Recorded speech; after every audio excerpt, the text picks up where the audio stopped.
Alright, I've just hit start, and now let me alert the masses that it's happening.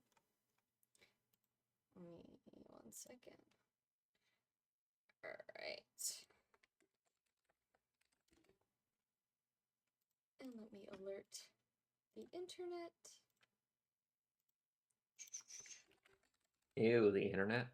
Yes. Ew, gross. No, we love the internet. They're gonna know that we exist. They're gonna know we're gamers, and then they're gonna be mad at us. Just kidding.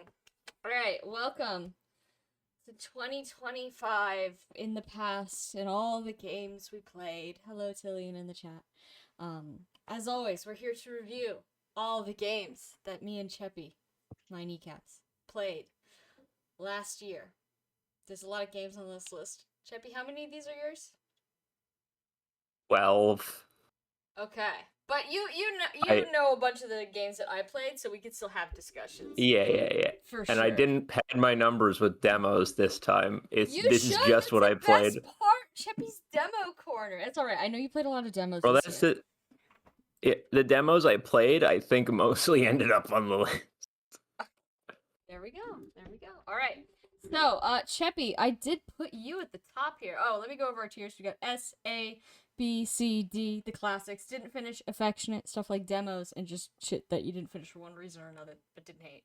Didn't finish, derogatory, aka games that are bad, and replayed games, aka games we've already talked about previous years, but you came back to, for one reason or another. You can't put games you really, really like in another tier if it goes in replayed. So, much to consider, I think, with your list. I know you like to replay so many games.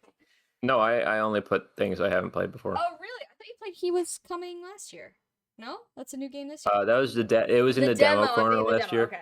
Gotcha. Alright, those count as two separate things. Sorry, I'm like scooting around my chair because I can't get comfortable. Okay, but your game is first. What the fuck is Abiotic Factor?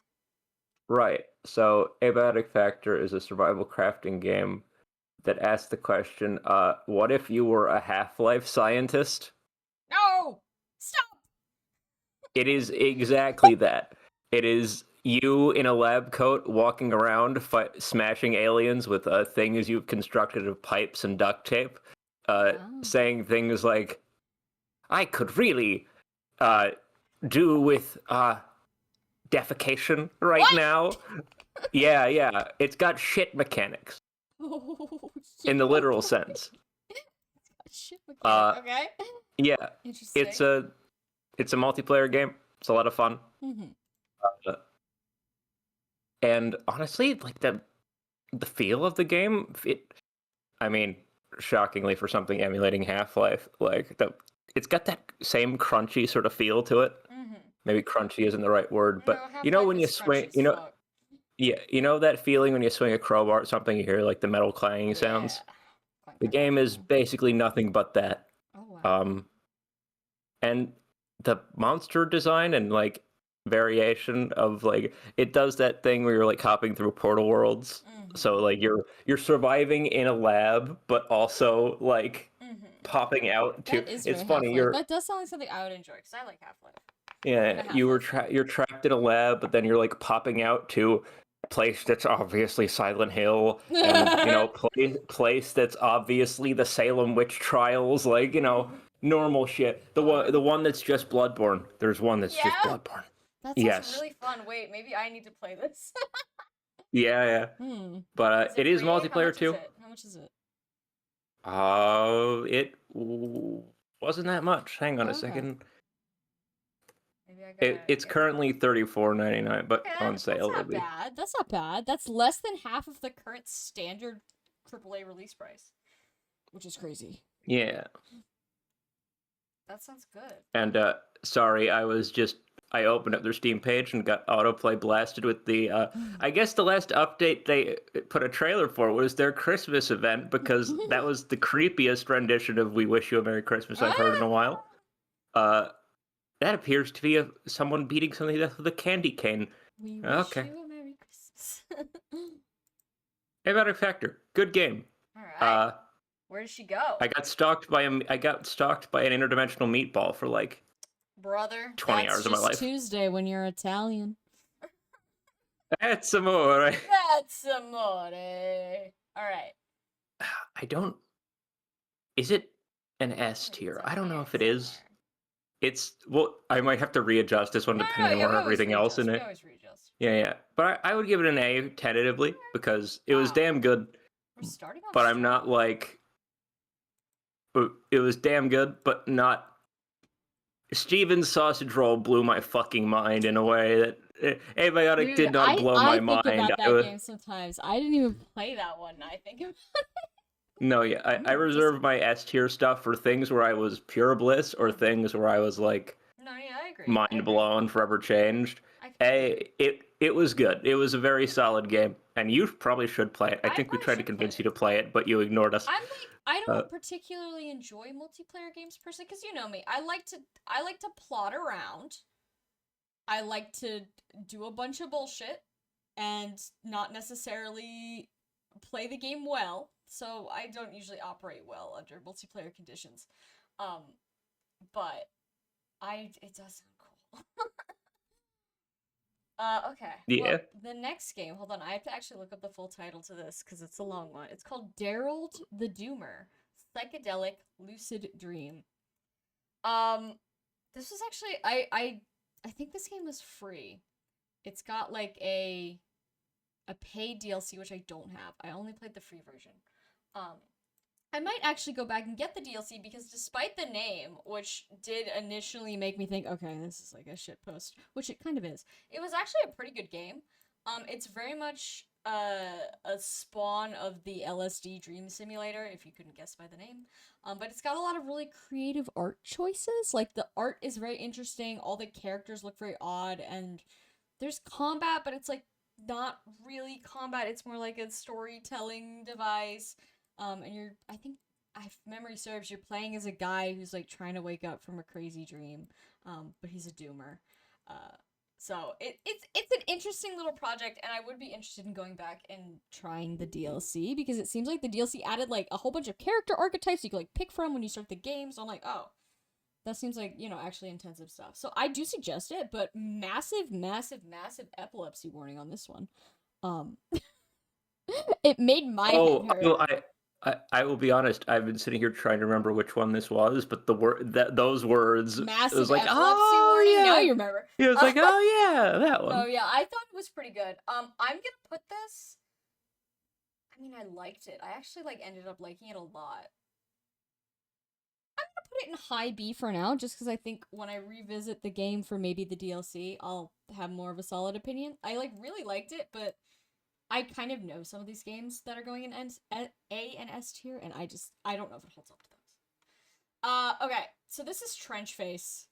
Um, and first of all, I played it, and then I immediately went and watched the pilot for that show Ursats on YouTube.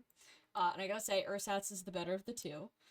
Trench Face is a World War One, I believe, inspired, like Fear and Hunger, like I'm gonna call it the subgenre of RPG Maker games, because this is RPG Maker, where it's like horror, extreme difficulty, survival elements, enemies have it's like a VAT system for enemies. So this one is very, very funger.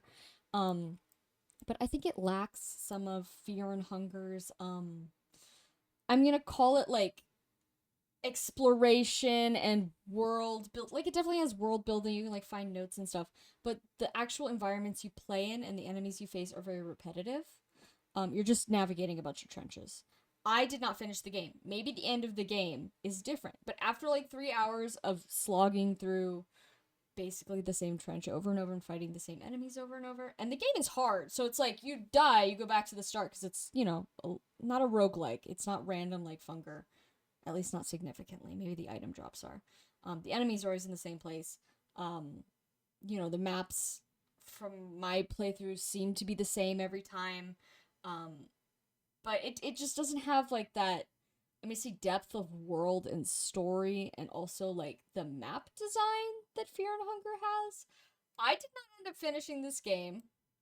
Um, I feel bad putting it in derogatory because clearly a lot of people really, really like it. Um, I, when did you play this? Out of I played curiosity. this. I don't. I think I played it on stream for like an hour, and then I played like 3 more hours off stream. It was during winter break, so I was like it might have been like Christmas Eve or like no, it might have Uh, been one of my New Year's games actually.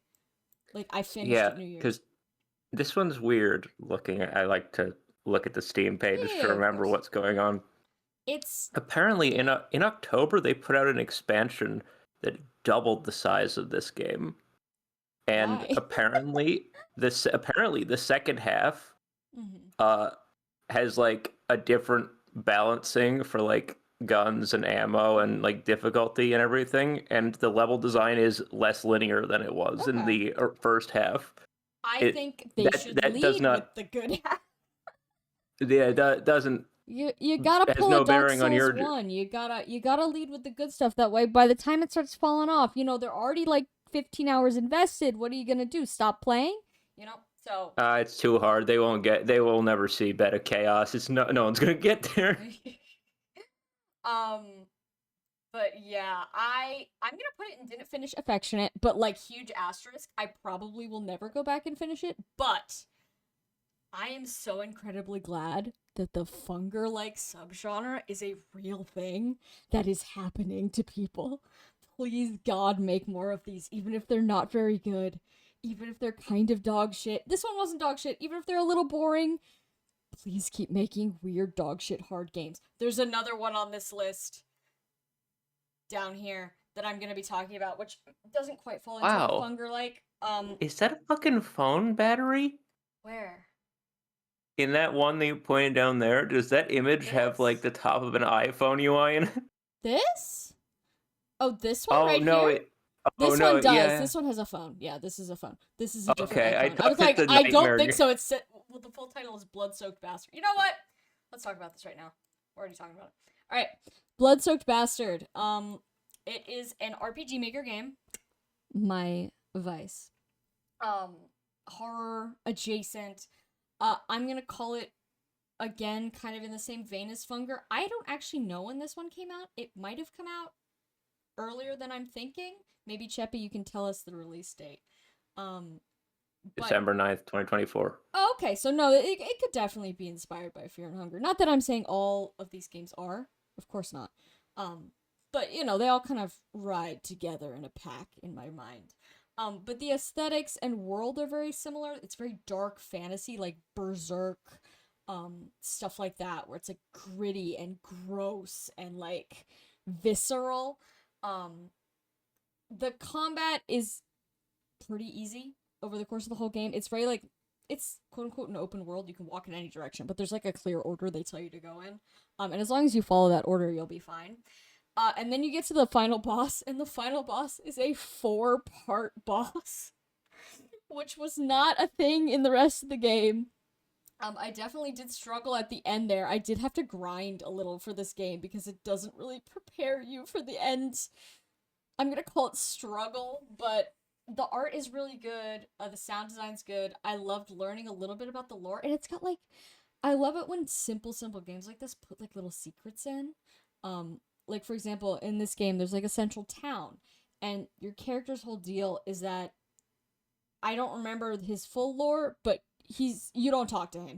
He's like a blood knight. Like he eats blood or he like uses blood to do his powers. I think it's that one actually. It might be both. But people don't talk to him because ew, gross. But as you do more and more of the game, it doesn't like signal that there's anything more to do in town, but sometimes you can go up to some of the houses and occasionally you can have conversations through the door with people about like your character, the lore, the world. And it's more like implication than directly delivering you a story. I really like that. I thought this game was really good. It has like 10 Steam reviews or something like It, really low. One of them is me the, and it's a really long review. yeah, God, the art on some of these like creature design. My brain got caught. Do I call these creatures or characters? I don't know. No, yeah, some of them it's not clear. Yeah, but like this is the weirdest and funniest goblin I think I've ever seen. Chebby, can you It's send me like the goblin? Send me the goblin. the type of game that has on their Steam page like. Oh, Chebby. Sorry, I'm trying to. Cheppy's I'm emailing trying to get the. Goblin. Yeah, I'm trying to get the fucking. What you just? Here's the Steam page. You can Okay, yeah. see the Alright, goblin will it image. open in kind of? Yeah, just move over to. Move over to 1, 2. Yeah. The art's really Also, fun. look, it's in the window. It's in the fucking No, I RPG. know, The I window. You know. can see the.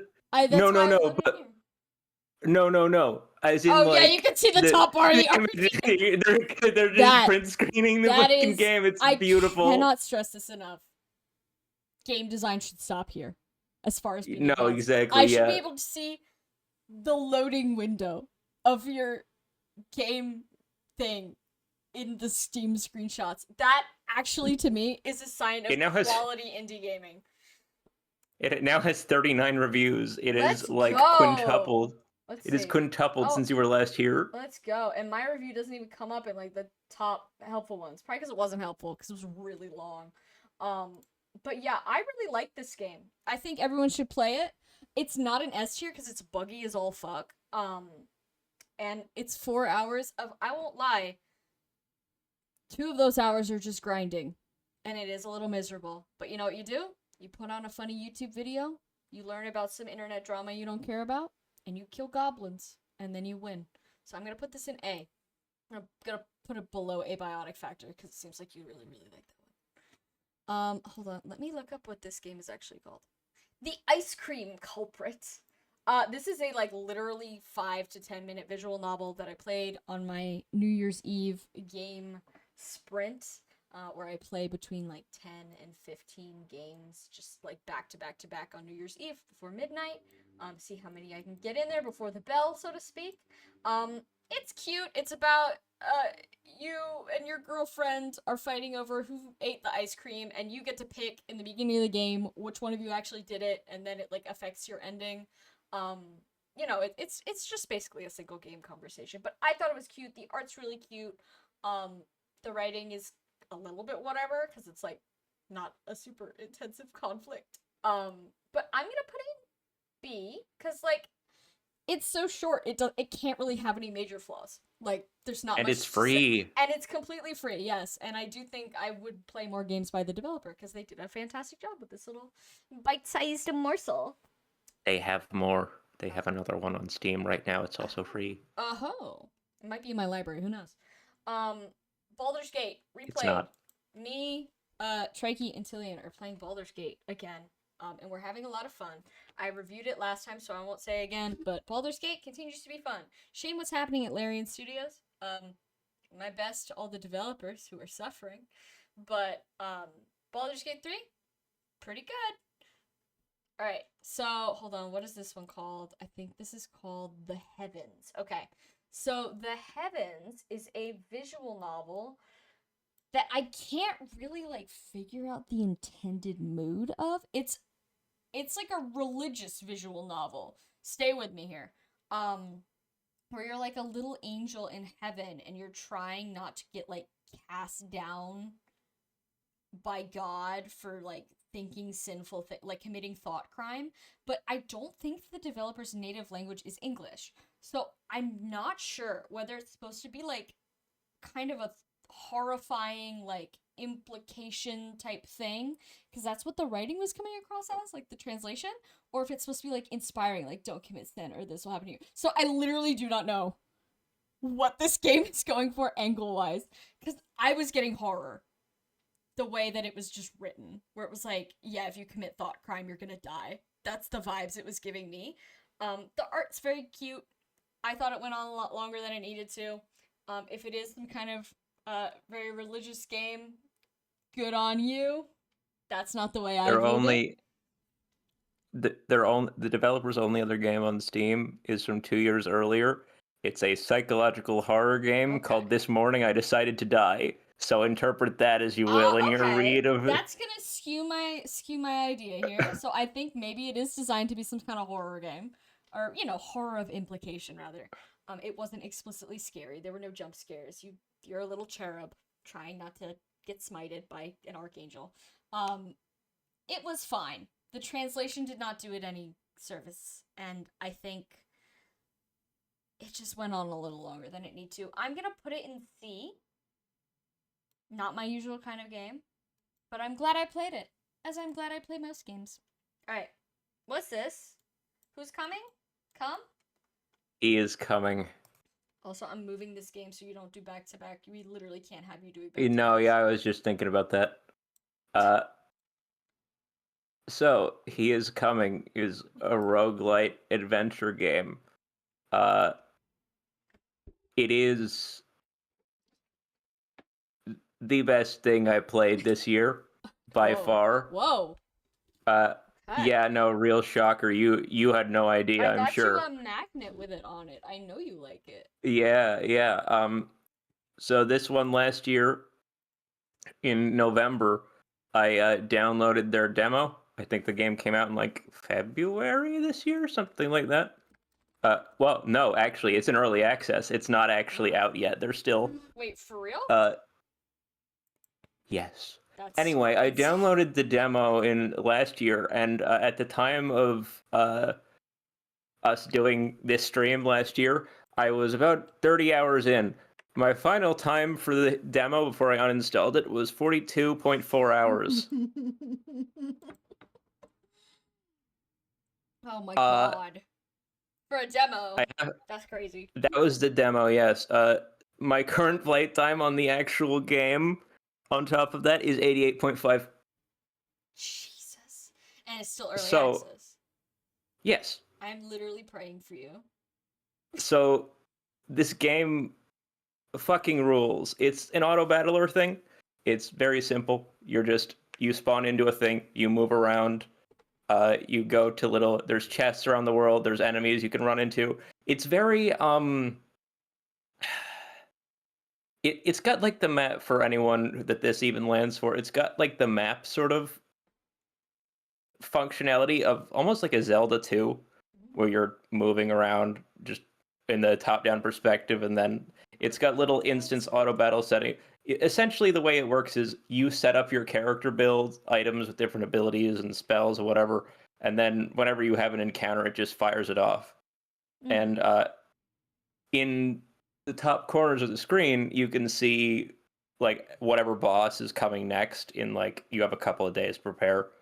And so it's a game about, you see what's coming at you in a couple days. You have a couple days to run around the environment, gather items, and power your character, etc. That's all pretty standard stuff.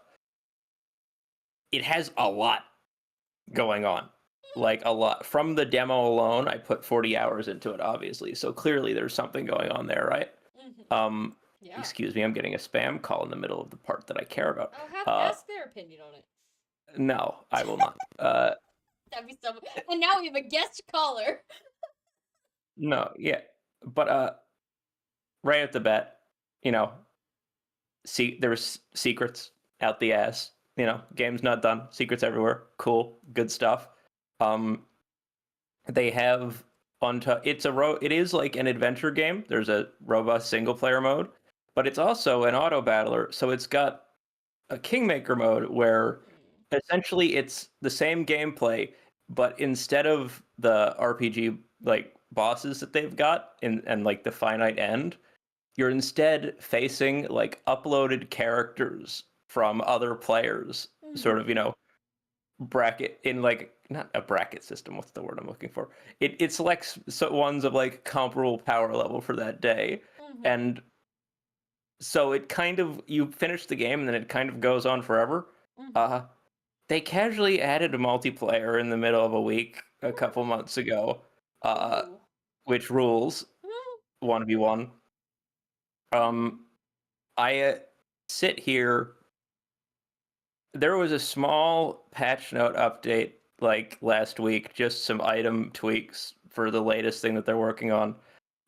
And just seeing the words update pop up in my like Steam homepage, my heart fluttered a little bit with the prospect of something new. I love that for you.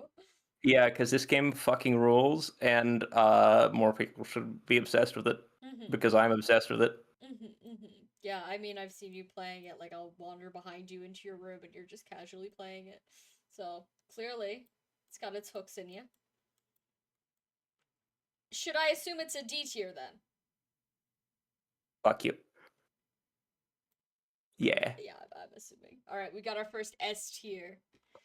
Good. That tier was looking a little empty and sad. My Yeah. next game is called Locked Up. It's a visual novel. It's like a horror visual novel with like black and white illustrated graphics. I'm gonna say it's nothing special. Uh, it's, I believe, translated to English. The translation's pretty solid.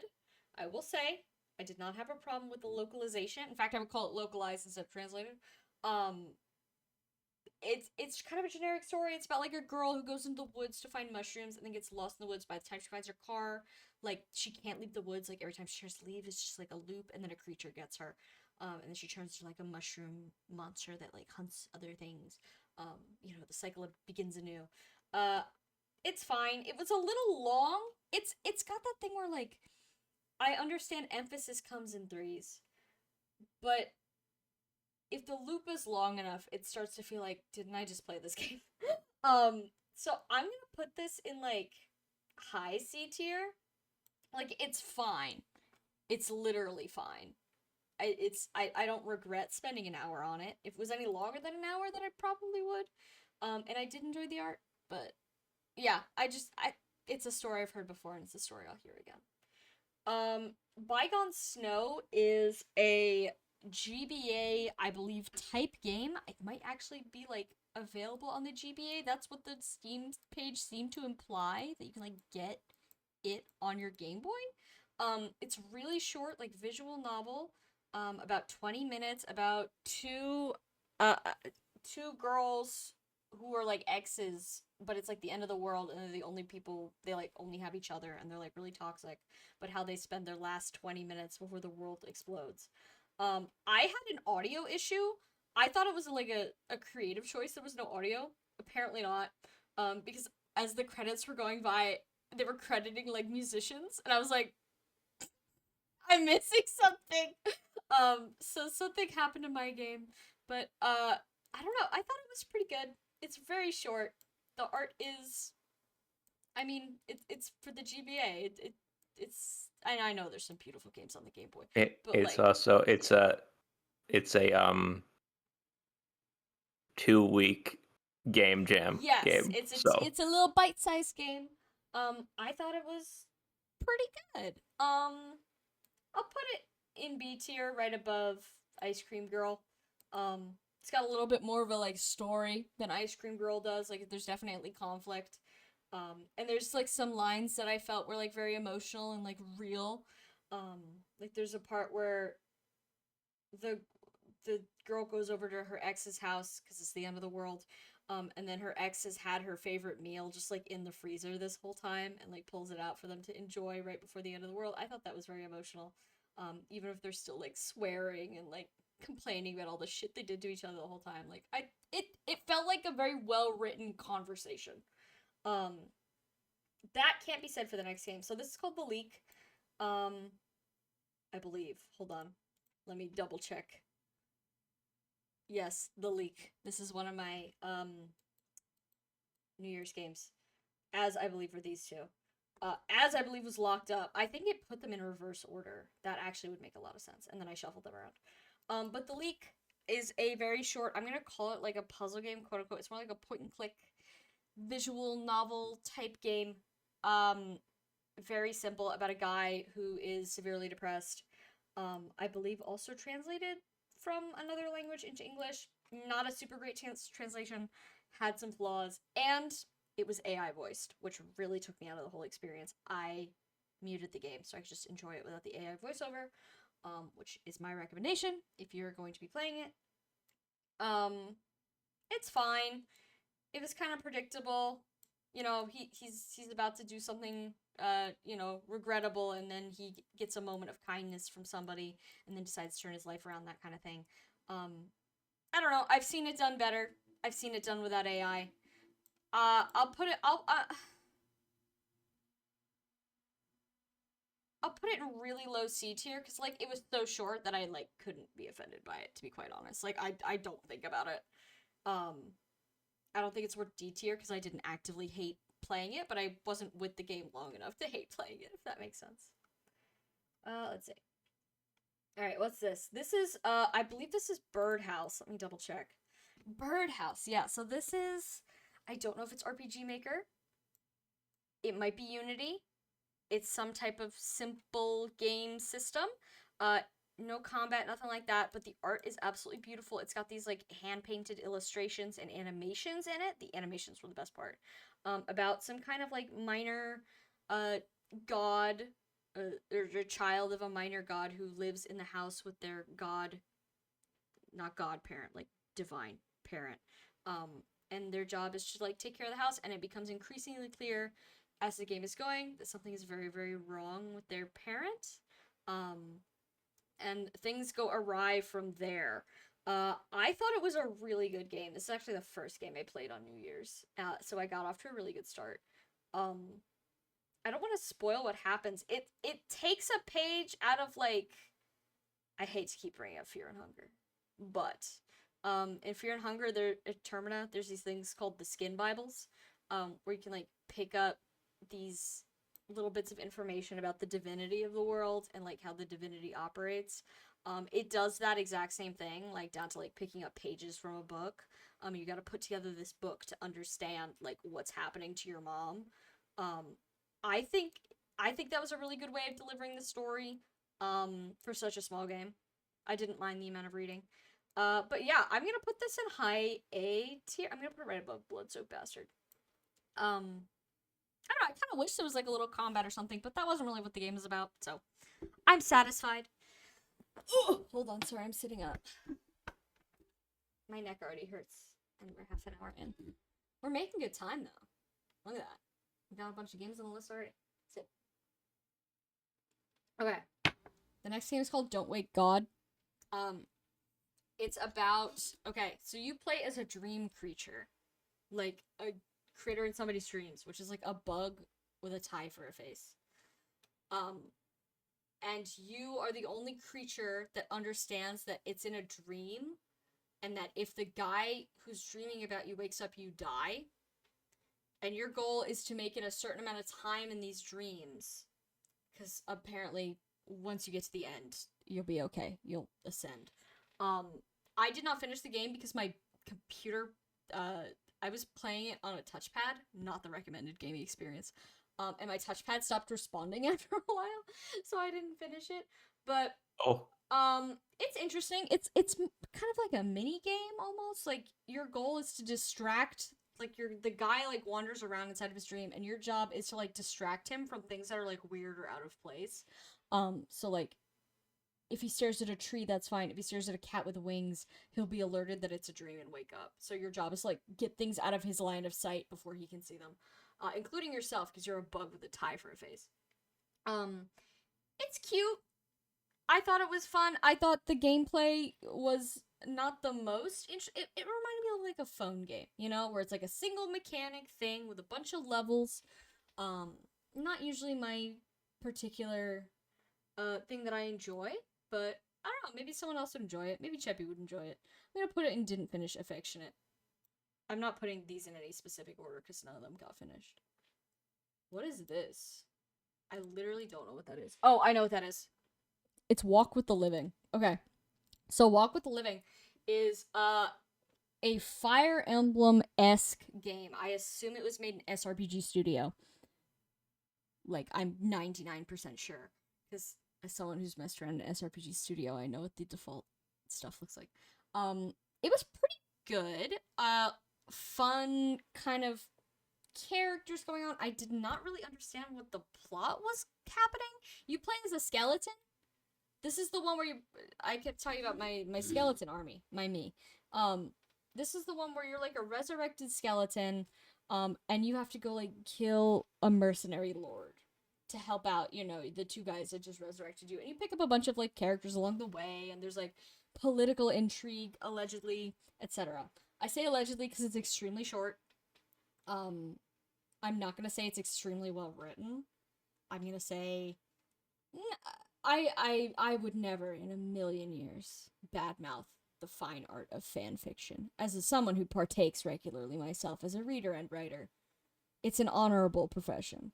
However, there is a difference between, I'm gonna call it like solid quality like game writing and what you'd write for fan fiction.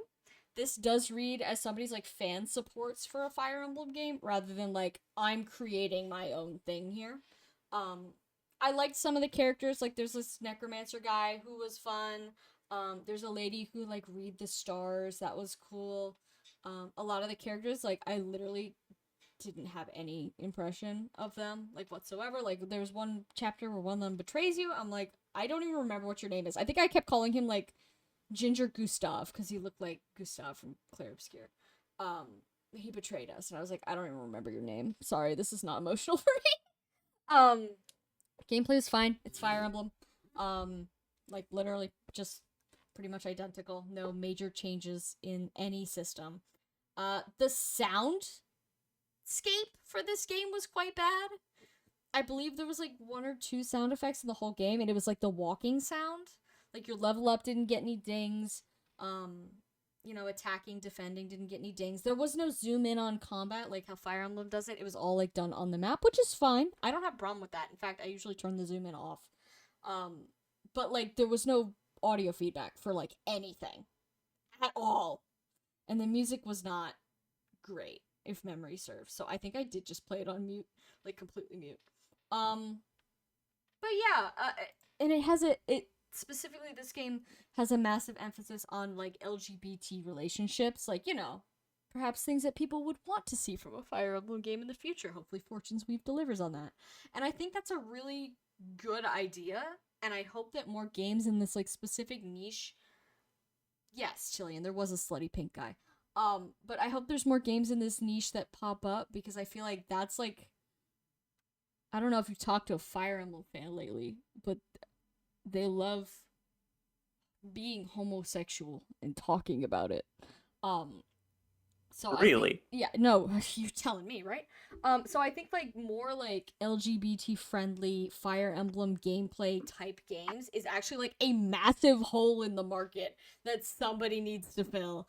This game is like a cute like first step towards doing that, but it doesn't reach the quality you'd expect from a game like that. They do have a second one.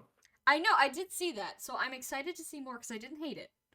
In fact, I'm gonna put it at a low. I'm gonna put it right in front of Ice Cream Girl. Again, she's probably gonna end up at the very bottom of B tier. But it was good. I hope the dev improved for their second project, and I hope people make more games similar. But also, there was some non-ignorable flaws. All right, My Head on Your Body is a visual novel. It's horror about a girl going through some, I'm gonna call them psychiatric problems, who keeps having like visions of the people who died in the house her parents just bought, like who previously lived there, who died, allegedly. And her like older brother is like tormenting her and stuff like that. Again, I'm not sure if this game was in English first. If so, the writing's not great. If not, the translation's a little busted. And again, very repetitive. Very repetitive. And also, this game also gets a -1 because apparently they used AI to modify some of their images. But honestly, and this is coming from someone who's got digital art experience, they very well may have used AI to edit some of their images. But for me, it looks like they applied just like a lot of Photoshop filters to stuff. And I'm not sure. It says Photoshop and AI used to tweak backgrounds in the AI disclosure, which is Photoshop is not. I mean, there's AI in Photoshop, but from my perspective, it doesn't look like there's a lot of like capital AI. Like it seems like they used a lot of Photoshop filtering. So I'm like, I don't know what you did to this game with AI, but because like I wouldn't qualify Photoshop filters as being AI. That's they don't work like that. But also, they said they did it, so I'm gonna say they did it. But it was fine. It was whatever. This is another game where I'm like, whatever. So I'm gonna put it in C. I'll put it. You know what? It was the most interesting of the four. So hey, let me go. Hey, okay. It was the most interesting of the four because it had a fun little jump scare that did get me. The first time, and then you repeat the same fucking thing like 5 times, and then it stops getting you. Um, and it's got a good color scheme. It's got bisexual lighting, but yeah, it was mid. All right, what's this, Cheppy? You can talk again. I give you permission. Oh, thank God! I'm free. Please, she's had me locked up for the last several games. I haven't been allowed to. Anyway, uh, Peak. I feel weird introducing this one It's Peak. after that list we just went through Yeah. because everyone knows what Peak is. It's the hit game. It's the hit group multiplayer game of the last year. You're bringing the multiplayer. I'm bringing the single player. Together, we will Yeah. talk about video games. So, Peak is a game about climbing a mountain. Okay. You are a scout, like a Boy Scout type scout. Mm-hmm. You've crash landed on an island at the start of every run of the game. Literally every game starts with you crashing on an island, and you have to climb to the top of the mountain, where for some reason there is a bunch of flares that let you call a helicopter to come rescue you. Don't think too hard about it. The point is you're climbing a mountain. Yes. And it's got it's a free climbing system. So like you walk up to any surface, click, climb up, and you have a stamina bar at the bottom. But that stamina bar is also tied into basically every stat and status effect, right? So like when you're freshly minted out of the plane crash, you can use your full stamina bar to climb. Mm-hmm. But over time you get hungry. You maybe stumbled and hurt yourself a little bit. Got poisoned when your friends snuck up behind you and started feeding you weird mushrooms they found on the ground. Okay. Yeah, it is just a good, goofy time. Mm-hmm. It's definitely up there for this year. Sorry, it started auto-playing. Peak? It's definitely up there. For me, obviously, He Is Coming is better. Okay. But I think... I would put it close to or above Abiotic, honestly. Okay, I'll put it right above. Yeah, it seems like I hear a lot of people talking about this one. It seems like people are really enjoying it. Yeah, I think it was one of those games. It was originally kind of a game jam game, but it popped off so much that they've added like 2 or 3 content updates to it. Oh, that's awesome. And I think they're slowing down the development now, but that's just because they weren't planning to do this forever. Yeah. If the game jam game popping off that hard is crazy. I have pictures somewhere of myself pinned to a cactus upside down in this game. I see. Alright, hold on. I have to figure out what this fucking game is called. I don't remember. Chilling in the chat, if you can remember the game, the visual novel where it got like weirdly incesty. What is it called? Wander No More. It's called Wander No More. I figured it out. I figured it out, Jillian. It's okay, thank you. Okay, yeah, so it's a visual novel where you play as like a samurai guy, and then you're trying to redeem yourself because you were like an evil samurai, or a ninja, excuse me. And you find this like little girl who's been like harmed by your actions, and you like adopt her, which starts fine, and then as you play, there's like, I don't know what the end game was, because I didn't finish it, but like the amount of like weird like, I'm not into you, baka jokes that like the kid who's supposed to be your daughter is making, I got very uncomfortable. It wasn't very well written. The art was a little wacky. I mean, yeah, it was questionable. I genuinely don't know what the ending was. Maybe because like the main character, the guy, like every time she would do that, he'd be like, "Don't do that. Like, don't. No, I'm not doing that." Which I'm like, okay, but like the developer keeps bringing it up. Like, you're being creepy behind the screen there. Don't think I don't see you. A person made this game, and they're choosing to write that over and over. So I'm gonna put it in didn't finish derogatory. Yeah, Tillian watched me play it, and both of us were, like, side-eye really hard for, like, the first hour, and then I was like, I'm not gonna play this anymore. This ain't it, Chief. I don't know. But, yeah. Okay, this game is called What Happened Here. It's an RPG Maker game. I stopped playing it because, first of all, the writing was, like, not good. In, like, kind of a, like, meme goofy way when I think it was trying to be taken seriously. And not that I don't, like, I have played and liked games that use generic RPG Maker assets before. But this game had, like, a combination of, like, different asset styles. Like, they weren't meshing together. Like, they made a whole bunch of packs. And they put a whole bunch of packs together, and I really wasn't feeling it. Like, the color scheme is nice, but everything else I really wasn't feeling. So I'm gonna put this in didn't finish derogatory. Isopodacy. Isopod Odyssey. Isopodacy. I think it is Isopodacy.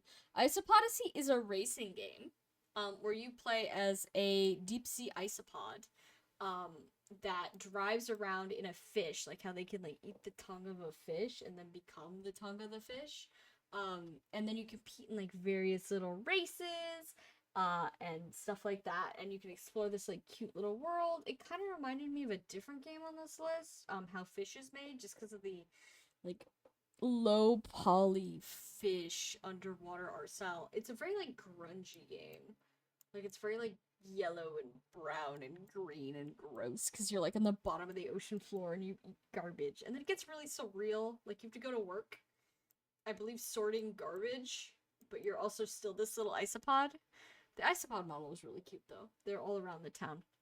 I'm gonna put this in, I don't know, I guess high C. Like, it's interesting. The controls were a little weird to the point where, like, the racing didn't feel super good. And I don't know. It was just, it's more of an art project than a game to me. It's one of those. Hold on. Chippy ran to the bathroom real quick, so I'm gonna find a game that I don't care about to talk about. Alright, I'm gonna grab this one. Alright, so, Pet is a visual novel where some kind of alien creature decides that you are its pet and tries to, like, win you over with snacks and, like, weird objects from, like, a weird crazy vending machine that you find, like, on the edge of town. Yeah. Ignore Artem Tillian. We'll get to him. I thought it was fine. Like, the art's interesting. You do have to replay it several times in order to get all the, like, items and endings and stuff, which, I don't know. I think I'm just getting fed up with, like, repetition in video games. Stop making games about repetition. I don't know if it's this year or next year. There's gonna be, like, 5 consecutive games where it's just like, what if we put your ass in a maze? I can't stand that in video games. Don't put me in a maze. Pet. Lamel. It's so boring. Don't. Okay. Sorry. Let me talk about maze games for a second. First of all, this goes in. Put it in high C, right above No, Ice I'm Odyssey. not talking about that. I'm not saying Lamel to that. To quote our friend in the chat here, are you not making a roguelite? No. There's a specific breed of indie horror game that pisses me off. Hey, indie devs, listen to me. Look at me. Look at my eyes. Don't make a game about endlessly repeating the same mundane task in order to show a character's declining mental health, especially if there is a maze component. Not because it's not an interesting concept, but because every single indie dev has the exact same idea as you, and I've already played your game. I've played it 100 times, okay? So, don't make a little maze game about your declining mental health. Not yours, specifically. The characters, okay? We've done it. It's fine. It's good. We're good. Figure out how to depict that in another interesting and creative way. Thank you. I'm begging you. That'll be another thing we're gonna have to bring out next year, because I literally played like 3 games back to back to back that were the exact same game. Literally just that. I didn't even pick them out because I thought they were like 3 completely different games. Like, they had completely different premises, but when you get in the game, the gameplay is the exact same. And they're not even good mazes. They're not even good mazes. That's the problem. If you're going to be doing like a repetitive maze thing, the maze has to be good. Right? Am I crazy? Silence is deafening. What? I think that every game with a mage should suck ass. I think they should be good. No, yeah, they should be good. Okay, now that we're clear on that, let's talk about Mortal Shell. Mortal Shell is, I'm gonna say, like, I've got hot takes about Mortal Shell, such as it was pretty good. It's got mixed reviews on Steam, at least at the time I played it. It's a Souls-like, and the whole premise is that you don't make a character, you take the bodies of other characters. So like you inhabit their mortal shell. Which I feel like the people who were coming to play it, you get a specific, I'm going to call them a genre of gamers when it comes to a Souls-like, where a lot of the fun of a Souls-like, specifically, you know, the core FromSoft Dark Souls franchise, is making a little guy and then making him do some absolutely busted dog shit, right? Like, that's where I find my fun. 99 int wizard time literally always gets my mood up. Mortal Shell does not allow you to do that. You can upgrade your characters, but the upgrades are not game-changing. In fact, they're, like, kind of not super worth it at some point. At some points, it's better to just buy new items. But, yeah, it gives you a bunch of characters that are, like, bad to mid at best, and makes you work with that, and I think a lot of people maybe didn't like that. I'm not gonna say it's like the best game ever, but the world was very detailed. I liked the lore. Excuse me. The voice acting was good. It was short for like a FromSoft type game, and that length was partially because at some point I did mod in the ability to pick up resources in bulk. Because it's a lot of grinding. They want you to grind, which is not necessarily fun. But I don't think it deserves, like, I'm gonna call it, like, the slander it's gotten. Like, people really dislike this game. Like, this comes up, like, regularly in conversations about the worst Souls-like game. And I'm like, if this is the worst that's out there, you guys are lucky as hell. You know? I've seen so much worse in the Souls like No, genre exactly. than I've this. literally played worse. This was the one with like the angel woman thing, right? Yes, That was yes. Yeah, no, there was some She's there like a was deer some thing. there was some interesting stuff going on with it, like visually, narratively, etc. Like I don't know, didn't seem And bad. the giant chained up bird thing. That was fun. And there's like, you know, branching paths. Like there's a good ending, a bad ending. There's like non-required boss fights. Like you can go out of your way. And there's like a whole bunch of different areas with different like biomes, quote unquote, I'm gonna call them. And they were all I'm like different from what you find in Dark Souls. Like they're I'm different. gonna I'm gonna read some of the like what are these? The the most helpful reviews on Steam here, Yeah, go for it. right? Okay, so I'm not gonna name any names, but who the hell thought it was a good idea to have enemies jump out of nowhere on the obligatory fog segments and grab you on every corner all the time? One of the most Guy annoying who Souls didn't games play the I've ever first played. Dark Souls, you can tell. Yeah, Fake Dark Souls fan, I'm kill him. a lot of the complaints are like, look, I have my feelings on Dark Souls 1. This feels a little like Dark Souls 1, the It's complaints I'm seeing about extremely it. Dark Souls 1. And I think, like, I almost think that I've said this before in both Steam reviews and on streams and just, like, in conversation. FromSoft has so much goodwill from its players. A lot of the games, like, I have played, there's a lot of Souls-likes on this list. A lot of the games that catch absolute shit from players are catching shit for the same things that they very easily forgive in FromSoft games, like official FromSoft games. Like Mortal Shell was very Dark Souls 1, like very Dark Souls 1. And I see people like ragging on it in the reviews for things that I remember happening in the original Dark Souls game. That, like, you know, maybe people aren't huge fans of it, but, like, that's still a game that is very popular. Like, beloved. That's a Yeah. beloved game. I'm like, this is, like, a very comparable experience. Like, even down to, like, the annoying grinding and, like, being weirdly underpowered.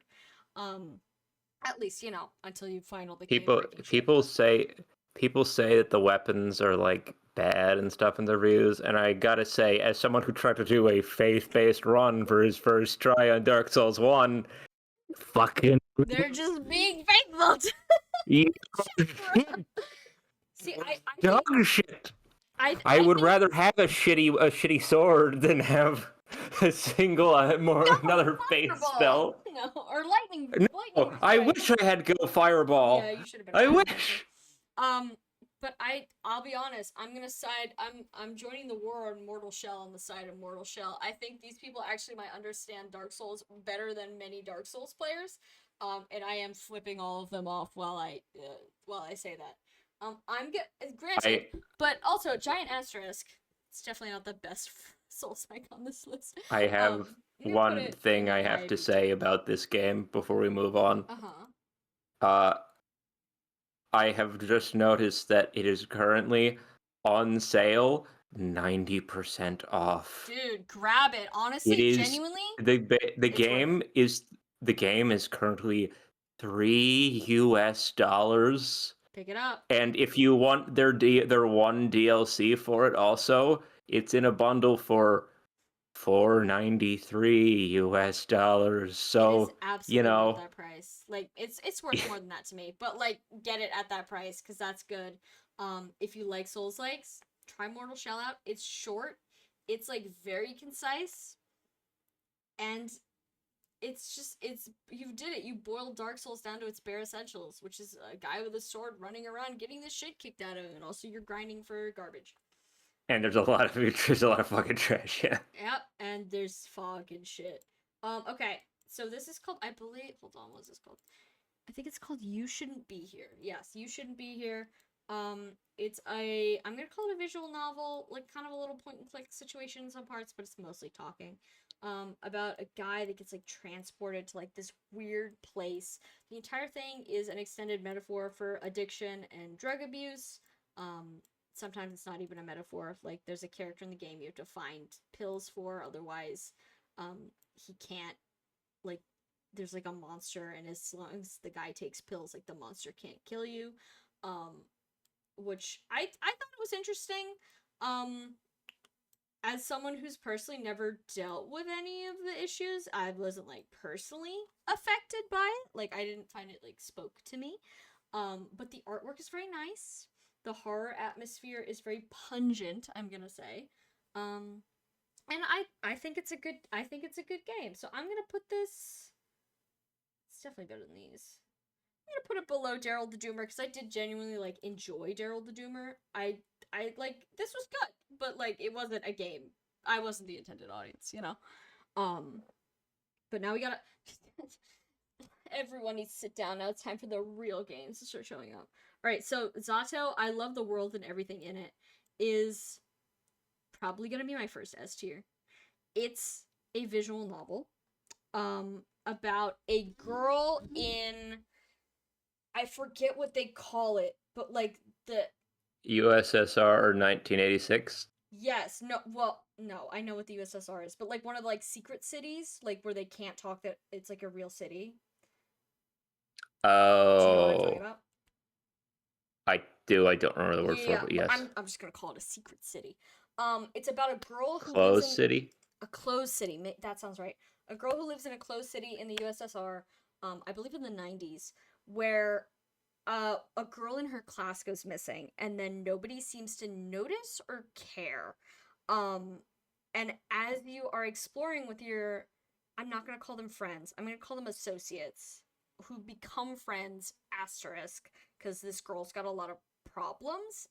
As to her associates, which reveal themselves, you discover um, there's a lot going on. It's a very emotional game. I cried. I won't lie. The ending, I literally think about it. Like, this is one of those games where, like, you're having a bad day, and then you remember the ending to this game, and you're like, wow, that made an impact, like, on my soul in some sort of way. Like, it changes the way you look at the world around you, and I'm not just saying that. Like, it's that good. The writing's phenomenal. The music is overall very good. The art is great, and it's got an animated opening, which is so fire. It's only about 8 hours to read cover to cover. I think I did it in like 3 days, maybe less, maybe like two. I got up early one day to like play it. Um, and as someone who loves visual novels but can't sit down and read for longer than like 20 minutes at a time, that tells you the shit fire. Um, it's really good. I don't want to spoil anything more than that because I do genuinely think the blinder you go in, the better it is.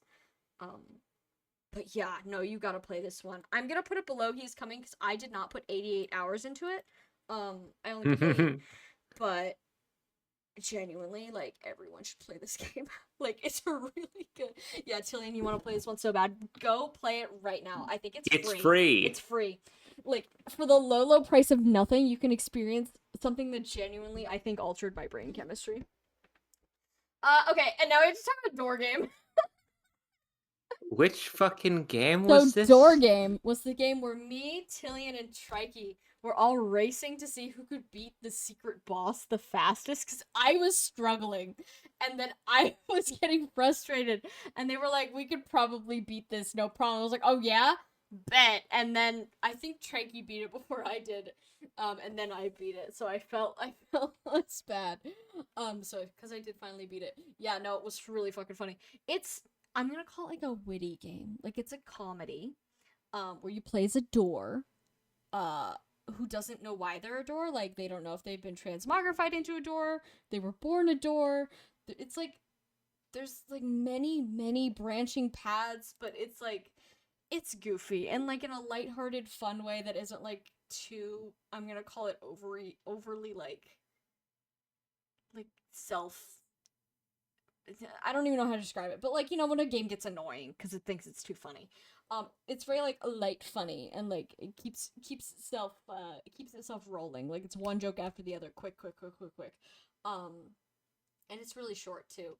It's got a hard final boss, but also I'm really just bad at bullet hell, so you guys will probably do better than me. I thought this was fun. I'm gonna put it in A, right underneath Bloodsoaked Bastard. It's just a little delight. It's free. I believe it's free, because I don't think the other two would have answered my challenge if it cost them money. So Door Game Deluxe. Gotta get in on that. I'm gonna take a quick swig, because I think I have a gauntlet of games to run through before we get to your next one. Yeah, my next one's at Silk There's a Song, couple so there's bangers like... to talk about, though. Oh, yeah. I see her looming on the horizon. But first, we need to talk about Steel Rising. Steel Rising, I hate to call it the poor man's Lies of P, but that is what it is. So it's a Souls-like, where it takes place in France, where you play as a automaton. Sound familiar? But it's like an alternate history type thing. Oh shit, that's not the only alternate history France game in here, but we'll get to the other one. Where is it actually? Oh shit, Lies of P is on this list. I played that last year. Never mind. That wasn't the one I was talking about. We'll find it. It's fine. Oh, there it is. I was looking for France Emblem. There's more than one. There's also another French game on here. If we don't lump her in with the rest of these. But there's a lot of French games. Actually, the next one's also French. I don't know what was going on last year with me and French games. I wasn't even like knowing they were French before I went into them. But Steel Rising, we're talking about Steel Rising. It's an alternate history France where there's like automatons and stuff, robots, and they're all going crazy. And you have to save, I believe, like Marie Antoinette, her like famous historical figures. Like, you can talk to like Robespierre and all those guys. They're all characters in this story. In this like weird like semi-sci-fi steampunk version of France. But your job is to like get it because you're the like one of the only ones not under the effect of whatever's going on in here. And you're defeating enemies and like finding who's causing all this. I'll be honest, story was confusing as hell. Maybe I wasn't locked in enough. I feel like usually I can understand a game story. Um, there's some games on this list that I think I understood very well that perhaps are not the most easy to follow. This game, I was a bit confused. I think it's one of those games where it does really, really, really like expect the player to be reading 100% of the audio logs or whatever, or the written logs. But they're easy to miss, which is a problem. So a lot of like the core story is just like you could just miss it. So I would understand what happens when you get to a cutscene. Like there's a cutscene. Spoilers for Steel Rising. Provided I understood what's going on. Maybe I didn't end this. Maybe you could find out what happened and then get back to me. But there's a cutscene late in the game where like your builder, like the guy who designed you, is like dying in a prison. And you run up to him and you're like, at this point you're like becoming more human. Why? No fucking idea. Like I know. At the point I was playing the game, I didn't know. I just noticed the character's voice was becoming more human, but there was no payoff for it. Like Nier Automata, there's a reason. Like you can track the character's progress from being like a cold, unfeeling machine to like being more human. Like it's part of the story. This game, she just starts talking like a person at some point, and I'm like, I must have missed an audio log. So you get to this cutscene, and she's like, no, or non, papa, I'm so sorry I couldn't be here sooner. And then he's like, oh, my daughter, but, and then I'm like, okay, I missed something, because she seems to understand that, like, she's got some connection to, like, his real flesh daughter. But I'm only putting this together because I'm watching them have a conversation. And I'm like, I feel like this should be, like, something that is explicitly, like, if not stated, implied in an unmissable cutscene or something. Because I was sitting there like, alright, I understand what's going on, but why is it being delivered to me in this way? Like, it's not very well paced. And again, maybe I just didn't lock in hard enough. That is totally possible. I've misunderstood things in the past, but I just felt like compared to the things that I can very easily compare this to, Lies of P, which has the exact same story slightly to the left. Understood that one perfectly. Nier Automata, very similar, not story, but like, structure.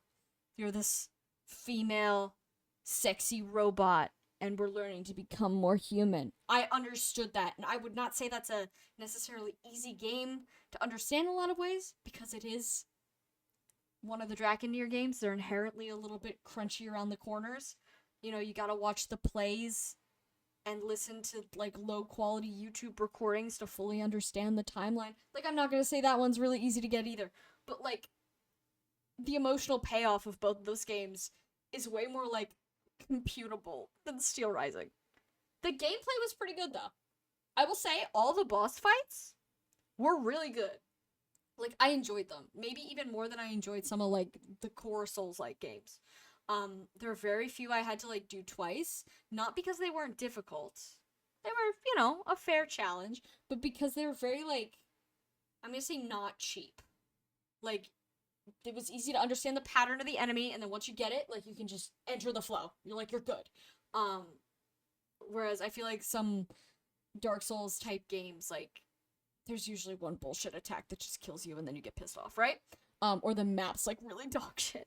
But this game did not have any of those issues. As far as I remember, like, the worst one is, like, there's, like, a prison enemy where it's, like, a guillotine, but, like, in ice. And it had some bullshit attacks, but, like, it took me, like, 2 tries to get.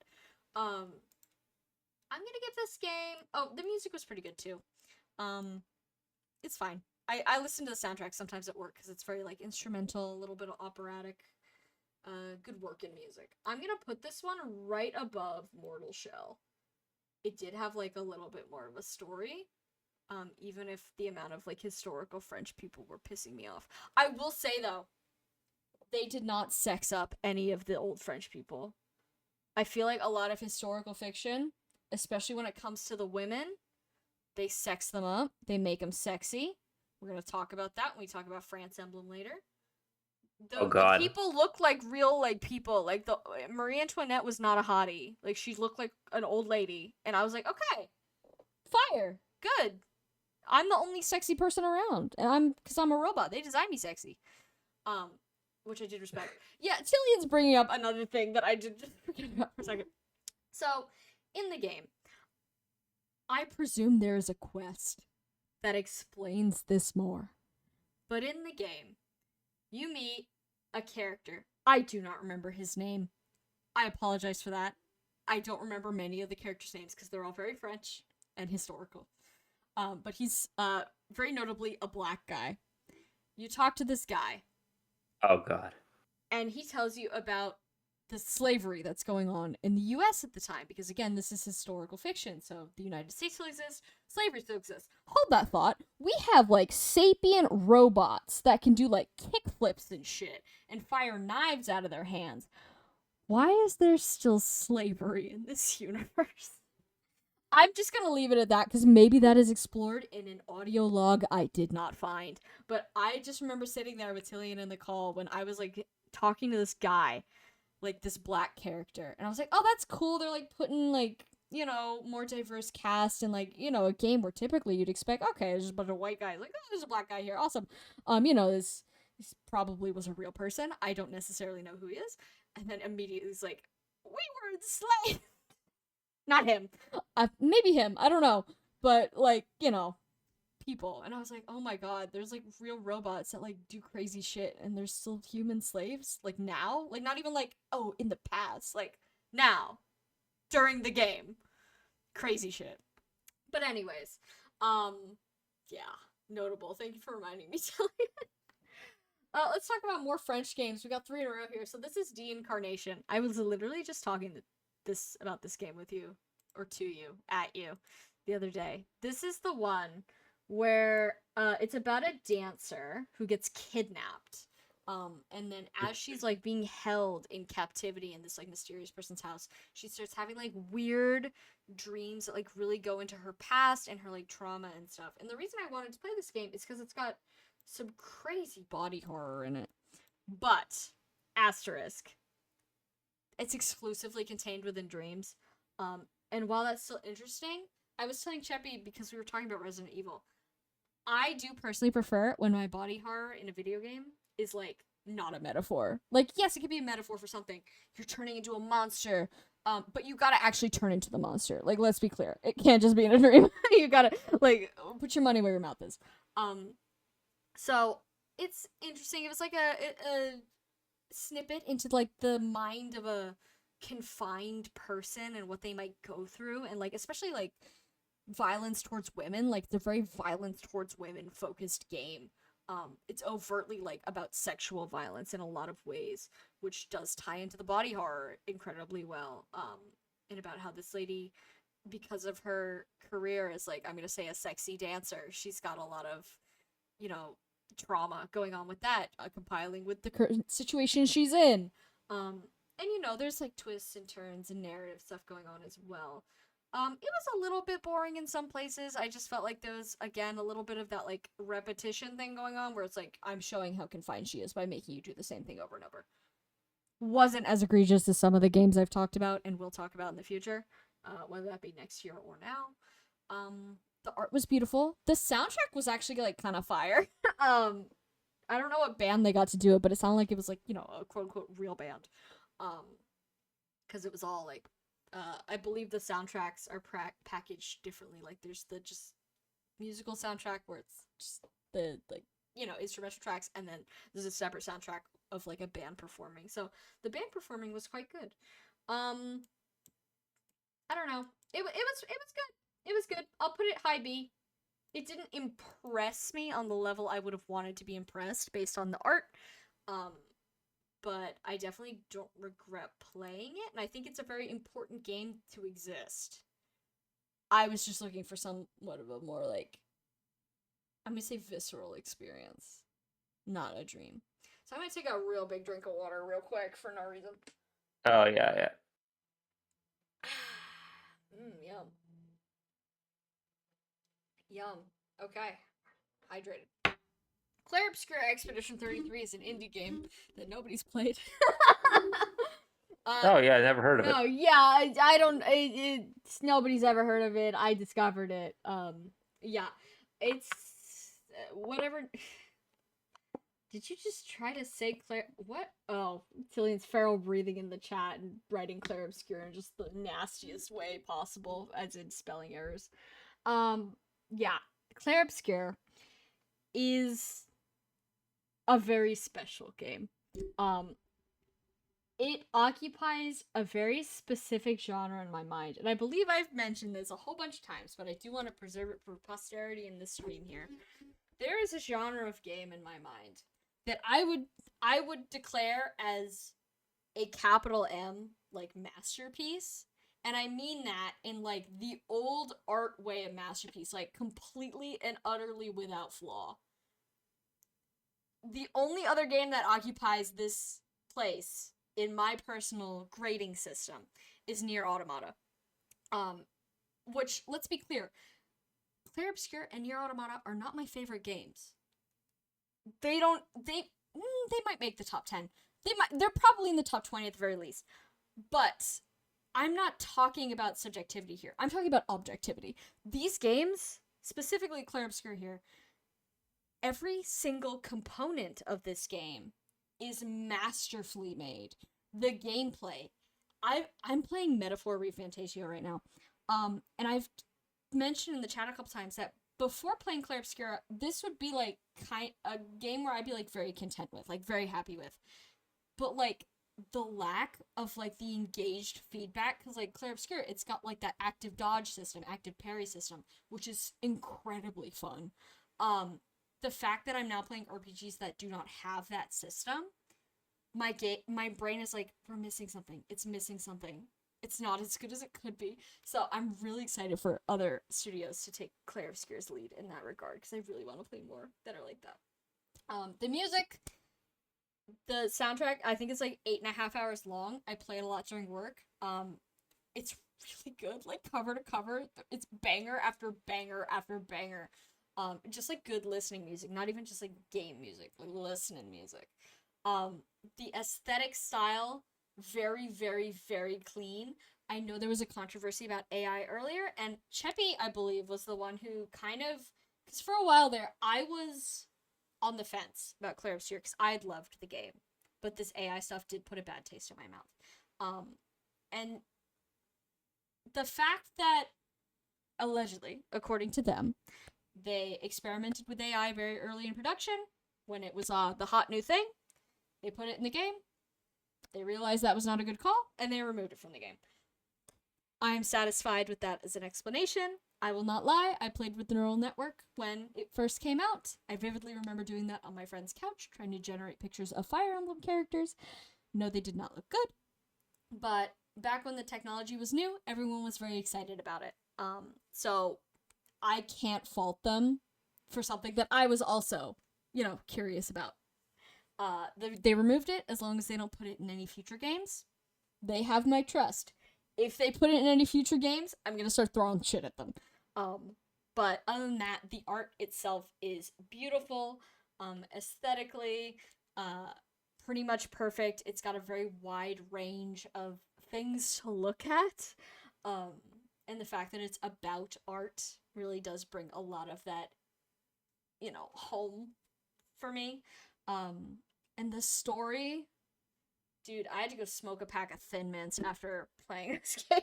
This game is like gut punch after gut punch, and then it finishes by like stomping your head into the curb. Like, the story is insane. Legitimately one of the best game stories I've played. It might be slightly behind Nier Automata, just for me, but as far as story goes, it's you can't miss it. Like, there's a whole bunch of people that I know really don't like this game, and there are, of course, you can dislike anything for any reason. I believe I've talked about how much I don't like Red Dead Redemption 2, even though it's objectively a good game people like. You can not like games for whatever reasons you want, but the fact that I I've seen people unironically refer to it as good slop, like in an insulting way. And I'm just sitting there like, you can't just dislike something because it's good. It's a little sad. But yeah, I just feel like it's one of those things that is overwhelmingly disliked. A, because of the AI thing, which is reasonable. I was on the fence there for a second myself.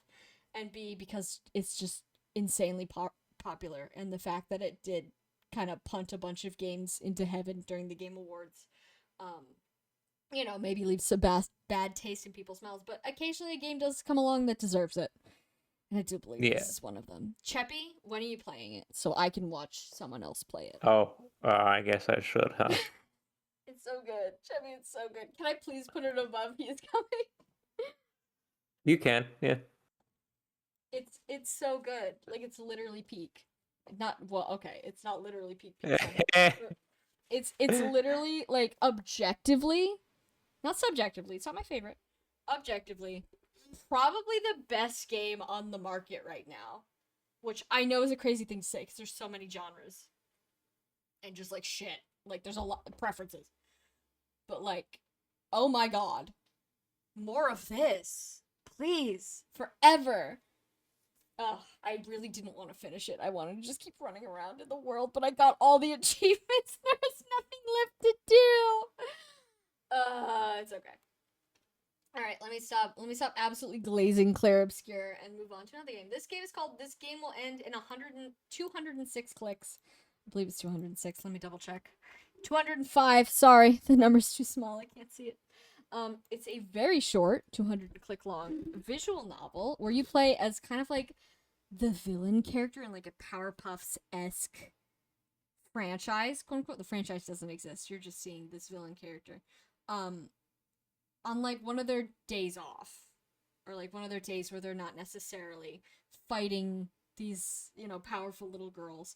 It's overall humorous. The character realizes they're in a game. They have existential crisis about it. It also has like some overarching like LGBT themes and like how this character can't present themselves as they want to because they're a part of this universe. I thought it was good. I thought the art was really fun. That was my favorite part because the art's like very like Saturday morning cartoons. But yeah, it's short, it's fun, it's cute, it's a little emotional at times, and it's very short. So I'm gonna put this in. I feel like it was good. I'm gonna put it on low A. Because it was good. Like, it's short enough where I'm like, I don't really have much to say about it, but that's a good thing a lot of the times. Joiny. I didn't know this was multiplayer until an embarrassing time into the game. I thought they were NPCs, and then everyone was laughing at me because I was fucking around. But I thought it was great. I'm like surprised people are still online, like doing the game this long after its release. But it's beautiful. I'm not gonna say I specifically understand like the plot or anything, but I know this studio does a lot of like games like that where maybe the plot isn't super obvious. But aesthetically it was very nice. I have a pin of one of the little guys from Journey somewhere. I should find it. That I bought because I knew I would like the game. I bought it like 2 years ago, but I was like, I know I'm gonna like Journey, so I'm just gonna get this now. But yeah, the aesthetics are the best part. I like flying around with my big scarf and my new friends. I'm really, really sorry to all the people who I didn't realize you were not NPCs and I just kept walking away from you. Like I said, multiplayer games, I'm a little bit of a wanderer. I be going to places. So, I would give Journey a high A. Ooh. I feel like I got more just like visceral enjoyment out of Blood-Soaked Bastard, to be quite honest. So I'm gonna put Journey right there. Okay, Chevy, tell us about another indie game nobody's heard of. No, yes, Hollow Knight Silksong, a small indie game no one's aware of, definitely. Finally. Yeah. It's finally here. Finally here, and after all these years, I still haven't finished it, actually. Okay, well tell us what you think so far, and then we'll decide which category goes in. Yeah. I mean, very good video game. Also punishingly hard. Also, hi, Trikey. Hi, Trikey. Punishingly difficult in a way that I think few video games that I've played have ever been. Like Dark Souls 1 kind of has nothing on this, and I'm being dead serious. Dark Souls 1 is easy if you're good. Fuck you. If you're not a faith build. Yeah. But no, yeah. It's man. It's where to even fucking start with this one? It's a very pretty game. Mechanically, feels fucking great to play. Like every in the moment, really good. Mm-hmm.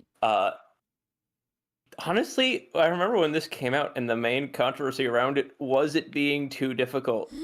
And it's one of the few times where I've ever seen a game have that as like the disc. A lot of times that happens and I'm like, fucking whatever, why is this discourse? This is one of the first times ever where I've been sitting there looking at a game's difficulty and going, it might be a point to this one. It might be like it because it really does, and I cannot stress this enough. Mm-hmm. Punch you in the dick. But that is sort of the point. Mm-hmm. That is very much the point. There's something, I don't want to get into it too much, but there's something narratively going on about why it kicks you in the shins repeatedly in the first part of the game, and it is part of a design intentionality. Like it's on purpose. And I know that it, like, straight up, the reason I didn't get back, I haven't finished it yet, is because not because I want to stop, like that I never want to finish it, but I was like, I was having some sort of busy time in my life, and it was like, okay, I need to do something else for a while. But it is a good fucking video. Like, I think about her every day. Like the fucking affectionate didn't finish. Yeah, Okay. of course. Yeah, but no, yeah, I've seen you guys playing it, and I know maybe Trikey can answer in the chat whether or not he finished it. I think he did.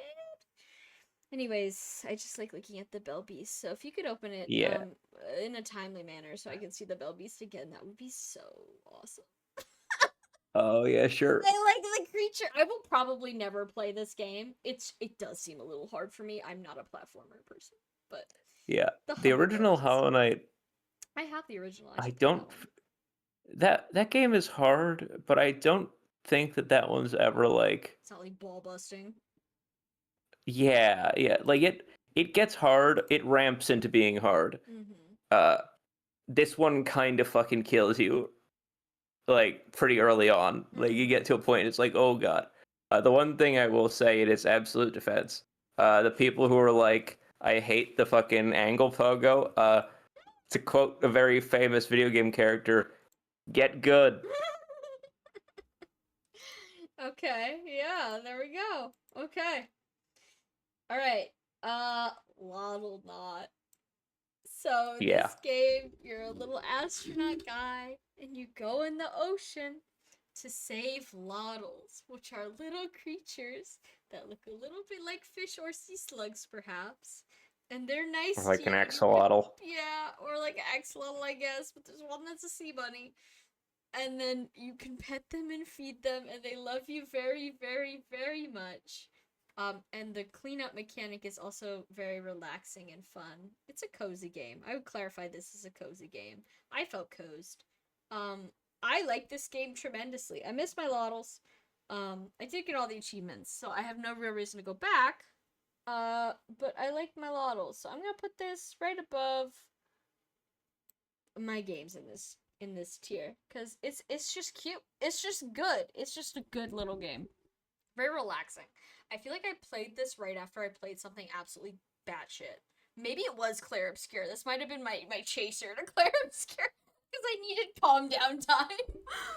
Which game was it? Loddle Knot. Oh yeah, no, it was absolutely your chaser for. Yeah, because usually when I play a big game, I like to balance it out with like a little game between. So I went for Lottle Not to just be like, okay, now that I've stopped crying. Okay, this game is called Earth's Dawn. So this game is like weird. It feels mobile game. It's not. Yeah, I did start crying because the Lottles were perfect. It feels like a mobile game. I don't believe it is.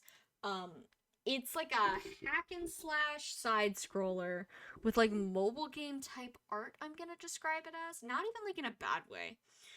It's Oh just got yeah. like a weird vibe to it. Like I don't even know what to It's like the missing Mixed link. resolution. Yeah, I'm gonna call it the missing link between like a 2D game that you'd find on Steam and a phone game. I think it's because the It's characters are got like chibi. I think that's what was it, throwing me it off. it's got the chibi characters and then some very realistic art and then some Yes. like pixel art looking stuff. It's like Yeah. kind of all over the place. Yeah. It was more fun than I expected. I kind of expected it to be shovelware based on its price, which I believe I bought it when it was $1, and I think it's $3 now. I don't think that's what Or it was originally sold as. $4. I think it was originally yeah. sold full price because it is also on the PS4. Um, but you play as like a genetically modified super soldier. Aliens have crashed onto Earth. A lot of people are dead, and now you have to like fight your way through the aliens and like kill the source of them. It's a very like classic, sci-fi premise. Um, the hack and slash felt good. The custom weapon building was fun. It again that also feels very mobile game, like almost gotcha game where you're like improving your weapon, with specific skills and stuff. Because it's all like random drops and shit. I didn't have to do a lot of grinding though, which was nice. But the maps, the actual like story maps, are not repetitive. In fact, a lot of them had like interesting mechanics where I was like, "Oh, this is has a surprising amount of depth for like what I'm expecting."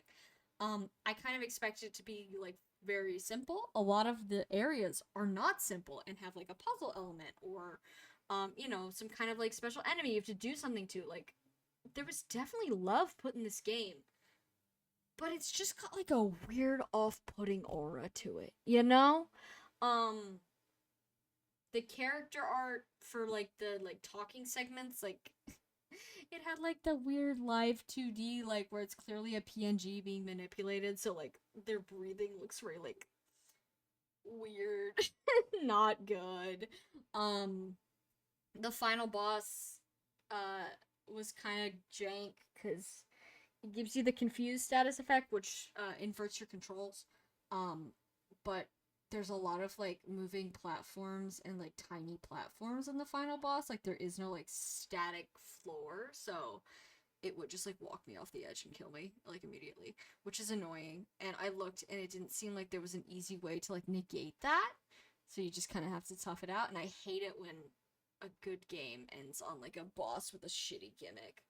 Um, but I thought this game was surprisingly competent. Like, to the point where I'm still like, in my brain, like, my experience is being actively overwritten by the fact that my first impression is that this is shovelware. Like, I It remember having a good time, but even now I'm like, I couldn't have had that much of a good time. the It art looks like that! the art direction of it is It's like weird. It's weird. baffling. It's not great. It almost reminds me a little bit of the Project Moon games, the Lobotomy Corporation and Friends, Library of Ruina especially. Yeah. But like Yeah, but that the one dollar that store version, like not as yeah, cohesive. But also, I think this game came out first, and it's so also it's gotta be a budget title, gotta oh be. yeah, no, this thing was made on the budget of like nothing, and you can tell. But like, given that, I can tell a bunch of talented game developers put their all into it and came up with a pretty good product. I just like my brain is like actively trying to tell me that it wasn't that good. But I'm like, no, I had fun. I had fun. I sat down. Usually, I don't play video games until like the end of my night, like 7 p.m. after dinner, because I usually like to get some shit done after work, after 3. But there were some days where I'd come home and be like, I kind of want to just play some Earth's Dawn right now, which is weird. So I'm gonna put this in A. I'm gonna put it right below Journey, and it's weird that it's up here. Does Kind that of make crazy, sense? yeah. It's kind of crazy, but it's fun. It's a 2016 game, so your female character can't wear pants though. So, because women's pants hadn't been Oh, invented until 2018. So you are running around in booty armor, but that's 2016 for you, right? great. Yeah. Valfaris. I did not like Valfaris. I know you like You're wrong, Valfaris. but you're wrong, but I don't like it. that's I a I thought it was. I don't like the locked angle of your weapon. I thought it was actively detrimental to my enjoyment of the game. I think it should have had three full. And I know it's like supposed to be like a more of a vintage title, which it's simulating that. yeah, that is like But a like, hallmark and common thing. I That's don't like like it. yeah, that's like saying I don't like the dodge roll. That's part of I don't like the like mechanics of Dark Souls combat in a Dark Souls or a Souls like game. Like yeah, you to a bunch of there's people out there in the world who just like shuddered with like what the fuck are you talking about? But yes. Yeah. No, I the thing that pissed me off, the thing that made me stop playing is that if you die after a boss battle, there's no autosave, so you have to redo the whole boss battle. Um and I just think that in a game that has that mechanic, you should be putting save points right after the boss. To be quite honest. Like, yes, you should maybe expect your player to be able to get to the next save point safely, but it's a game with a lot of like complicated graphics. Like, it's a very beautiful game. There's a lot going on. I walked into a hole because I didn't see the hole because I was too busy looking at all the other art, and then I died and I had to redo the entire Lamau. boss battle, and that pissed me off. And I stopped playing. So I'm gonna put this in. Well, I didn't play it. So I don't have to put it in replayed. I'm gonna put it in didn't finish derogatory. The art is great. The sound direction is Ooh. phenomenal. I assume that this is a game people love because the reviews are glowing and Cheppy's booing me. It wasn't for me. Boo. It wasn't for me. Yeah, we have this in like a fucking A tier in a previous I year's know. chart. I know. Should I just put it in replay to make people not hate me? Maybe. Yeah. I'm gonna put it there, but big asterisk next to it. I personally did not like this game. Okay, so before we talk about the lovely man waiting for us, I need to go refill my water cup. So we'll be right back after these short messages. Cheppy, talk to Tillian. He's in the chat. Samantha can't jump. Hey. Yeah. Oh boy. How many more of these do we have to go? Okay, that's a lot. That is a lot. I'm playing this fun game during the stream of as we get to a game, do I remember what the hell it even is? The one Sam played? Answer not normally. If off is lower than an A tier. I'm hurting you both, by the way. I'm gonna be real with you. I have like no opinion on off actually. Like it could go wherever Sam wants to put it. I don't. It's still hurting me. It's not my decision. Okay.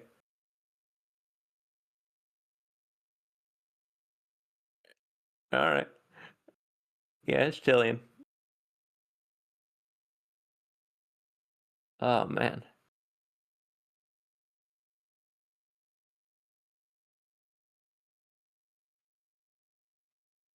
Unfortunately, I don't have control over this web page. Otherwise, I would be slowly sliding Valfaris up when Sam isn't looking.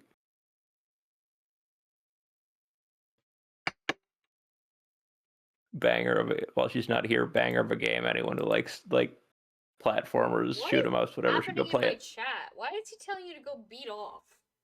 Oh, the game. Because if we put it below A tier, we're both getting murdered.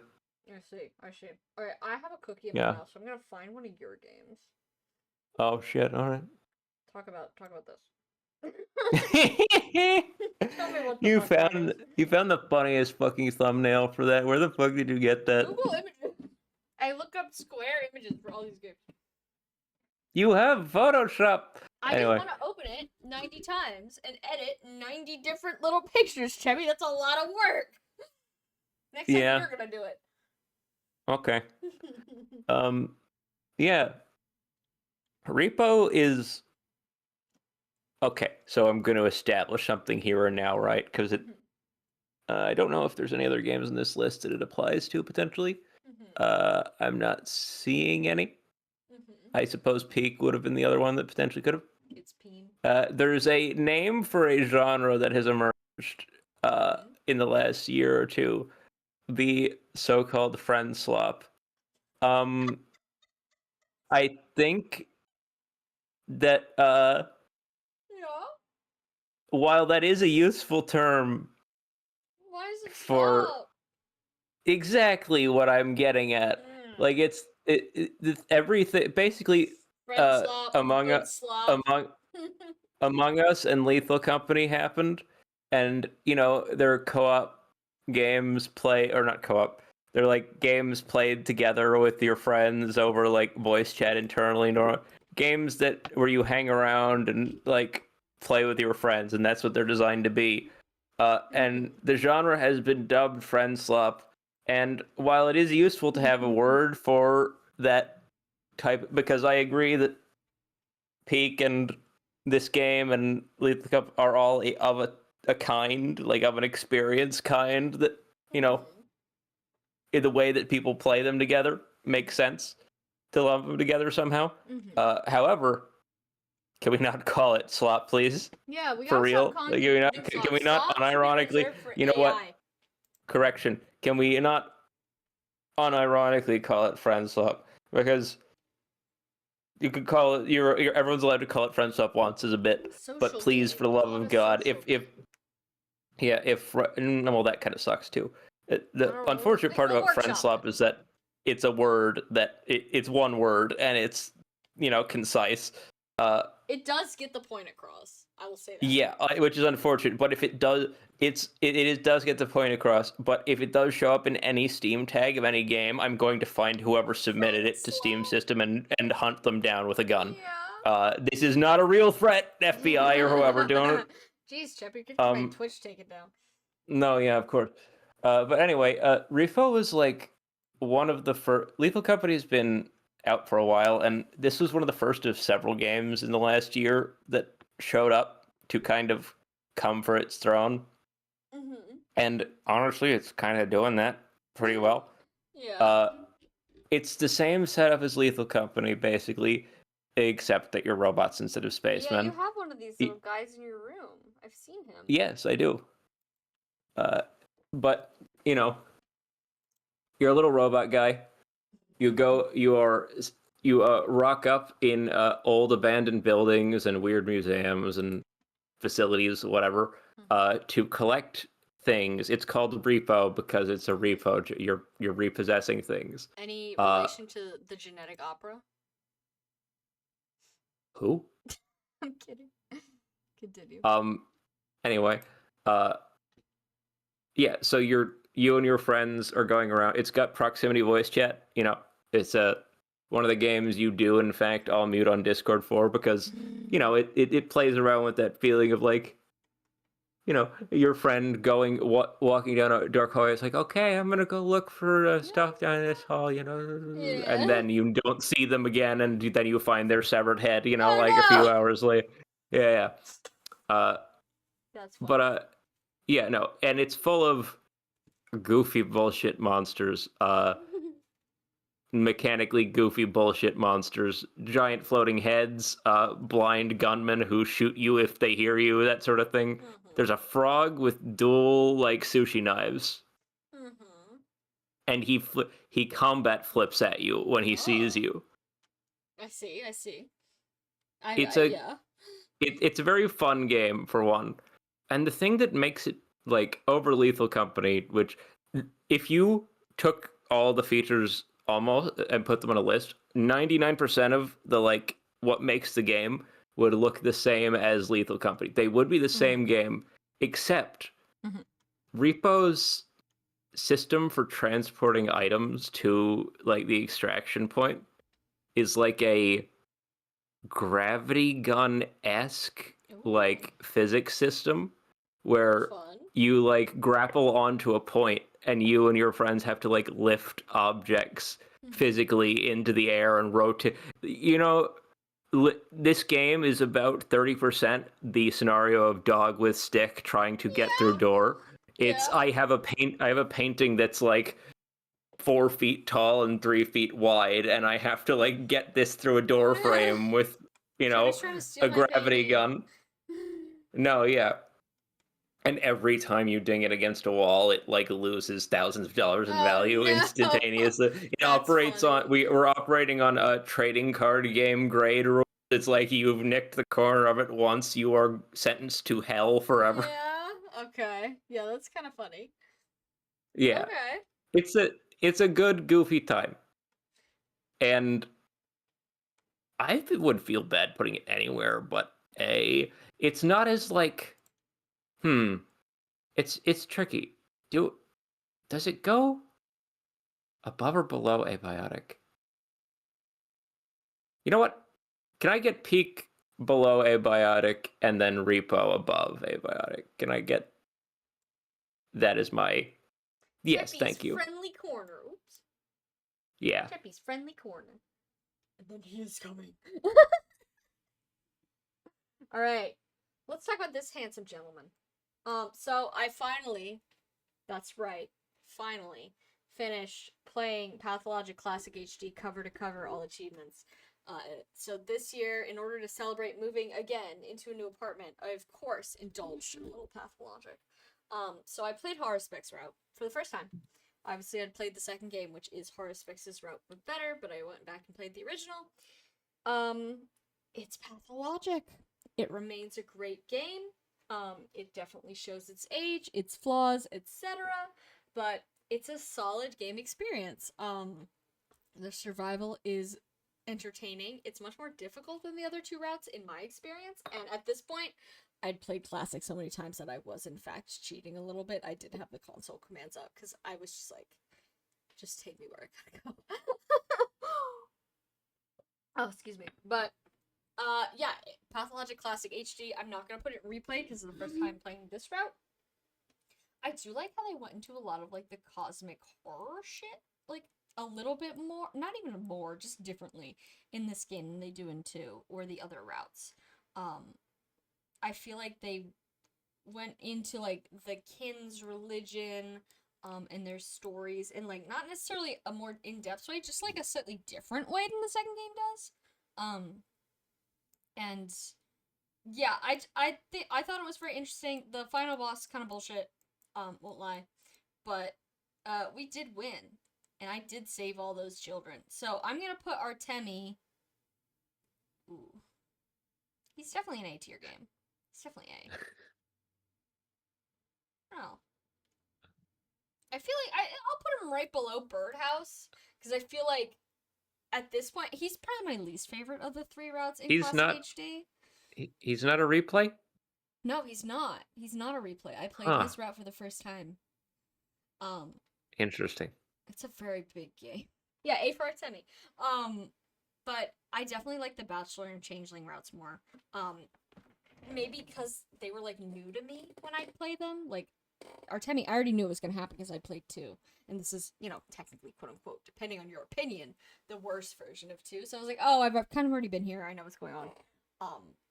So it wasn't a replay, but like it kind of felt like a replay. But it's Pathologic Classic HD. It's a good game. You don't really get to talk to as many of my favorite characters, like my favorite NPCs, my favorite bound as Artemi. Like, you don't really get to hang out with the Sabarovs. You don't really get to do anything with the Canes. I think they're the most interesting groups of people in the game. You're mostly just helping out the kids and like the kin characters who are interesting in their own right, but not my personal favorites. So, very good game, has value, should play it. Not my favorite of the 3 routes. Artemi is handsome, though. Can't deny that. God forbid a blonde man do anything. Hold on. Let me re-scoot. Because I keep scooting around in my chair. Sorry if you can hear my chair. Also, I'm very sniffly today. I don't know what's up. I guess spring allergies are happening. Oh, excuse me. Are we making good time? Let's see. I feel like we are. Okay. 2 hours in. Let's see. Dragon's Dogma 2. So I did not really enjoy the first Dragon's Dogma that I played. I played Dark Arisen. I have some problems with Dark Arisen. I think the plot was kind of whack. And Dragon's Dogma 2 um is basically the same game, like the exact same game over again, until you get to like the Well, final like 3 hours when Dragon's Dogma 2, like the actual game starts. Cuz if you don't know yeah, anything about this game, it starts the loading, like the title screen says Dragon's Dogma on it, which you might not notice. You play the entirety of Dragon's Dogma 1, which is a remake. You play the remake first. And then Dragon's Dogma 2 starts at the end of Dragon's Dogma 1. So it's that, I think, like, when developers do things to torment their players, I love that shit so much. I think it's so fucking funny when developers are pulling shit on their players, to be quite honest. I was not interested in this game at all until I watched a very long YouTube video about it. Can't remember what the guy's name was, but if you look up Dragon's Dogma 2, it's like an hour and a half long. It's like the first video that'll pop up. I think it's called Dragon's Dogma 2 is a fake game. Don't remember the YouTuber's name. But the second half, quote unquote, it's more like the second eighth, which was part of my issue. Dragon's Dogma 2 itself is a roguelike where it takes place in, I can only describe it as the final couple levels of Drakengard 1, where the world is ending, the sky has turned red, the world, everything is crumbling around you, and people are like running from like crazy creatures. Like literally, it just turns into Drakengard 1, which of course had me at hello. Which that part of the game really fun. There's a lot of really cool bosses. It's like a Fortnite situation. Like the area is getting smaller and smaller. You have a limited amount of time to complete the quest. Otherwise, you got to start the whole second game over again. That part of the game is great. The original half of the game, I still think Dragon Dogma 1 is boring as fuck, and I don't get it. I don't understand what people are ranting and raving about. I think it's really fucking boring. And the plot, like, barely makes sense on a good day. And even if it does make sense, I was vastly uninterested in the plot. It's like a whatever to me. But I like this kind of like cyclical time loop thing it's got going. I love that it's doing mind games on the players, because if you've ever been a video game player, you deserve to be disrespected. That's my policy as a game dev, so I feel very respected by being disrespected. I gotta put it. Oh, and I made Tillion's character, Honora, as my pawn again. Which was always fun because she hands me rocks, and I love it when she hands me rocks. She's my friend. I'm gonna put this in. I feel like I liked it more than Earth's Dawn. I definitely didn't like it more than Pathologic. I'll put it right below Journey. I feel like Journey has enough artistic integrity to hold up against a multi-million-dollar RPG. yeah, it does. Yeah. We're not gonna disrespect Journey like that. Lords of the Fallen. So this was what I came to when I was looking for my Souls-like fix last spring. This is not the 2014 Lords of the Fallen. This is the new one. So you get to make a little guy and then run around and do Dark Souls. I thought this was a really good game. It's very Dark Souls 3 in a lot of ways. Excuse me, like the world is very Dark Souls 3, the mechanics are very Dark Souls 3. It's got this cool system where you've got like this lantern, and you can use the lantern to like turn the worlds into like the shadow version of the world, which is essentially a completely different level. Like there's different areas to explore, but it's still like layered on top of the same structure. And there's different enemies in the shadow world. Like there's places you could only get to the Umbral world. Let's call it what it is, the Umbral world. There's certain NPCs you could only see when you're in the Umbral world. So I thought that was like a really cool way to add like a whole second layer onto a game, kind of like, Castlevania has the upside down castle, and then you're seeing like a totally new perspective of the same exact area. I thought that was really fun. One of the things I don't like about this game, gonna only like shout out one or two things, is they let you place your own bonfires. So like areas that you can save and heal. It's a Souls like. You can only do it in specific spots, and some of those spots are really, really badly positioned because there's static bonfires. I'm calling them bonfires. I don't remember what they're actually called. Where like they're there no matter what. The game put them there. And then there's these movable ones. The movable ones require like a consumable to use, which is pretty hard to find in the early game. You can buy them, but they're very expensive as for the early game. So you're probably not going to be buying too many. You're just going to use the ones you find. It is, I cannot tell you the amount of times where I was like, oh my god, I've gone so long without being able to heal. Let me slap down a bonfire. Because, like, if I don't do it now, I might not be able to get back to this point. And then I literally turn a corner and there's a static bonfire. Tell me why we're putting areas you can do that to right next to static ones. It can't be for any other reason than to fuck with the player, but I think that's just, like, such a dick move. I'm, like, literally right next to it. Like, next to it. But, yeah, I mean, later game, that's not a problem, because you can afford more of the consumable. The dress up is good, the character creator was good, I thought all the bosses were really cool. There's a couple that are janky, but, like, in a Dark Souls way, so they didn't bother me that much. Like, you know, they do some bullshit. Yeah, I thought this was a pretty good game. It catches a lot of flack, again, for not being made by FromSoft, but I think this is genuinely, like, the closest anyone's ever gotten to, like, making a FromSoft game that isn't FromSoft. So again, they're catching heat for things that the other company gets away with on a regular basis. But I think it was a pretty faithful entry to the genre. I'm actually gonna put it in A. I had a good time. Maybe I'll put it, like, below peak. That feels right. It's high A. I'm definitely going to play the second one. And I did buy the 2014 one, even though I know that one is, like, famously one of the worst Souls-likes ever. I don't know why. I've heard it's because the combat is extremely slow. But we'll see. I'll have to judge for myself. I'm pretty forgiving. I didn't even know that they were different, if I'm being honest. Yeah, one of them you play as, like, a guy that looks like Mr. Skyrim. And this one you play as, well, I played as my OC. But you could play it as whoever you want. I have to look up what this game is called, because I literally cannot read that. Contradiction. Like contradiction, but the word train is in the middle. Oh, right. I do not remember what happened in this game. Like, at all. Like, at all. I think I died, and then, like, they were doing science on me, or I did science on myself. Artistically, I guess, interesting. The fact that I can't remember anything is not. This is an RPG Maker Game Jam game again. Okay, so I'm gonna judge it nicely. I'm gonna put it at the. I'm gonna put it above the AI. Can I read something here? Yeah. The description of this game is very short.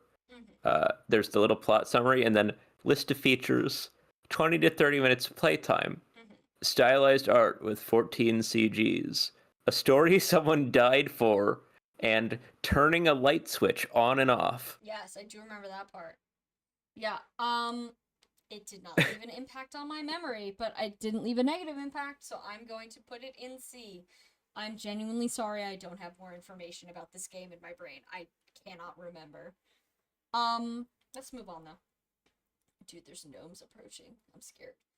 Dodd Goes to the Museum is a super, super cute little tiny, and I mean tiny as in, like, aspect ratio tiny, like maybe that big. I mean, it's a GBA style game about being a little dinosaur type guy who goes to a museum.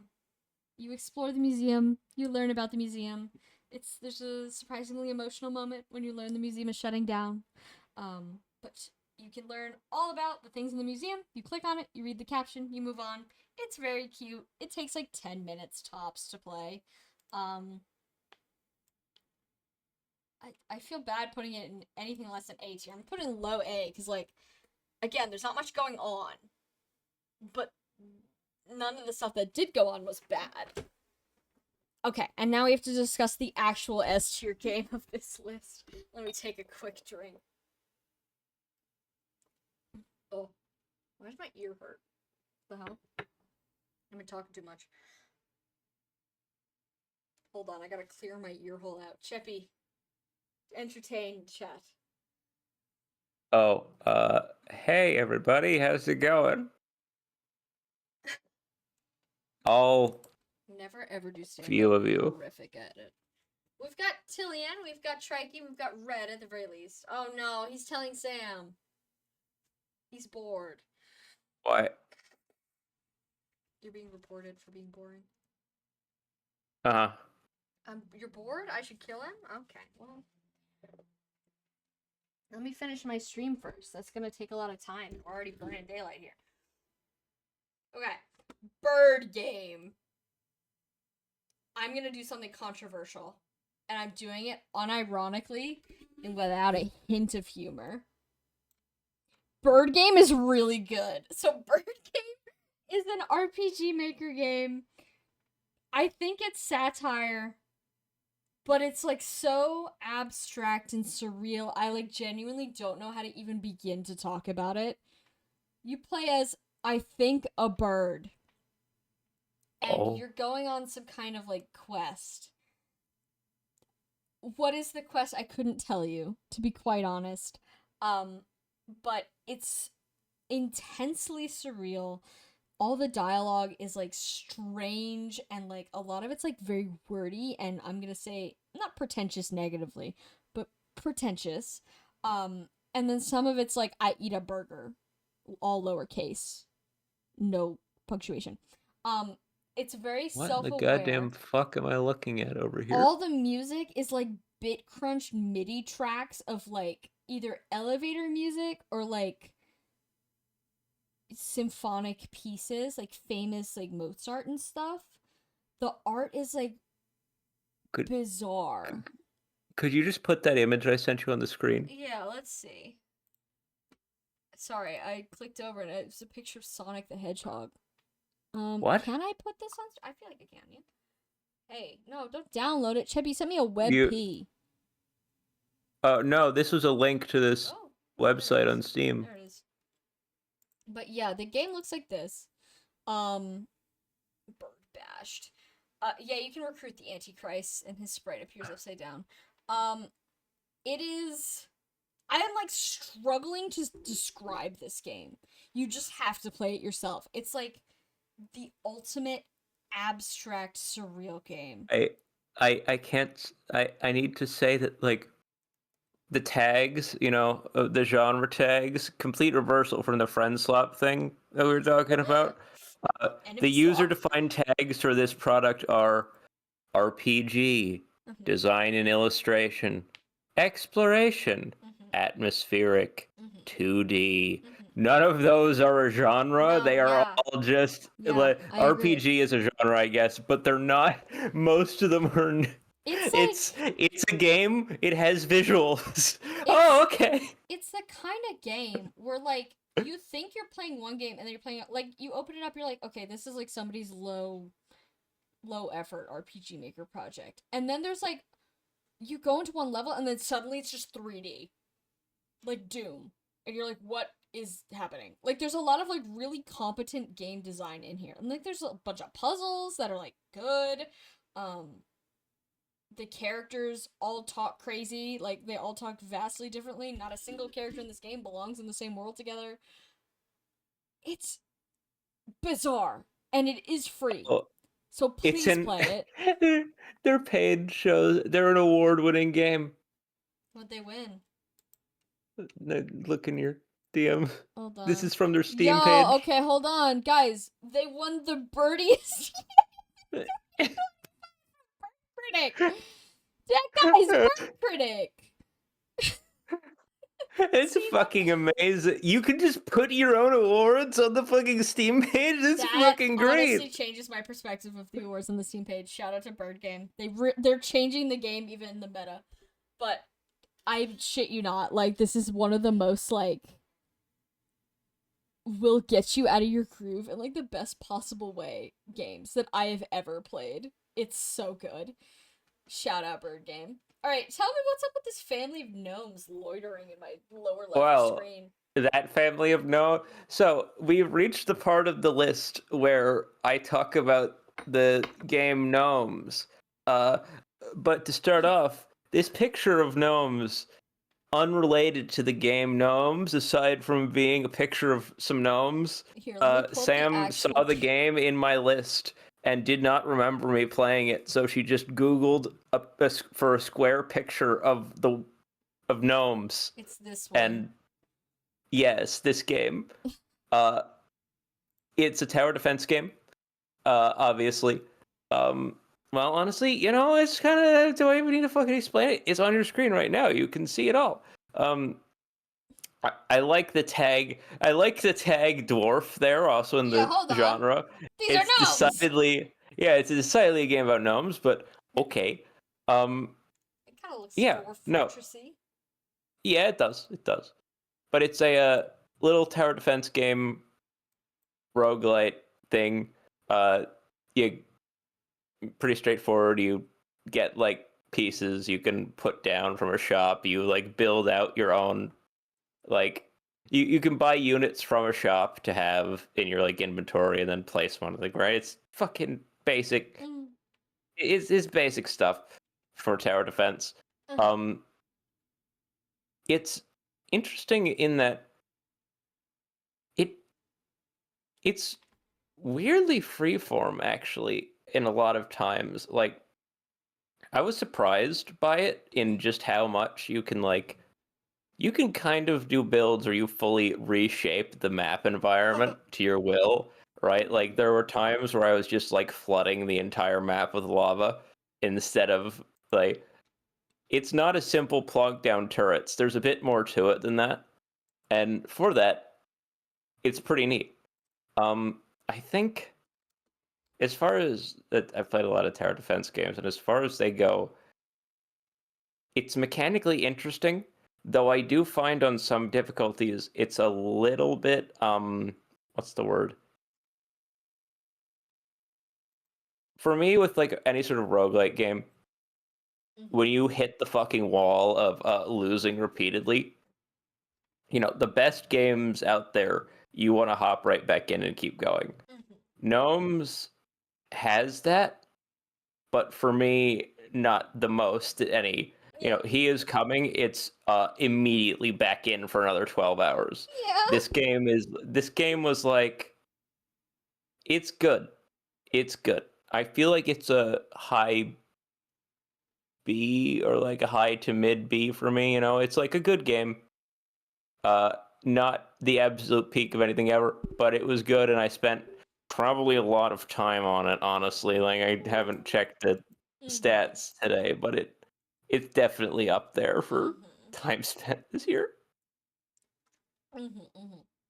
Sorry, I was in the middle of taking a swig. Okay, is this a good place for it? What's that thing above it? Daryl the Doomer. Fuck it, you know what? Whatever, sure. Alright. I forgot. I was gonna say, there was no Fire Emblem game to talk about this year. There was. Oh, fuck! I didn't even notice it from... Okay.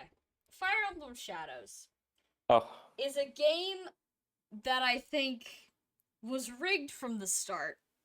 I genuinely believe that this game was supposed to come out during the Among Us craze, and for some reason got insanely delayed to the point where they just shadow dropped it one day and never really spoke about it again. If you don't know what this is, it's a mobile game, which has very competent art and like animations and shit, like Fire Emblem Heroes.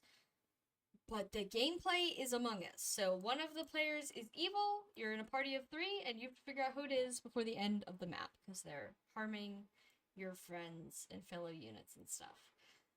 This game is clunky. I think this should have been... Here's what I think. I think this should have been a game that is not a gacha game.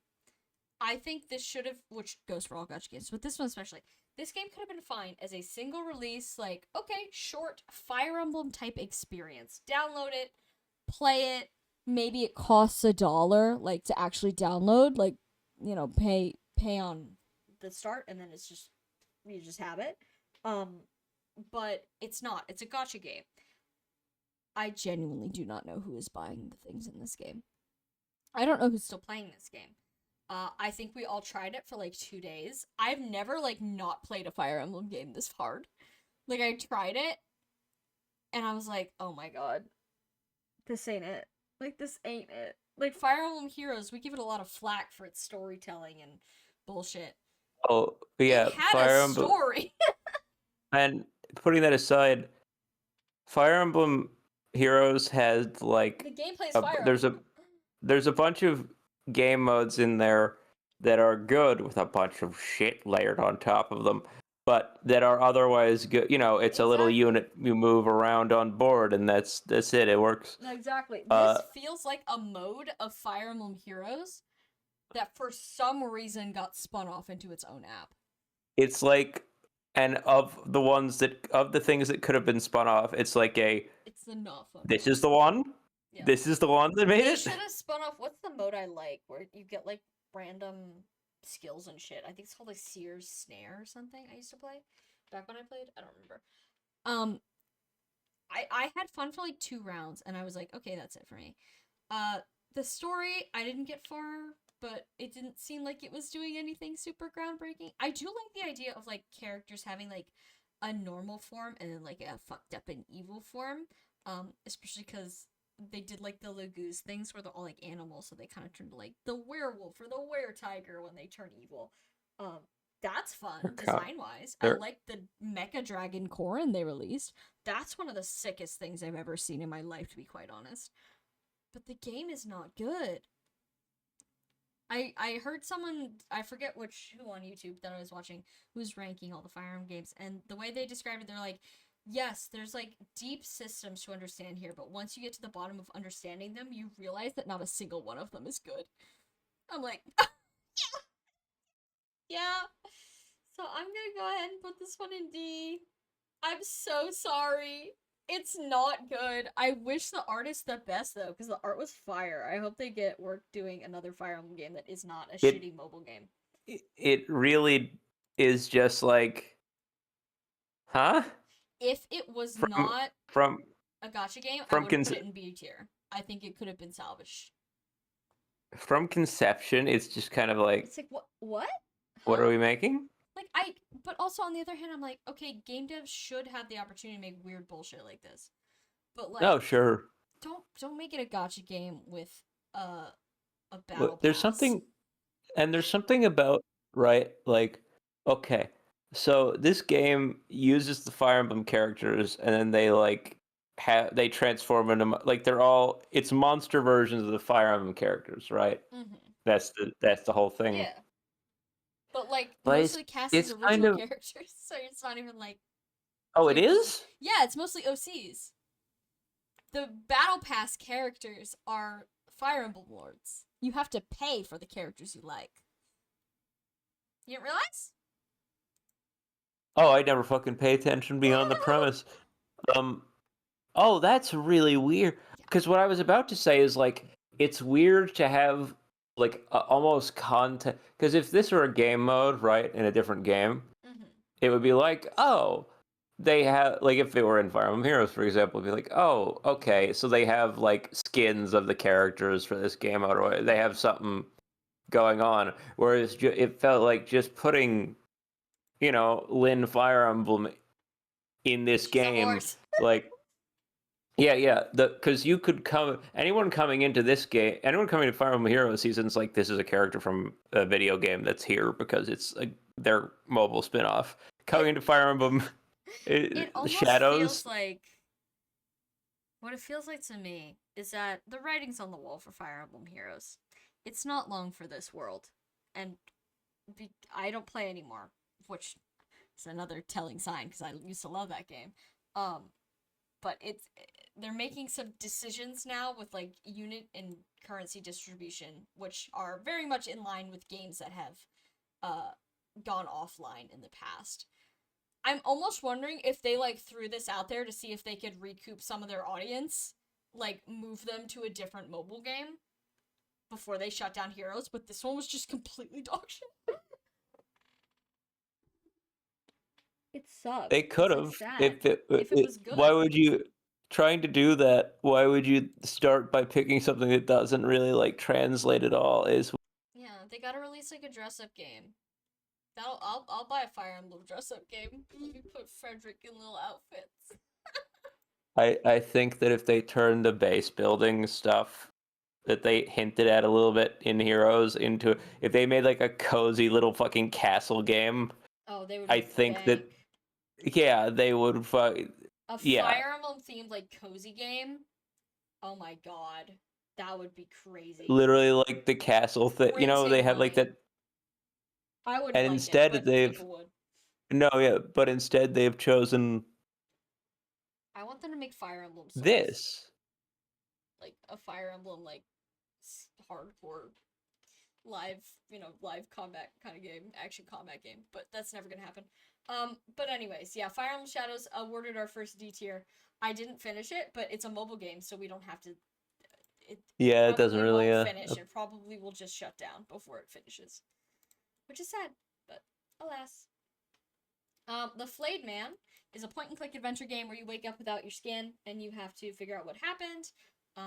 Long story short, you're in hell and you're being punished for your sins. It's fine. It's a fine game. I'm gonna put it.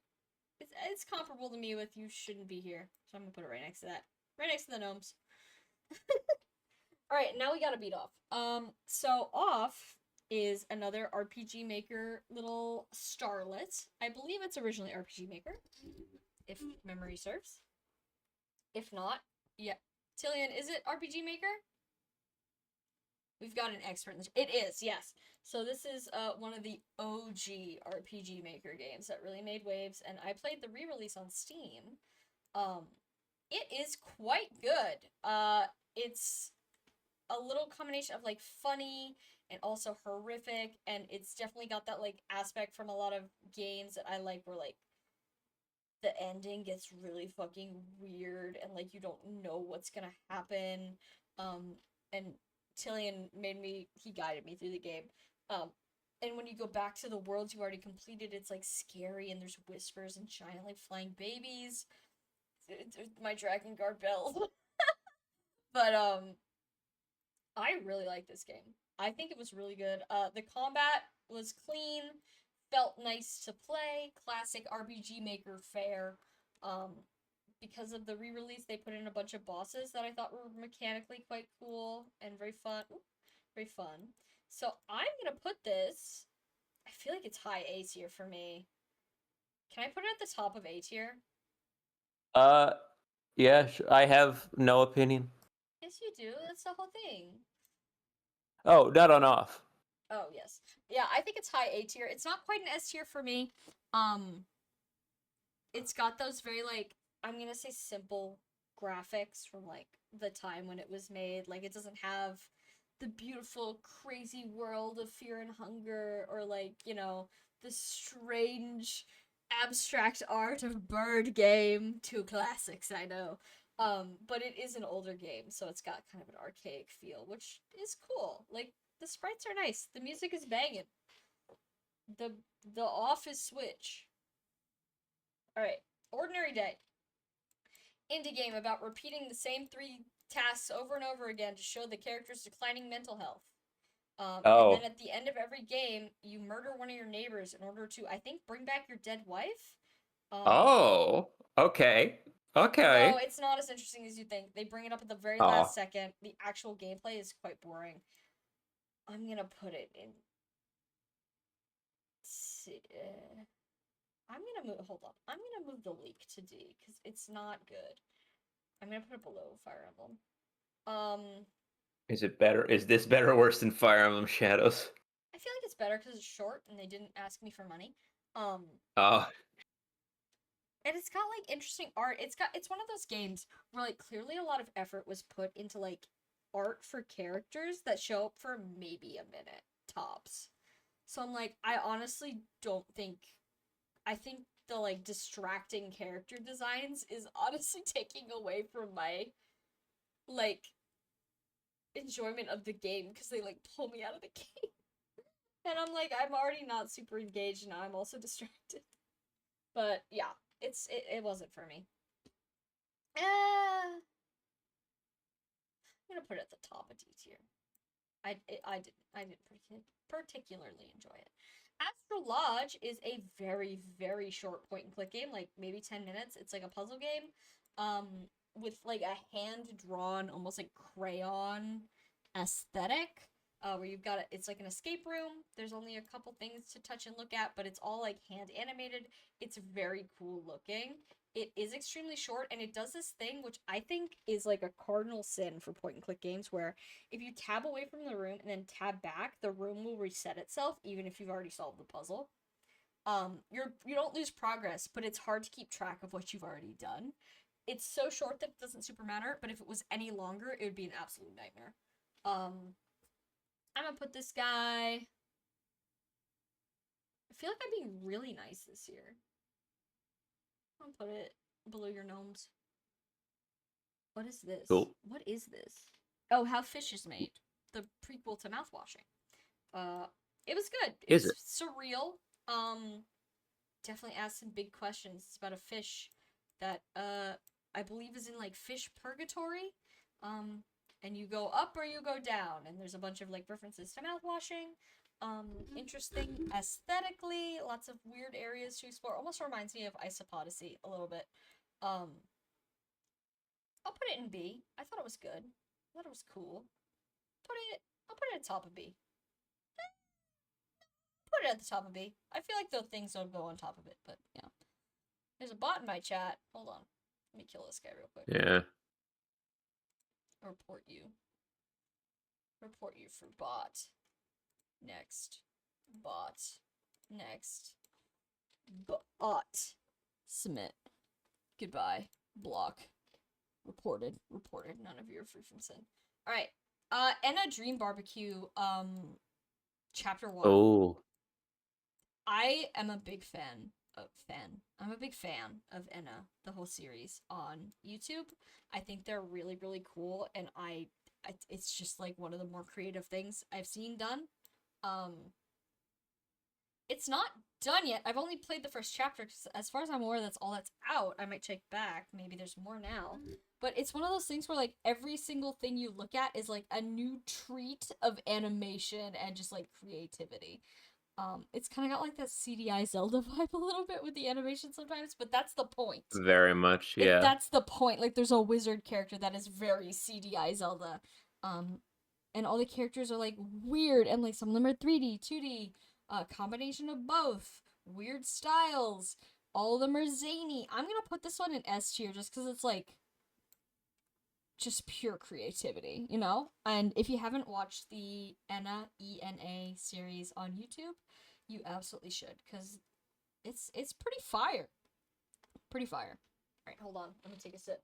I'm gonna need to pee soon, but not yet.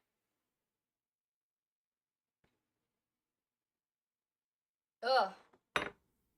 Alright, The Old House. It's a very, very low pixel game, like 1-bit game about an old house. You go in, you click on some stuff. It's like a point and click. It is kind of hard to see what you're clicking on sometimes because it is so low bit. I did have to use a guide for some things because there's like a part where you have to pull an axe out of a tree. I like literally could not see the axe because it was so low resolution. And it's all black and white, so like you could barely tell what's going on. It's fine. I have no strong opinions on it. I'm gonna put top of C. Kind of predictable, but yeah. Kill the Twister is a game, a single boss fight game where you fight a twister. I thought this would be a cool idea. However, I could not stand the movement in this game. I believe you navigate pretty much solely by rocket jumping. But it's like TF2 style rocket jumping.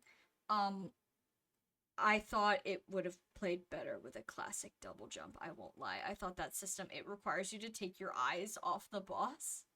And I thought it was unwieldy, and it didn't do well with the weird movement system, so I didn't finish it. I didn't even kill the thingy. Omnilink is a sci-fi, like, space, like, kind of dogfight game. Like, you know, your ships are shooting each other. with like not RPG, visual novel, I'm gonna say aspects.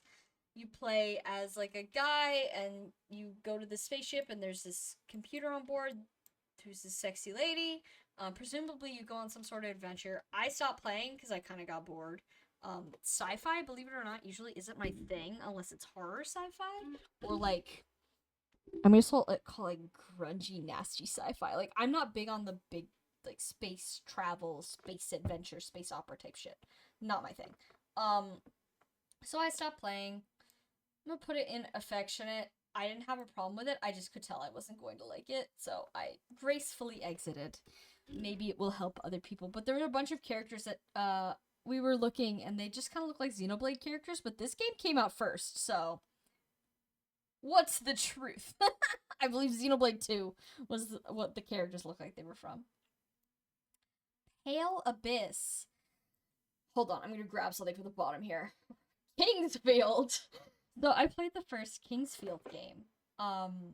As in the first one, Japan Kingsfield this year. Or last year, I should say. It's 2026 as I speak. And my goal for this coming year, 2026, is to play the rest of the FromSoft titles, like cover to cover. We'll see. I've tried Kingsfield 2. I can't wait to move on to Kingsfield 3. I will probably not be finishing 2. We'll talk about that next year. But at first I didn't really like it because I wasn't really understanding what was going on. And then I realized that it's like a really classic dungeon crawler with roguelike elements. So once I understood that, I was able to complete the game. Fun final boss, interesting area, cool lore. Definitely like some really, really early echoes of like what FromSoft games would become. Right down to like the names of items. You can get the Moonlight Greatsword in this game. It's called, I think, the Moonlight Greatsword. It's like the MacGuffin at the end of the game to kill the boss. It's like actually called that as opposed to all the games where we call it that, but it's not. No, yeah. Like that's what it is. So I liked it. I think it was good. I'm obsessed with the cover art because it's got no fucking thing to do with the actual game, but it looks cool as fuck. I have a coaster of it that I bought at a convention. It's hanging on my wall because I don't want to use it as a coaster. It's glass, so I command stripped it to my wall. It's so cool. I'm gonna put this in A. I'm gonna put it right here in A, comfortably below peak, but above Lords of the Fallen. Okay, now we're going to talk about Pale Abyss. So Pale Abyss is actually the demo for a game. It was released as like its own game, but so like it didn't have the demo tag, but it is a demo. It is free, and I will say for the record, it is technically now listed on Steam as Pale Abyss Prototype. Prototype, okay. Got it. There's a different page called Pale Abyss now, which is their future game. Ooh, I can't wait to play that. I was a little confused earlier because I was Googling these in advance, and I was like, Pale Abyss has no release date. Yeah. No, I played the prototype, and it's a Kingsfield-like, so it's got the same combat system as Kingsfield. It's a very slow, plodding, perhaps, methodical, but rewarding. And this one has a great magic system, like maybe the best I've ever seen in a game. So instead of like a mana bar or like a cast limit, what you gotta do is you just gotta make sure you don't cast the same spell too many times in a row. Because if you do, bad things will start happening to your character. So you gotta like balance what spells you cast in what order to keep your character like from going crazy or turning into some kind of creature. I think that's a really good way to do it. That way you're not just spamming like overpowered spell over and over and over, like, because the more powerful a spell is, of course, the more it'll also drive up these various amounts that your character is currently suffering from. So I thought that was a great way to like give players essentially unlimited power while also not letting them go crazy. Like it's auto balancing. As long as you don't have a specific spell type that's drastically better than all the rest, like to the point where you'd be willing to take the heat of using it too much, it's really good. The world is very cool. I thought the soundtrack was very nice. Aesthetically cool. You could also find the Moonlight Greatsword in this one. That's how we're judging the games now. Can you find the Moonlight Greatsword? I'm gonna park this bad boy right above its older brother, Kingsfield. They're so very, very similar. Actually, it's a demo. Should I put it down here? I finished the demo. I finished the demo. And it was like a solid like end of the demo. It didn't feel like, oh, we're trailing off. Presumably there'd be more levels, but yeah. The Katydids incident is a like point and click like computer like OS puzzle game, like where you're playing on somebody's fake computer and if you solve a puzzle. It's like a ARG type thing where you're trying to discover like what the Katydids incident is and how to unlock specific files, and there's like a little audio jump scare. It was fine. I won't spoil the whole thing, but it's interesting.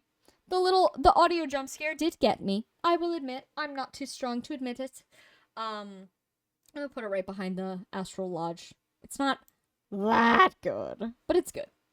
All right, Cheppy, talk about this one, and then we're gonna take a pee break. Project Zomboid is another one of the ones I feel like I probably don't have to explain to a large number of people. You have to explain it to me, though. I know. Yes, I'm gonna get to that. Yay! Project Zomboid is an isometric zombie survival game. It is, and I cannot stress this enough, very, very detailed. It is.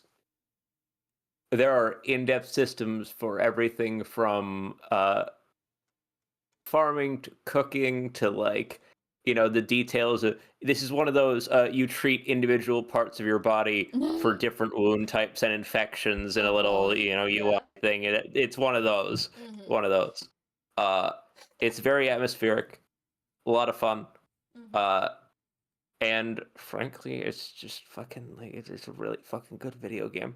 And it's still in early access. Oh jeez. Yeah, but it's a every time you play, you just sort of go until you die. Not even like a roguelite, really, just so much as just a game. You just it runs. You go until you die. It runs. God, I hope they all run. No. There's like the game is played in runs. Like you start and you go, and it's not a like you're not you don't unlock the next character or something in in between each run of the game. No, it's a game about surviving zombie apocalypse. You can fucking deconstruct houses and like rebuild them to be like tower fortresses. It's good. It goes in A tier or else.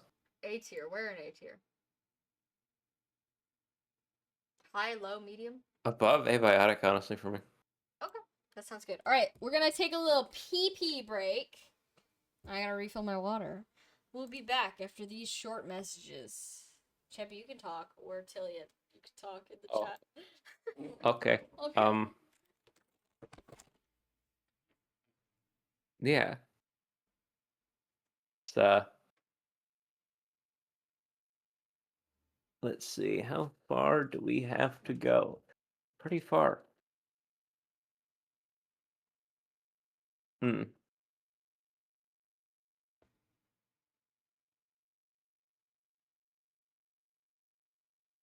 Shutterfly prints reordered because they never arrived. Oh no. They never arrived. Do they reimburse you for prints that don't go through?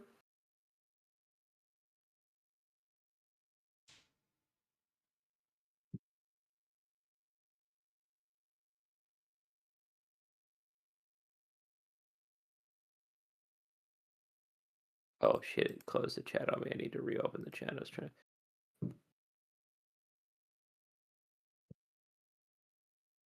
Okay, that's good.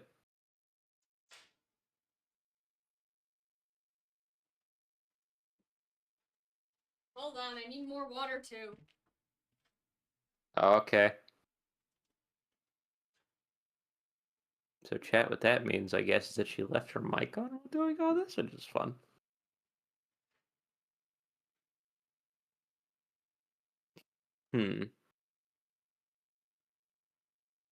God, I'm looking at this list here.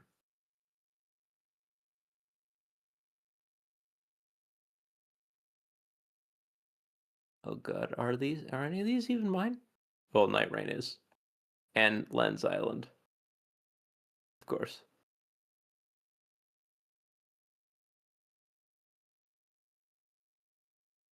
I'm glad that D tier is finally getting some love here. I This is how it always happens. There's always like one tier of game that gets missed out for the early part of these streams, and then filled it at the. Oh, I'm hello, back. hello. Oh, I need to blow my nose. Mm-hmm. Ugh. Now, Tillian, your Shutterfly prints never came? That sucks. I hope they get them to you with haste. Oh, hold on. I blew my nose so hard that it started making me itchy. Let's see.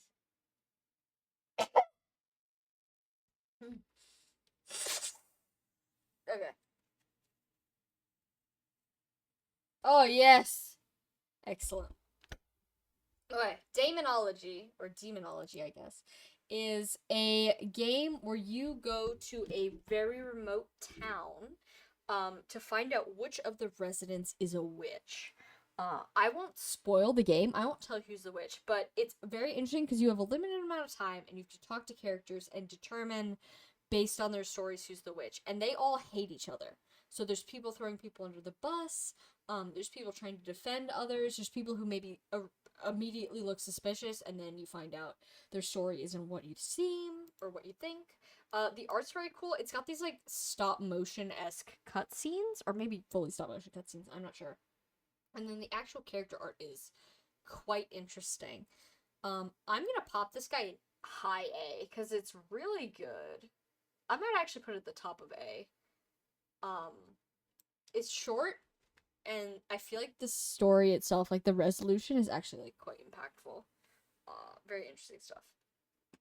Liminal Death is a game. Get this. Tell me if you've heard this one before. Where you're in a maze. But I don't think it's about mental health. I think it's about being in a genuine scary maze. The voice acting is a truly dog shit. I think it was done by the solo dev, and I don't think the solo dev is a voice actor. And they're also voicing every character.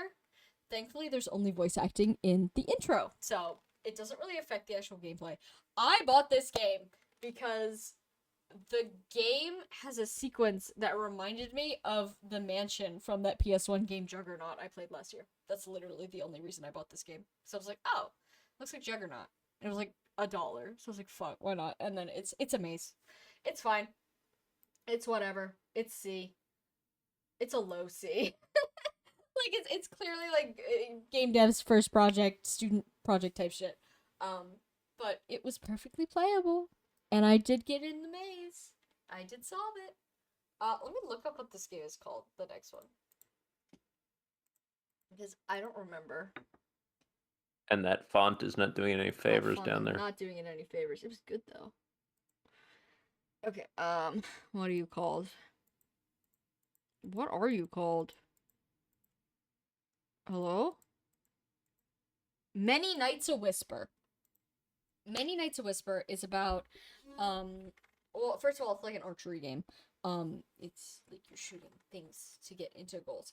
And you play as this character who, if they make it, if they do archery all the way into, you know, the big vessel on the end of the horizon, as is tradition for the past, like, since time immemorial, someone's been doing this. If they do it, everyone in the world, their wishes get granted. If they fail, the power disappears forever. So it's a game about, like, expectations and, like, what the expectations do to people, especially to young people, because it's explicitly about being a teenager. Because a teen has to do it. And the game, it ends with either you succeed or you fail. Like, the fail state is not like game over, you failed. It's like, okay, the world is like this now. Is this a good thing or a bad thing? I failed. I did not get into the big cup. I tried. But honestly, my takeaway from the end of the game after hearing everybody's wishes, and like some of them were good, some of them were really bad. I was like, oh, maybe that's not a power that a single teenager should have. But I thought it was a very like impactful, thoughtful game. And the archery felt good too. And I really liked, because the achievements all have the lore in them. So the achievement is actually like, it tells you about all the different people that came before you, kind of like, you know, the Avatar. the avatars, different forms. And it gives you the lore. And some of them are like really dark, and some of them like tell you about different things people wish for that like are a reality in this world and what they were like before the wish, etc., etc. Excuse me, sorry, I was biscuiting. I like thought about this game for a while because I was thinking about going back and like trying to reset my ending to do it right, and I was like, no, that's not what this game's about. I did an action, and now I'm living with the consequences. And I think that's a very powerful message for a medium where it's like so calm and just like reset the game. Like there's no stakes here. But I'm like, no. The whole point is that there's stakes. I'm not gonna reset. We live with our failure and we move on from there, which I think is a really like, I don't know, good lesson to internalize, you know, even in the form of a video game. So I'm actually I feel like this could go in S, but I might put it at the very top of A. Like, it's good, but it didn't, like, completely rock my shit, you know? Like, it had me thinking, but it didn't rock my shit. Does that make sense? Alright, I'm gonna do Qualia next. So Qualia is a one of those like computer desktop style visual novels where you are allegedly filling out some kind of test to see like what's a human versus what's a computer, like a Turing test, where presumably you're playing as the human. I won't reveal what happens from there. Sneaky stuff. There's a bunch of jump scares, but it's like the same jump scare over and over. I'll be honest. I'm one of those people that does get a little disturbed by like analog horror faces where they're like liquefy his ass. Liquefy Photoshop liquefy tool his ass. So I did find the jump scare a bit disturbing. But it's good. I think the ideas it was putting forward were interesting. It is one of those games you have to keep replaying it, and that's kind of the point of the game in order to get like the full story, which there's enough game where I was like, okay, like I'm getting a little disinterested by playthrough 4. But it's pretty short. So I'm gonna put this one in high B. Yeah, I think it was pretty good. Yeah. What is this one? Is this Rising Sun? Something sun. Dying Sun. No, the opposite. The sun's dying. Fuck. This is an extremely short, like, musical game, like, little set piece, I'll call it, where you're kind of just, like, skating around on your cool futuristic hoverboard as, like, things happen around you and there's beautiful music. It's just kind of like a visual experience, not really a game. Like, you can't do anything. You just kind of move around. I'll put this in B. It is. It's nice. It was a nice experience. I'll put it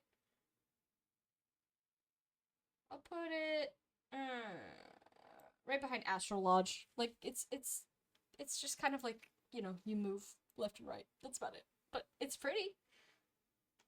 Oh god, I've just seen Baroque in there. Let's carry on. Jump scare. Oh, she's coming, Chippy. She's coming. Uh-huh. System Shock 2 remastered 25th anniversary edition. Me and System Shock 2 go way back. She's one of my OGs. Played this one in 8th grade, which was, for those of you who don't know, the year I was finally allowed to play big kid games, aka the year I finally went on the computer to play video games for the first time. Because we didn't have like an Xbox or anything. We had a Wii, but we played like exclusively Wii Sports and shovelware. So this was one of my first, like, I'm gonna say, games for grown-ups. Obviously the original, not the 25th anniversary edition, because that was quite a couple years ago. It's still a great game. Visually, it does not hold up to the System Shock remake that came out a few years ago. That is now my gold standard for System Shock-related content. That game is gorgeous. This game, remastered, is good, but it's a 90s game. She's a little grungy. That's okay. She still plays very, very well. The gunplay is very modern. And the upgrade system is great. The audio, we love Shodan. Shout out.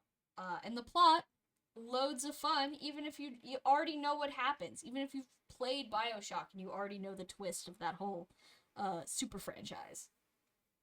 Because they just do the same thing again. Or I guess BioShock was the same thing over from System Shock. It's the same twist from BioShock, basically.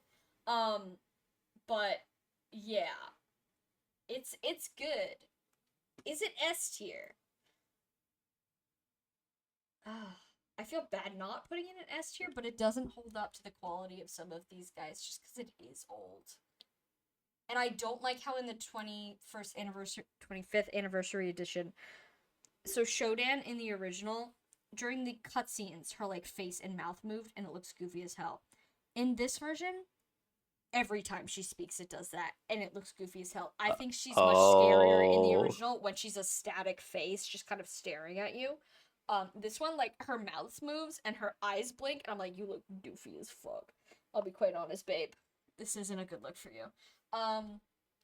So that's my personal preference. Maybe some people find that scarier. I don't. I think it looks silly. I'm gonna put it right behind Off. It's a fantastic game. Easily one of the best, especially of its kind. Everyone should play it. There are other games in the general realm that are better. Unsorted Horror is a collection of games. It's one of those, like, 5 games in a little package. It's 5, like, low poly PS1 style haunted horror games. I'm not going to go into detail about any of them, but they're all pretty good. Some are better than others. My favorite was the last one, which is called the Tartarus Engine. Maybe I'll go into that one. It's about a bunch of guys who, like, they're breaking into a prison, but, like, the prison is everyone's wearing VR goggles, and you're essentially experiencing, like, 1,000 years of torment in a single second, that kind of thing. And their idea is they're gonna hack in and make, like, essentially the opposite, like an eternal heaven, like 1,000 years of heaven in a single second for themselves.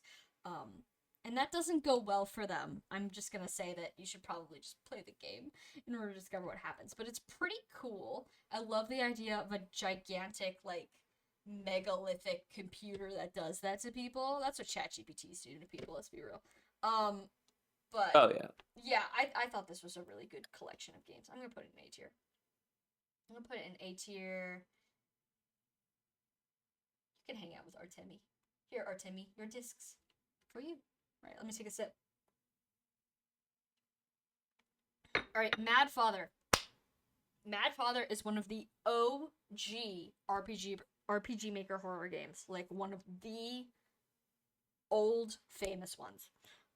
It does show its age. The story is not, I'm gonna say, fantastic. It's about a little girl whose father is a mad scientist, and he goes missing in their scary mansion, and she has to go find him. And of course, there's all kinds of crazy haunted shit going on in there because it's a spooky game. It's not that scary. Like, it doesn't hold up to some of the modern RPG Maker horror games. Like, the aesthetics are very, like, cutesy anime. Like, you can see she's like a cute little anime girl. Like, it's not a scary game, but there's gore and shit.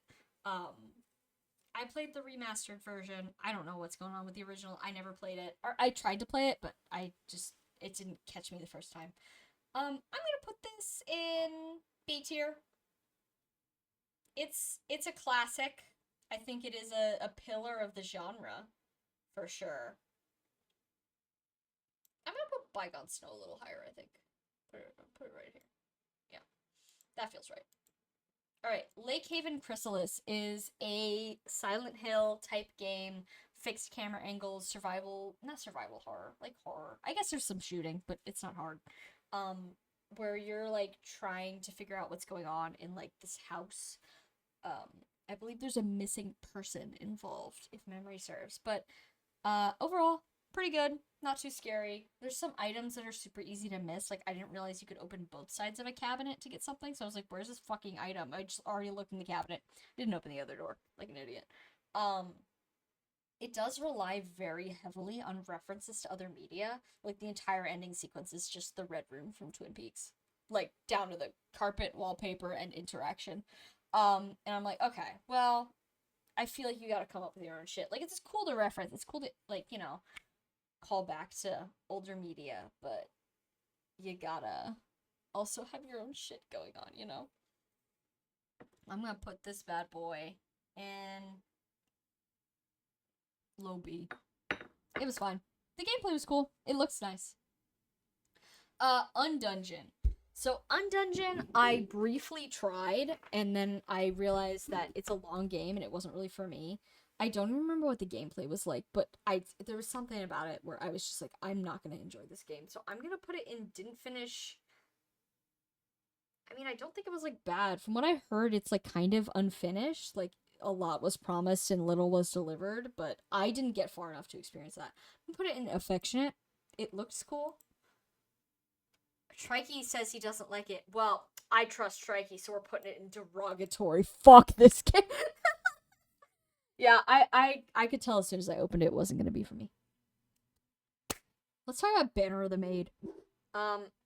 Oh God, is it French Emblem? Da, da, da, da. Yes, France Emblem. Oh, let's Banner go. of the Maid. And by let's go, I mean, oh. Sorry, I'm picking this up. Banner of the Maid is an alternate history game about the French Revolution. Again, we did 2 of those this year. Where you play as Napoleon Bonaparte's sister, who has magic powers that lets her rally the troops of France, a la Joan of Arc, to take back their homeland from various things, French Revolution style. Marie Antoinette is the villain of this game, and she also has evil powers.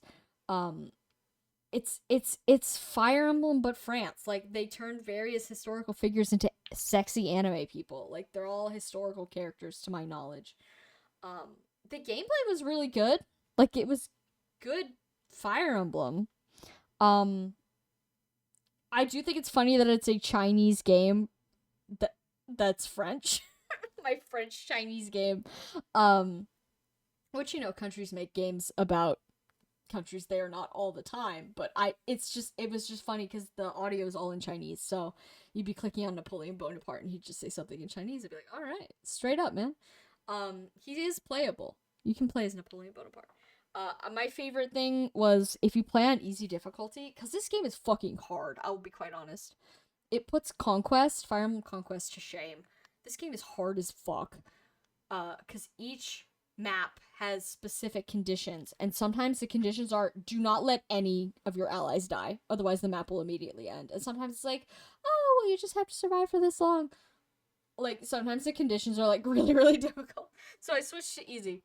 And one of the things easy mode does is it gives you, like, these bonus cards at the beginning, where it'll give you, like, a random effect that helps you out a little bit. And one of them, I believe it was from Mr. Robespierre, who came up earlier, for a different game, but it was called, like, the Call of the Guillotine, and it just added, like, 30 damage to all your attacks. Like, this is awesome. Let's go. So, like, it's a fun game. I will not lie. It's fun. It was fascinating to watch, like, every choice made. Yeah, it's just, like, a weird fucking game. And it's, like, the only game this dev has ever made. Like, what? No, yeah. Yeah, I thought it was good. If you're a Fire Emblem fan, hop on this shit. There's some cool character designs. There's some truly dog shit character designs as well. The characters have, like, supports with each other. There's emotional deaths, highs and lows. You get to wear titty armor, etc. So I'm gonna put this in A. I'm gonna put it... I feel like I did have fun with this. It can't be better than Artemi Burak, though. No, can't have that. I'm putting an A. I love how our A tier is still filled out. We played a lot of good shit. Alright. Chibi, I'm gonna need you to take a load off. I'm gonna be talking for a second. I'm already... Bro, my feet have been off the ground for, like, an hour. Alright. So let me put you guys on some shit. Baroque for the Sega Saturn. Go first. Baroque for the Sega Saturn is a game for the Sega Saturn. It's a roguelike. So the plot of Baroque, I will not explain it in detail. Cheppy, do you care about Baroque spoilers? Because I kind of need to describe it a little bit in order to, like, even imply what's going on. I cannot stress enough to you that I don't fucking care. Yay, okay, good. So, the plot of Baroque is you wake up, you're like a mute amnesiac. You wake up in a world that has already been destroyed. Like, the apocalypse has happened. It happened a long time ago, and everyone around you is like mutated freaks. Kind of Fallout, but like definitely more of a fantasy vibe. Um, and you find out from a guy called the Archangel, who's an angel, like from the Bible, allegedly, comma, um, that your job is to go into something called the Neuro Tower and kill God. God is at the bottom of the tower.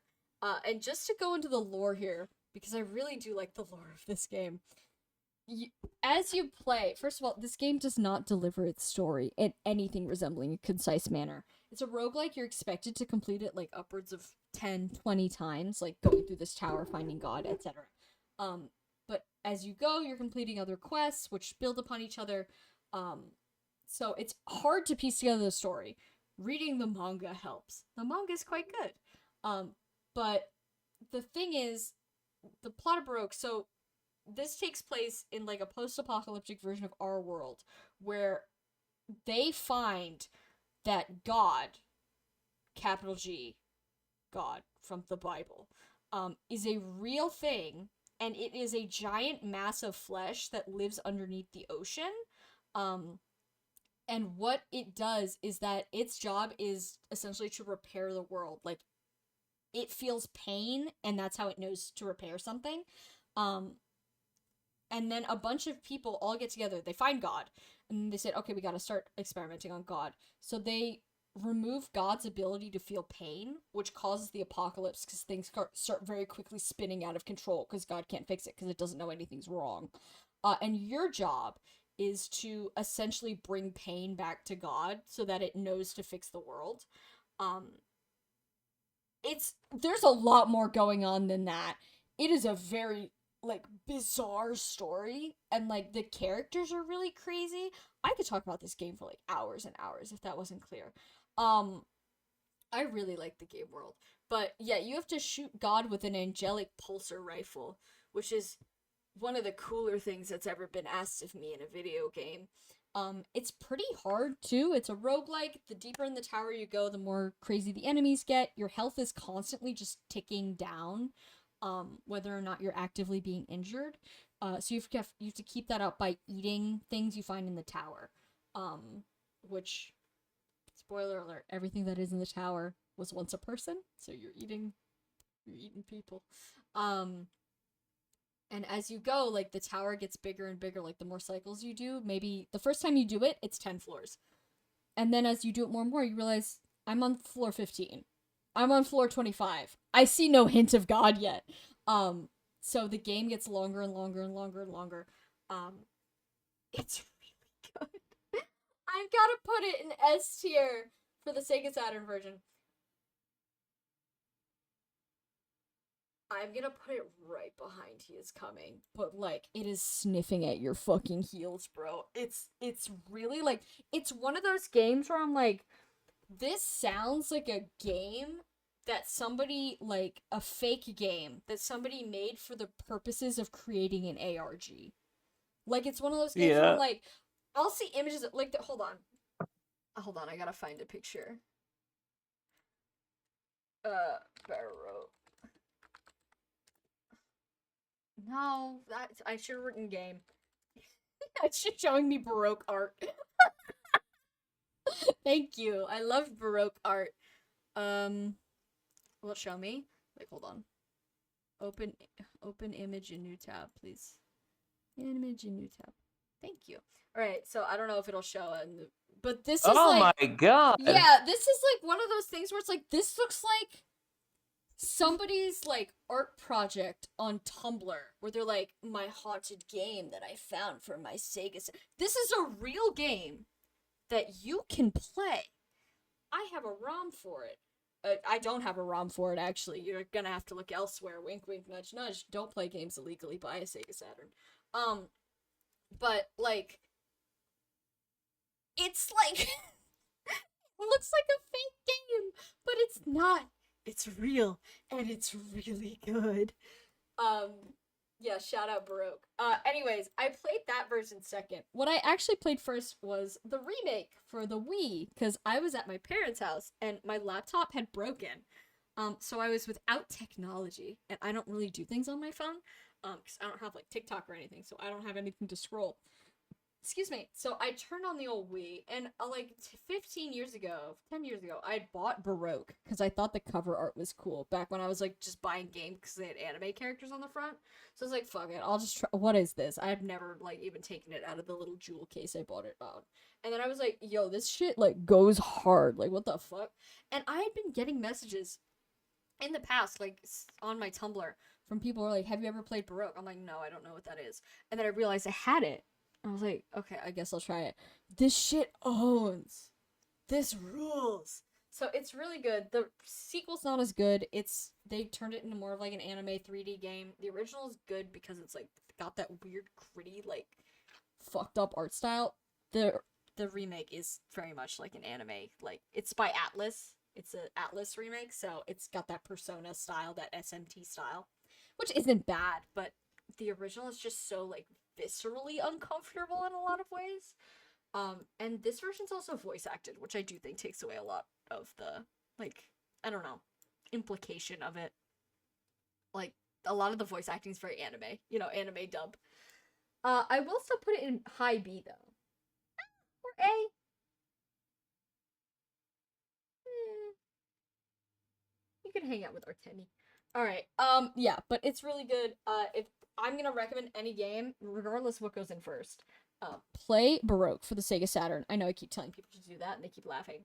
Do it. It's good, especially if you like roguelikes. Um, Jaded, I didn't finish because I could tell I wasn't going to enjoy it. It's like a Metroidvania thing with like unique movement mechanics. I can't stand that shit. Make me move normal. Sorry, jaded, you say? Yeah. It's called Jaded. Typing that into my Yeah, search bar. you'd love it. It was not for me. Um, I'm Is gonna it called Oh, I Jaded, can't spell. Never mind. Ignore me. Jaded, like the Rock or Victorious character. Um, I'm gonna put it in affectionate just because I do feel bad putting it in unaffectionate, but I didn't like play it. Because I knew I wasn't gonna vibe. Hold on, taking a sip.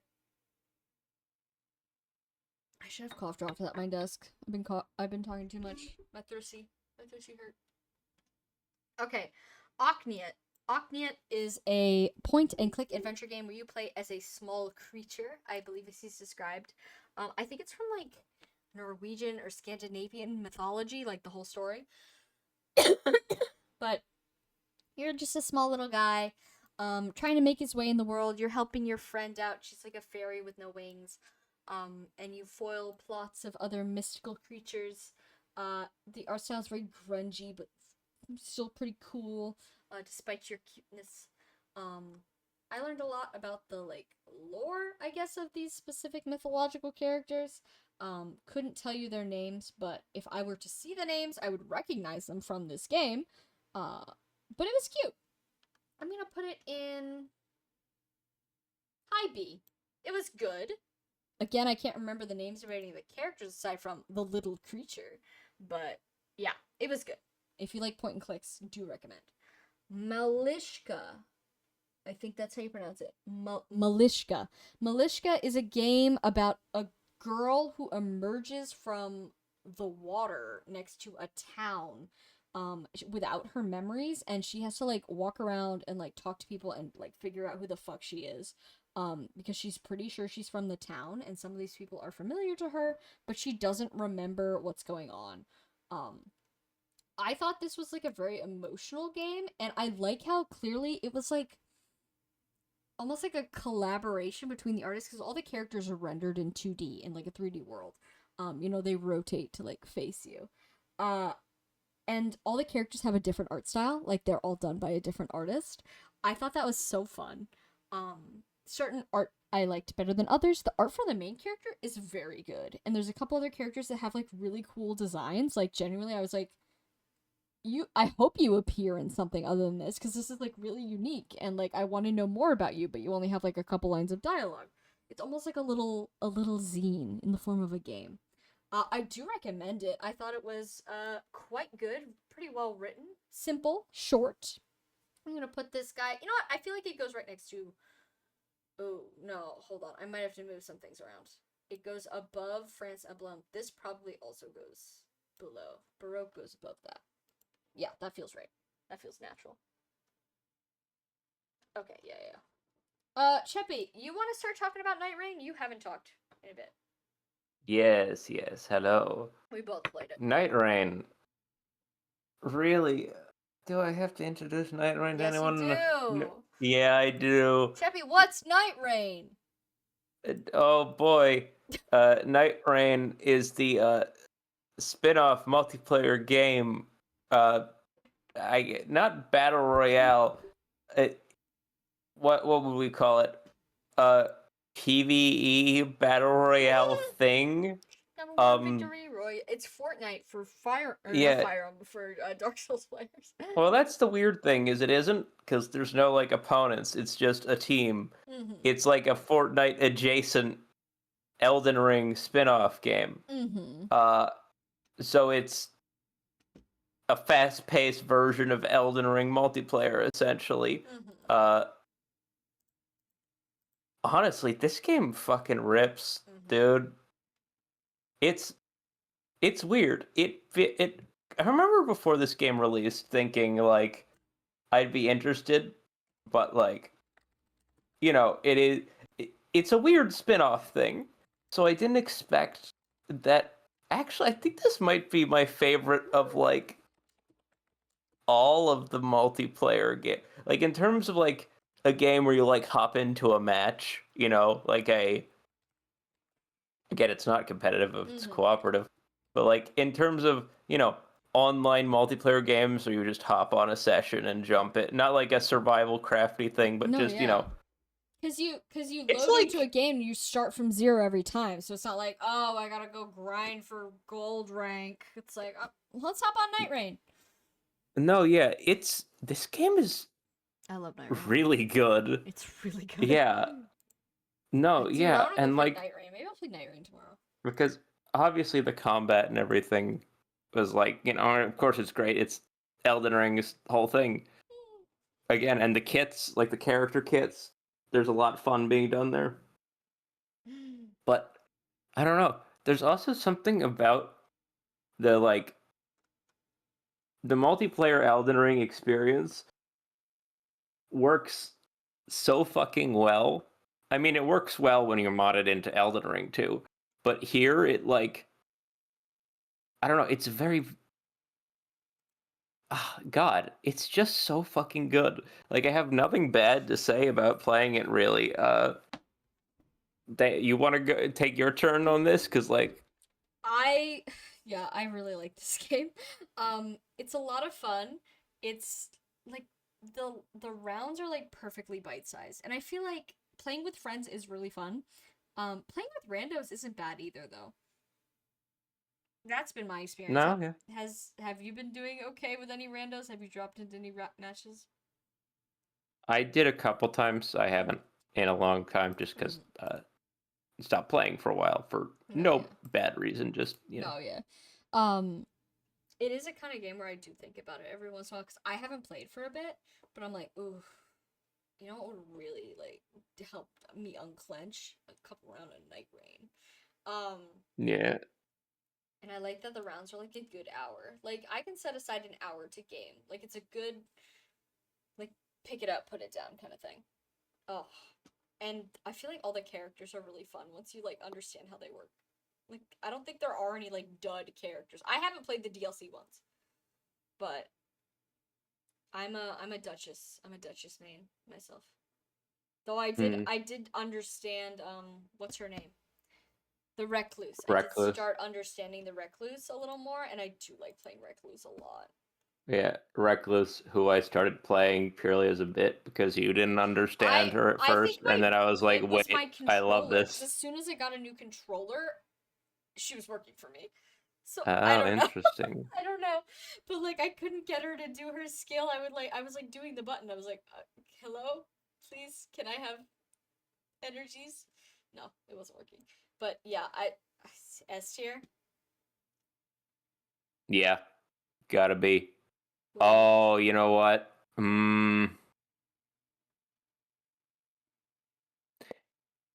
It's it's weird for me here because I like He Is Coming more than this, but obviously having played it, I like this game more than X. Like I would put this above 33, Really? but I wouldn't.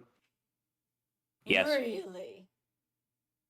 yeah, but I don't know if I am sane for that. I'll put it right under Expedition 33. Here's my reasoning. Okay, yeah. Here's my reasoning. Night Rain is a phenomenal game. It is Elden Ring wearing a fake mustache. Expedition 33 is itself. Like, it's its own thing, and it's not bad to be a new version of something that already exists, but I feel like a lot of the reason Night Rain is so good is because Elden Ring is good. Does that make sense? Yes. Like, Yes. it's not standing fully on its own two legs. Right? But also it's not like playing Elden Ring. It's something else. It's very different, but also like you can see Daddy Elden Ring holding its hand. I like, and I would put higher He Is Coming than Night Rain. Mm-hmm. But also in my mind, I haven't played Clair Obscur, so obviously it beats it for me, right? Like they both, to me personally, like go up there. But I'm again gonna call back to the masterpiece metric here, and I'm gonna say Night Rain is very, very good, but there's just a couple things that Expedition 33 has that Night Rain does not. Like, I think Expedition 33's soundtrack is better. Oh yeah. And I think its art direction is more unique. Night Rain is still a phenomenal game, though. I will be hopping on Night Rain tomorrow, to be quite honest, when I get back from my outing. Now that we've talked about Night Rain, ooh, I might buy the DLC too. I don't know. Maybe I'll take an extra $15 commission. Yeah, Expedition 33 does have Clea in it, but Night Rain has the Duchess. Shout out the Duchess. I like her knives. Sorry, I forgot what we're doing. Oh, I gotta scroll down to find the games. I was like, where am I? Okay, so I've been looking at this one for a while, and I just want to ask you this question before we begin. Yeah. Why is the picture for this one just the continent of Australia? So that's a harpy from Myths. Is it? Dumb slut. This game is called Sarpedon. It's a Greek myth inspired game where you are here to kill the Gorgon sisters. You arrive on an island specifically to kill them. It is an okay game. The thing I like most about it, it's a very open world. The world is empty, mostly. It's a small island, but like you can walk around. It's mostly empty. And there aren't like distinct paths to walk on, but you can find characters. Like Greek gods and Greek mythological people like I think Arachne is there. The thing I like most about it is the art style that the characters are depicted in, because it's all I have to like find an example real quick. Let me go on Steam. What is the title? What is the title of this again? Sarpedon Steam. It's gonna come Sarpedon. Okay. Maybe like the video will show what I'm talking about, but like the characters are like flickering. Oh, here, this is something. Please play. See, like they're like all the characters in the game look like this. Like it's real Greco-Roman art and stuff that's been like edited into like a GIF for all the characters, and I think it's very like that's cool. Like it looks really cool. But the gameplay itself is like kind of lame. I won't lie. I'm gonna put it in B. I did get the bad ending, so I technically finished it. The combat was not B fun. for bad. Yeah, the combat was not fun. But aesthetically, it did eat. Tillian, I think you would like this one because it is about like myths and shit. Dark Train. Alright, so Trekkie saw me play this one, and I think Tillian did too. Dark Train is a puzzle game. It is, I'm gonna say, an obtuse puzzle game that both of us struggled to comprehend for about an hour before I stopped playing. The guides online were not helpful. Uh, Artistically, it's very cool looking, but it's one of those games where like maybe the puzzle answers don't necessarily make a lot of sense. Um, so I kind of gave up after an hour. Oblivion remastered. So, good game. It is still Oblivion, but it looks great. Oblivion itself, I'm going to say, not the most interesting game. I will be honest. I failed to finish this one just like I failed to finish the original. It's one of those games where it's so big eventually you do just get bored of playing it. I did put like 30 hours into it though. So, maybe I'll go back and finish it. I know what happens at the end of the game. But yeah, I just kind of like playing the Shivering Isles DLC and then leaving because that's the best part of the game. Yeah, affectionate is Oblivion, but look good. Nothing more to say. They didn't edit anything else. What's this, Cheppy? Len's Island, another survival crafting game. Vocaloid. Len. Sorry, go on. Who? I'm kidding. The little blonde bitch from Hatsune Miku. Why the fuck do you think I know who that is? Cheppy, Anyway. You're literally always talking about Hatsune Miku. That is a skill issue on your part. Yeah, it tunes out. A lot of it tunes out. Not gonna lie. Oh my god. Sorry. Anyway, Len's Island, multiplayer, well, single or multiplayer survival crafting game, isometric. A lot of isometric survival crafting game. It's kind of similar in some ways to previous games we've had on here, like Valheim and what's the other one called? Enshrouded. That's the where but a top-down thing instead. You run around on islands, collect materials, build your own ships. It was a lot of fun, but I didn't finish it. Like I didn't get far enough in that I think I can justify putting it anywhere other than didn't finish Affectionate. I might have to return to this one for next year. These are in no particular order. We didn't finish them, so we can't fully. Yeah, sorry. Going back to the chat here, Shivering Isles is gorgeous in the remake, correct? But these are in no particular order. I am gonna put the incest visual novel at the end of Derogatory though, because that one. Fuck. Yeah. All right, I forgot, but with frog, is a horror game, where the horror part is optional. It's about a frog appears in your house and he's a wizard and you have to collect a bunch of stuff to put in his potion. If you do it the right way, you get turned into a frog and it's silly. If you do it the wrong way, it turns into like a horror game where you have to like hide from this creature that's like in your house. Like the game style completely changes. I liked the ending where you listen to him. I thought it was fun. I enjoyed finding items around my house for him. I got scared when it turned scared. And I had to turn the game off because I got too scared. I don't do well in situations where like something is hunting you. Like that is a game that I just can't do it. I just can't do it. The only game I've ever like successfully gotten through that has that was Valley of something. Aporia Beyond the Valley, because I didn't realize it was a chasing game until I was like most of the way through it. And then I was like, I have to finish it. I'm invested. I like had just avoided the guy for like 3 hours and without noticing. But this game, it flipped and it was like, you gotta run from me. I'm the creature. I was like, I need to leave. Goodbye, and I closed it. I'm gonna put this game in. Didn't finish Affectionate because I technically didn't get like the real ending. Like you're supposed to play the horror half of the game, but I was like, nope, I'm content just doing potions. And there was like a holiday update, so everything was Christmas themed? Question mark? Yeah, I wasn't playing it anywhere near Christmas. All right, so Pal Up goes into Derogatory. So Pal Up is a Souls-like only up combination, which. Oh Christ! Yeah. I'm, like, not even, like, upset with the idea of that. I got it for, like, $1 or free. It was, like, worth nothing. That's, and that is some splash art. Yeah, no, it's clearly made from a bunch of packs, like, downloadable packs of models.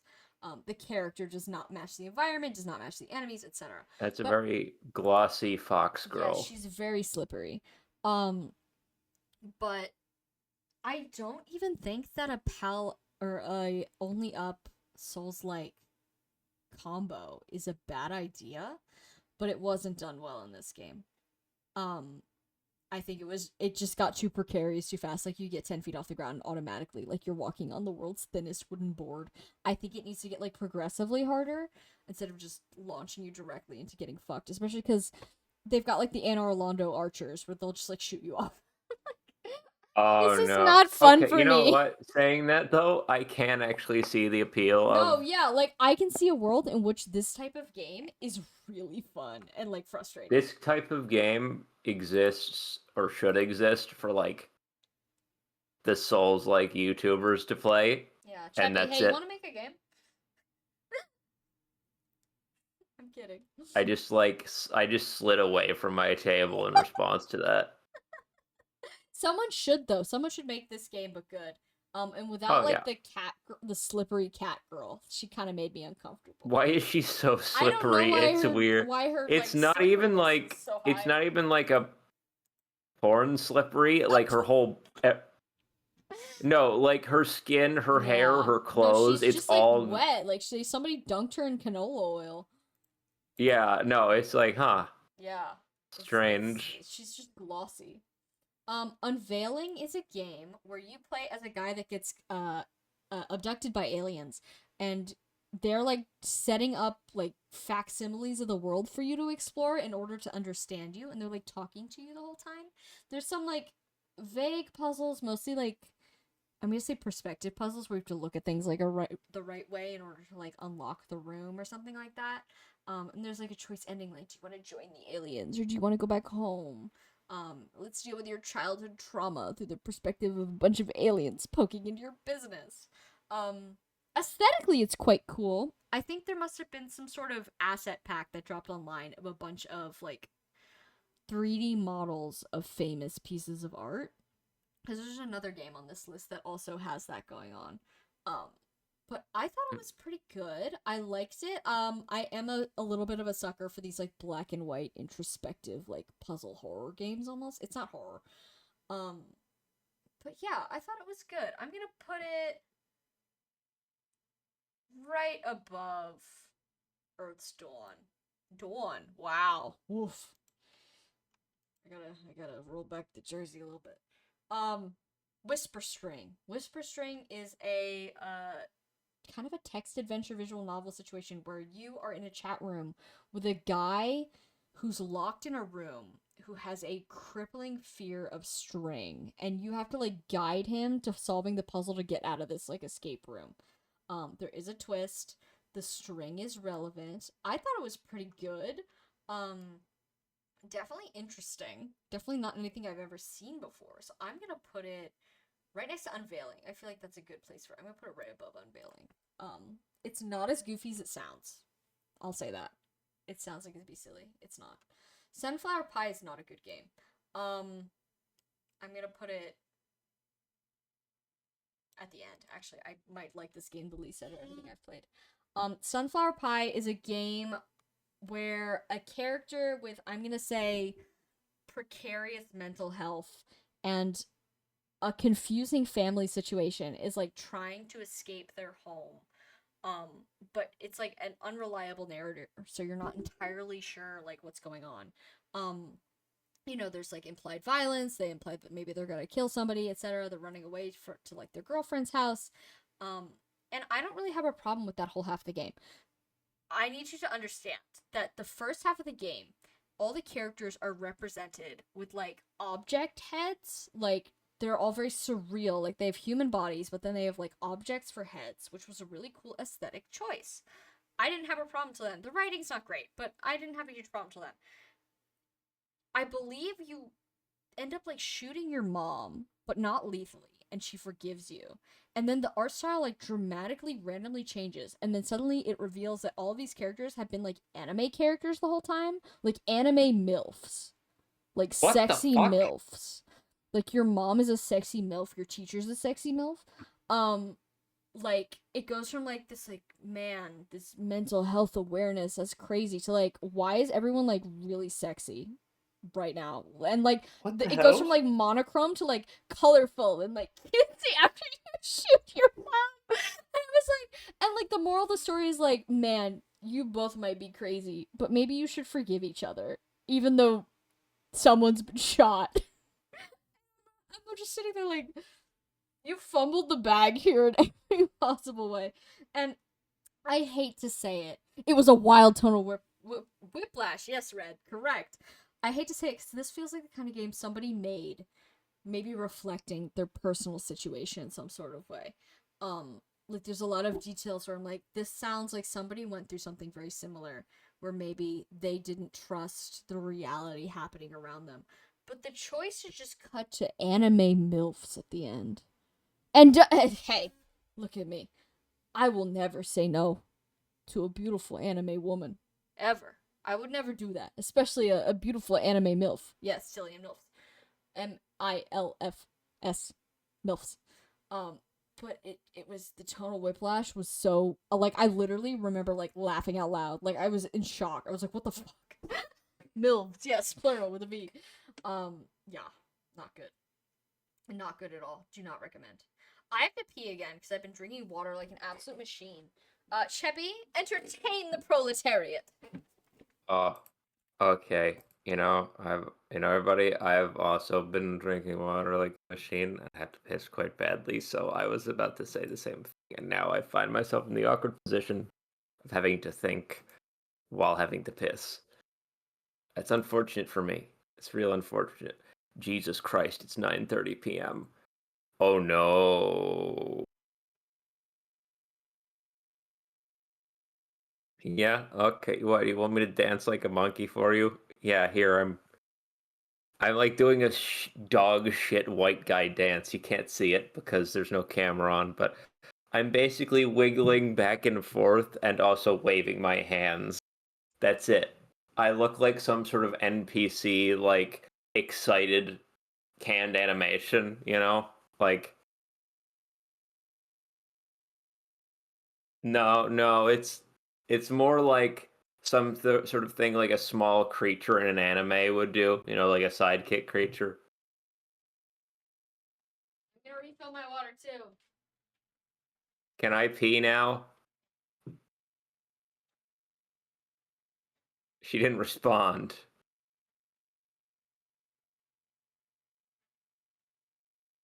Yes, I know, Dillian. Oh, I know.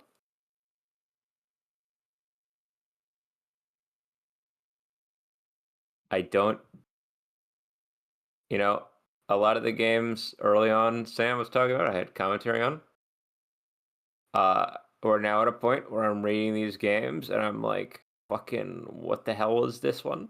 I mean, I see some more upcoming that I remember, but there's a bunch where I'm like the long periods of silence are me going, what the fuck was this game? I don't remember.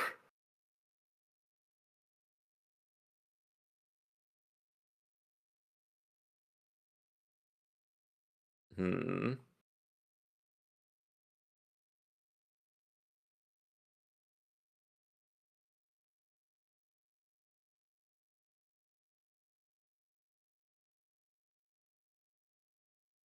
Yeah, I love Balatro.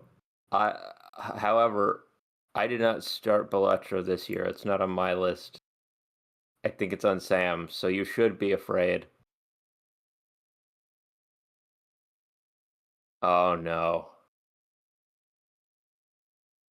I see Sam's got hers color coded. I see the.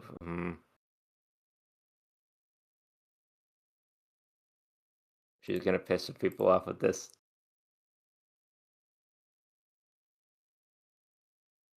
Should get you pizza? I mean, sure. Get pizza.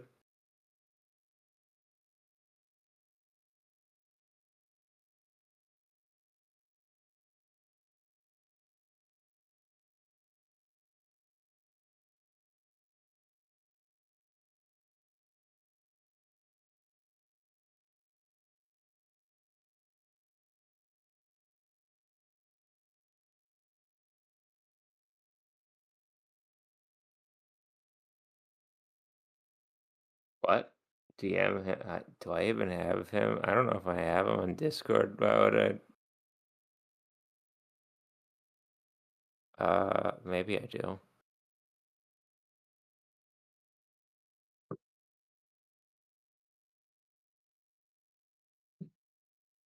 Hmm.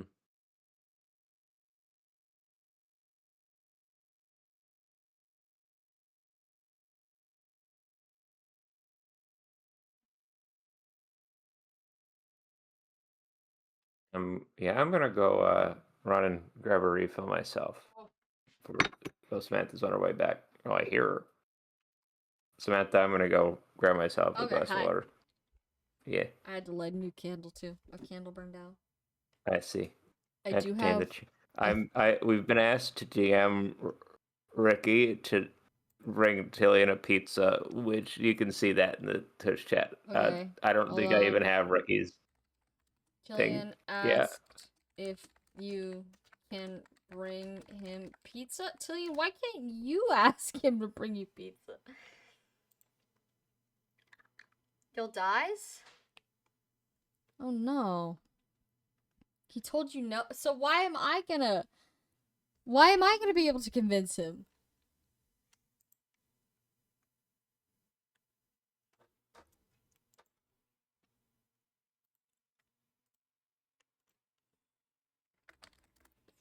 He says you don't have any pizza, Tillian. Tillian, there's no pizza for him to bring you. Tillian, there is none. I'm not gonna.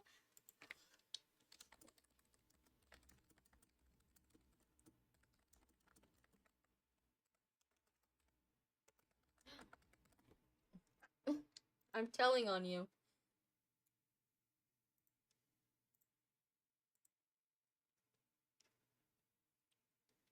Pizza's not gonna make this. Don't. You just asked me.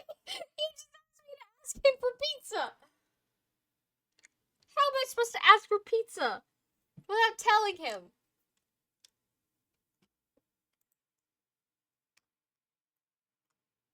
I'm doing pretty good so far. I didn't expect to have so many D tiers.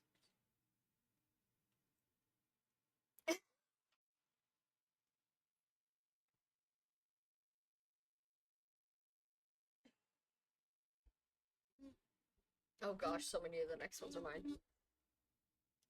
That's okay.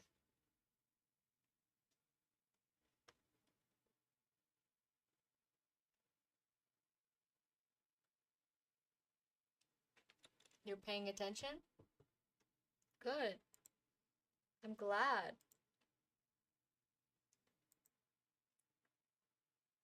The best you can. Thumbs up. What else are you doing, Tilly? You playing a game? Minecraft?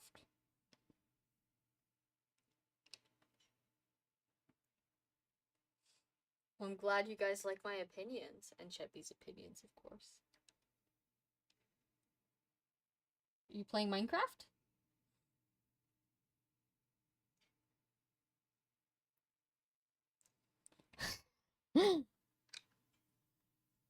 You're doing Cookie Run. Okay. Well, that's good.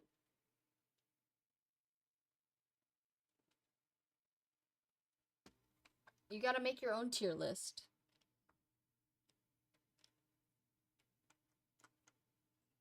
Tell him you should do your own games of, yeah. Okay.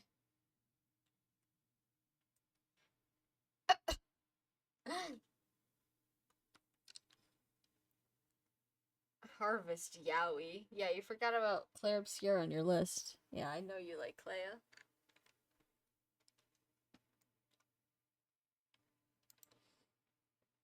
She. Yes, that was really cute.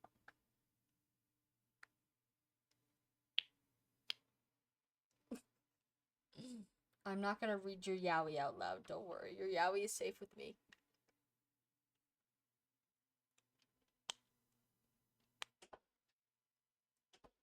Chubby just slammed his door really hard. Chubby when he's forced to hear about Yowie.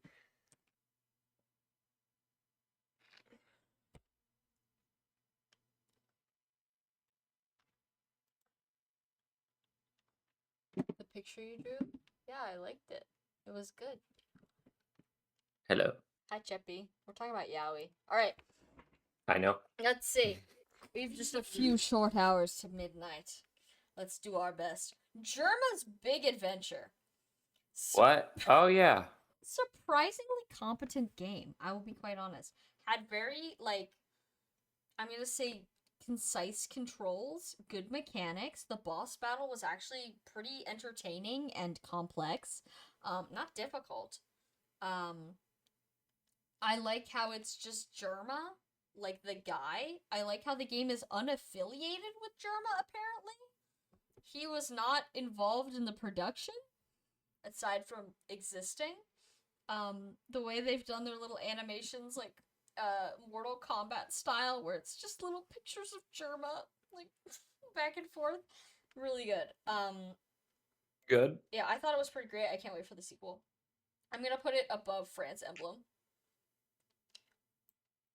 Germa's Big Adventure. Look Outside, banger. Instant S tier. Oh yeah. Probably right below Bird Game. Beautiful art, crazy story, awesome, like, lore, cool characters, equal opportunity, funny and emotional. I got my arm cut off. There's a rat baby. You killed it. Yeah. Alas. I got my room taken over by punks. It's one of those games you just gotta have to play it for yourself. The soundtrack's really good too. I like it. It is a big year for games about not going outside your house, please God. I think the development cycle post COVID has officially cycled. You know, it's been 5 years since COVID. People are finishing their COVID games. Yeah, this game, No, I'm Not a Human, like there's been a bunch that are like, don't leave the fucking house, I swear to God. Yeah. But this one's really, really good. Like, the art is, like, such a treat.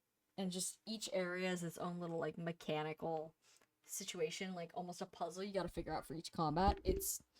You gotta play it. You just gotta play it yourself. Alright. I believe this one is pronounced Saihate Station. This game is about waking up on a spooky train with a weird guy, and then a bunch of crazy shit happens to you. It is a horror game.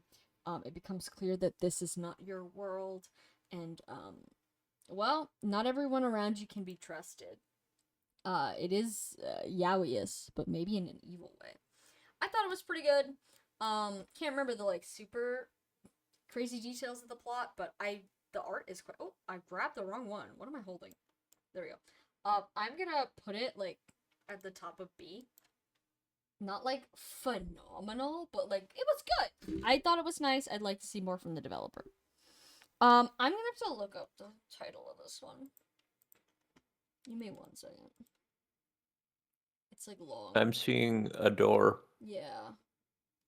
I know. Okay. It's called Mollytropia, A Cloud in the Shape of Hurt, Part 1. It is a visual novel about a bunch of kids who discover a door that, when opens, leads to, like, a hell dimension. A creature comes out and makes them play a game where they kill each other.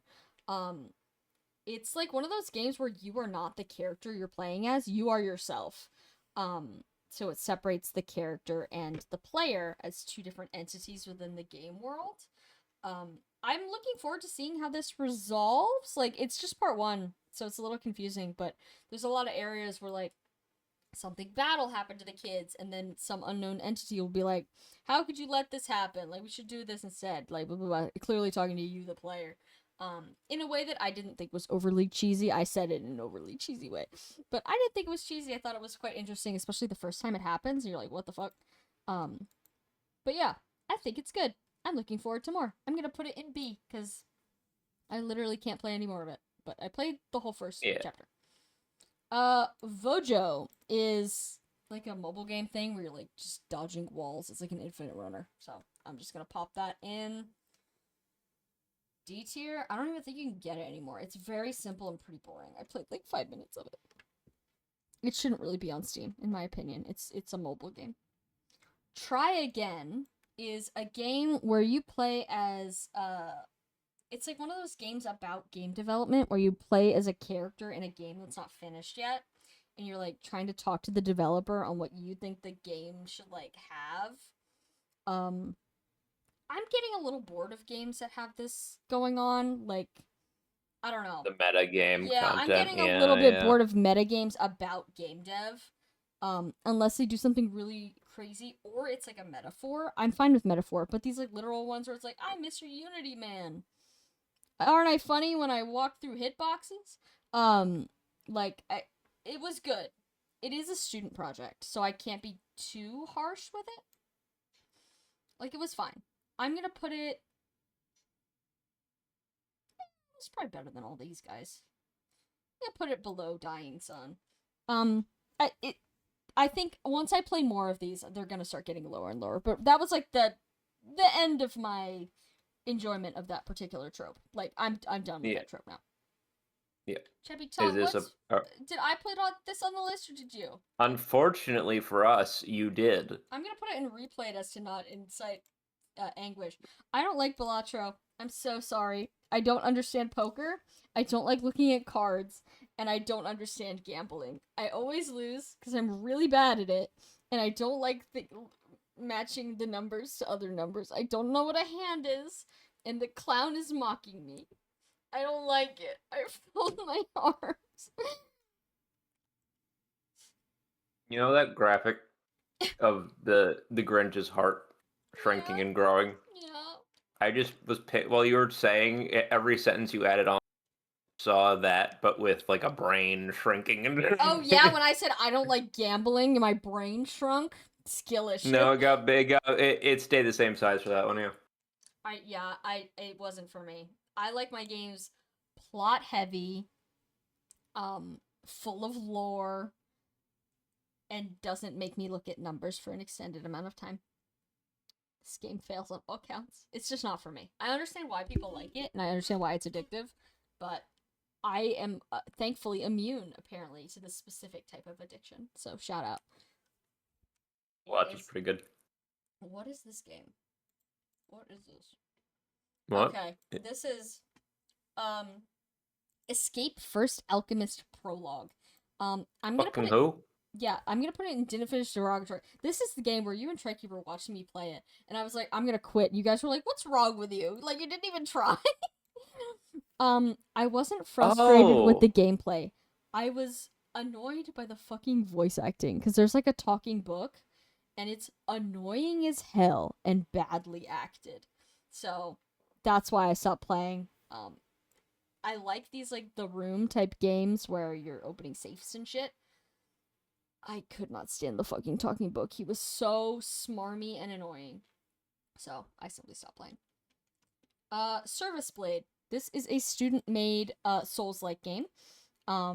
It's rough around the edges. I will admit, I couldn't finish because it broke. Up until it broke, though, it was pretty good. It's a little clunky. It does kind of remind me of Pale Abyss a little bit, like, aesthetically. It's about, like, but it's, like, deer people and stuff. That's why it's called Service Blade. It reminded me of, like, a single level from a game like Dark Souls. Like, the desert town full of deer people, but that's the whole game. And then it broke, so, alas. What is this? Hold on. I need to, like, scroll. Do I not know what this game is? Oh, it's called Extra Case, My Girlfriend's Secrets. So this is a game that I assume is an attachment to a bigger game, that I have not played. So I just played the Extra Case. It's about, like, a guy who goes to a girl's house, and then it turns out she's not who she says she is. I won't reveal what's going on, but let me just say, he matched her freak, and I do respect that. So... How did you even get into... I be going through my Steam queue.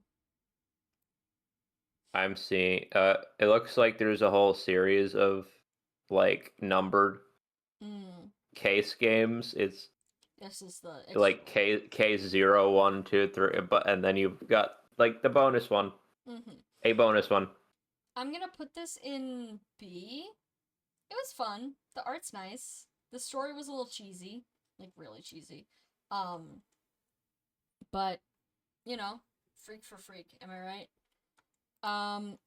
what is this? Reflexia.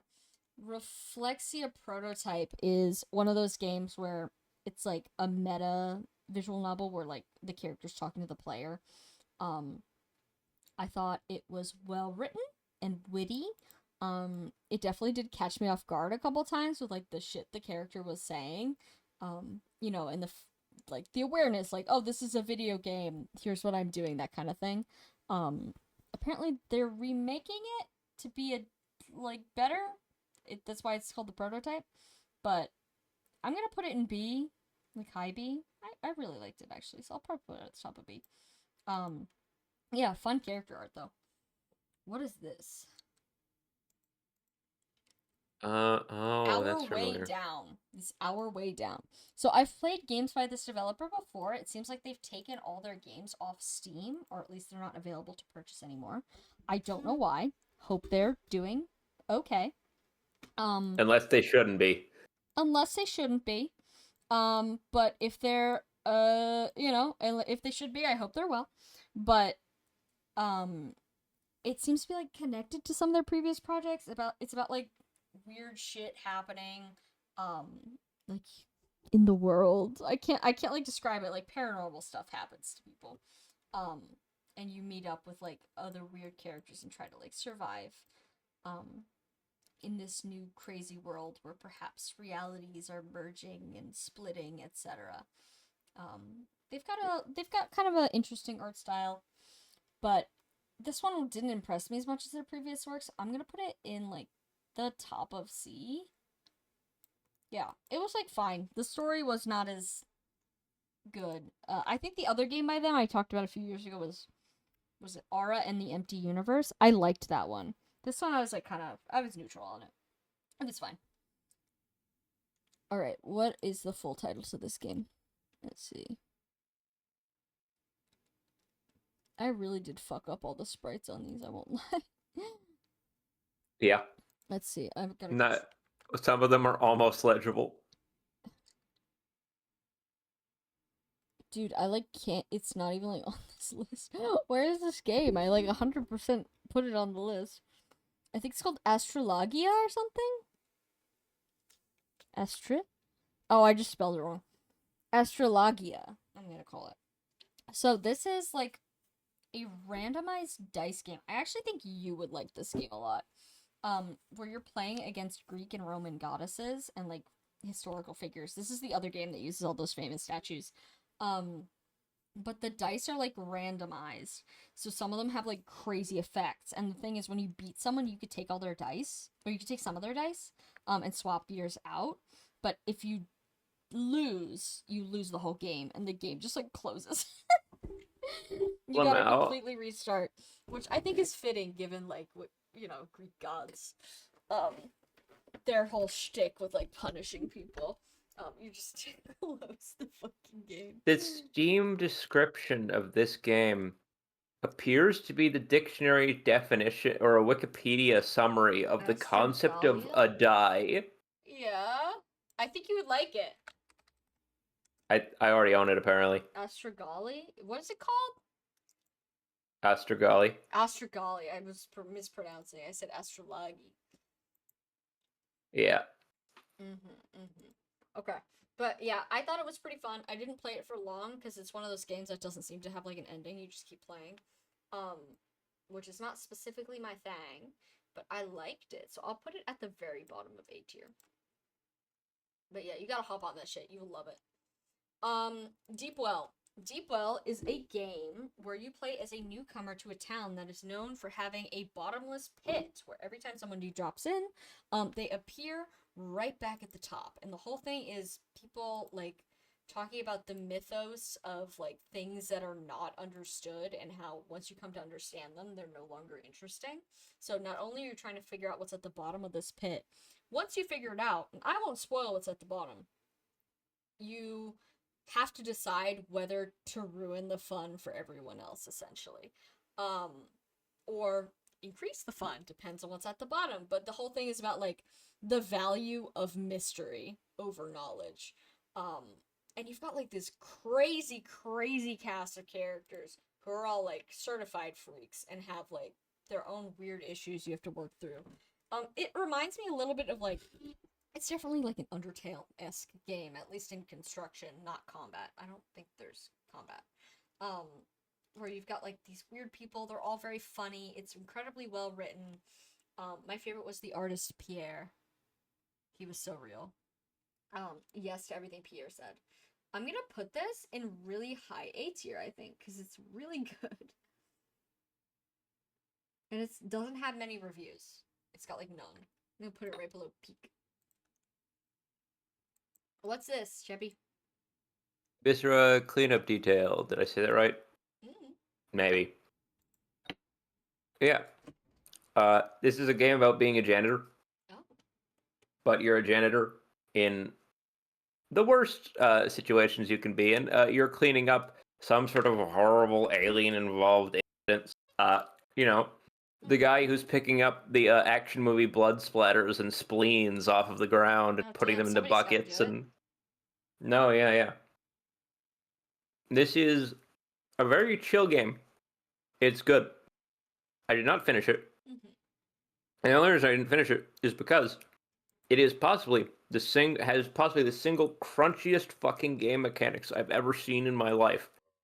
You get ratings for this based on the extent to which you fill out your paperwork and forms at the end of the match. At the end of the cleanup job. In order to get like 100% completion on a map, you have to clean up everything, leave no traces, and then there's online guides on how to fill out like documentation and records of everything you found. It's truly one of the like most spreadsheet coded things I've ever seen. Yeah. But the fact that it did that is like worthy of praise on its own, so it goes in positive. It goes in positive. Understood. Yeah. All right. Also, it's got some. The cleaning part is actually quite satisfying. The like yes, I've seen mopping people up. play it. It looks like it would be very chill. You said you've played one of them. Maybe I have. I don't know. I think I just watched somebody play it. At your friend. Oh, my friend played it in high school. I think. Maybe. I could ask her. But yeah. So next up is Firewood. Firewood is one of those like retro quote unquote art style games. With like the really long, skinny pixel art people. I'm not a huge fan of the art style, but it's about a guy who clearly has had some shit going on in his past, and he ends up in like a weird liminal space, which implies maybe some unfortunate things happened to his wife, and you have to find your way out of this place to get more firewood for your home. It's fine. The plot didn't like stun me. I'll put it at the end of B. It's fine. The Unluckiest Man. So this game dev is my... I don't want to call it a guilty pleasure. That makes it sound like the games are bad. The games are not bad. It's like a solo dev guy. I don't know where he's from. Somewhere in like Eastern Europe. But he makes these very like saturated, I'm gonna say culturally informed, quote unquote. Like it's very like set where he clearly lives. But he makes these games that are like just like weird. About like people who've got some shit going on. I played one of them previously. It's the one with all the like orthodox imagery in it, if Cheppy remembers. You pointed it out to me. Yeah, it's the same guy.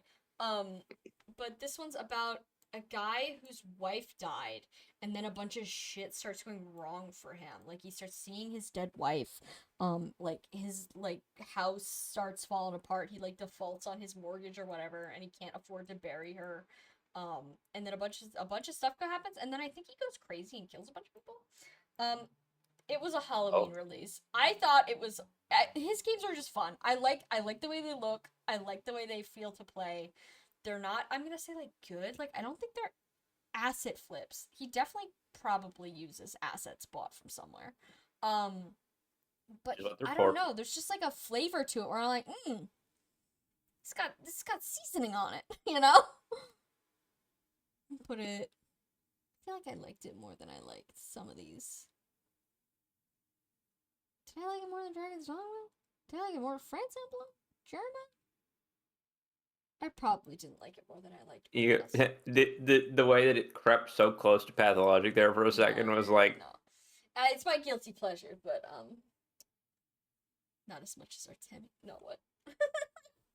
All right, Valkyrie Elysium. So this is one of those. oh shit, was that this year? Yeah, that was this year. That was like Oh, mid-year last year, like late spring, early summer.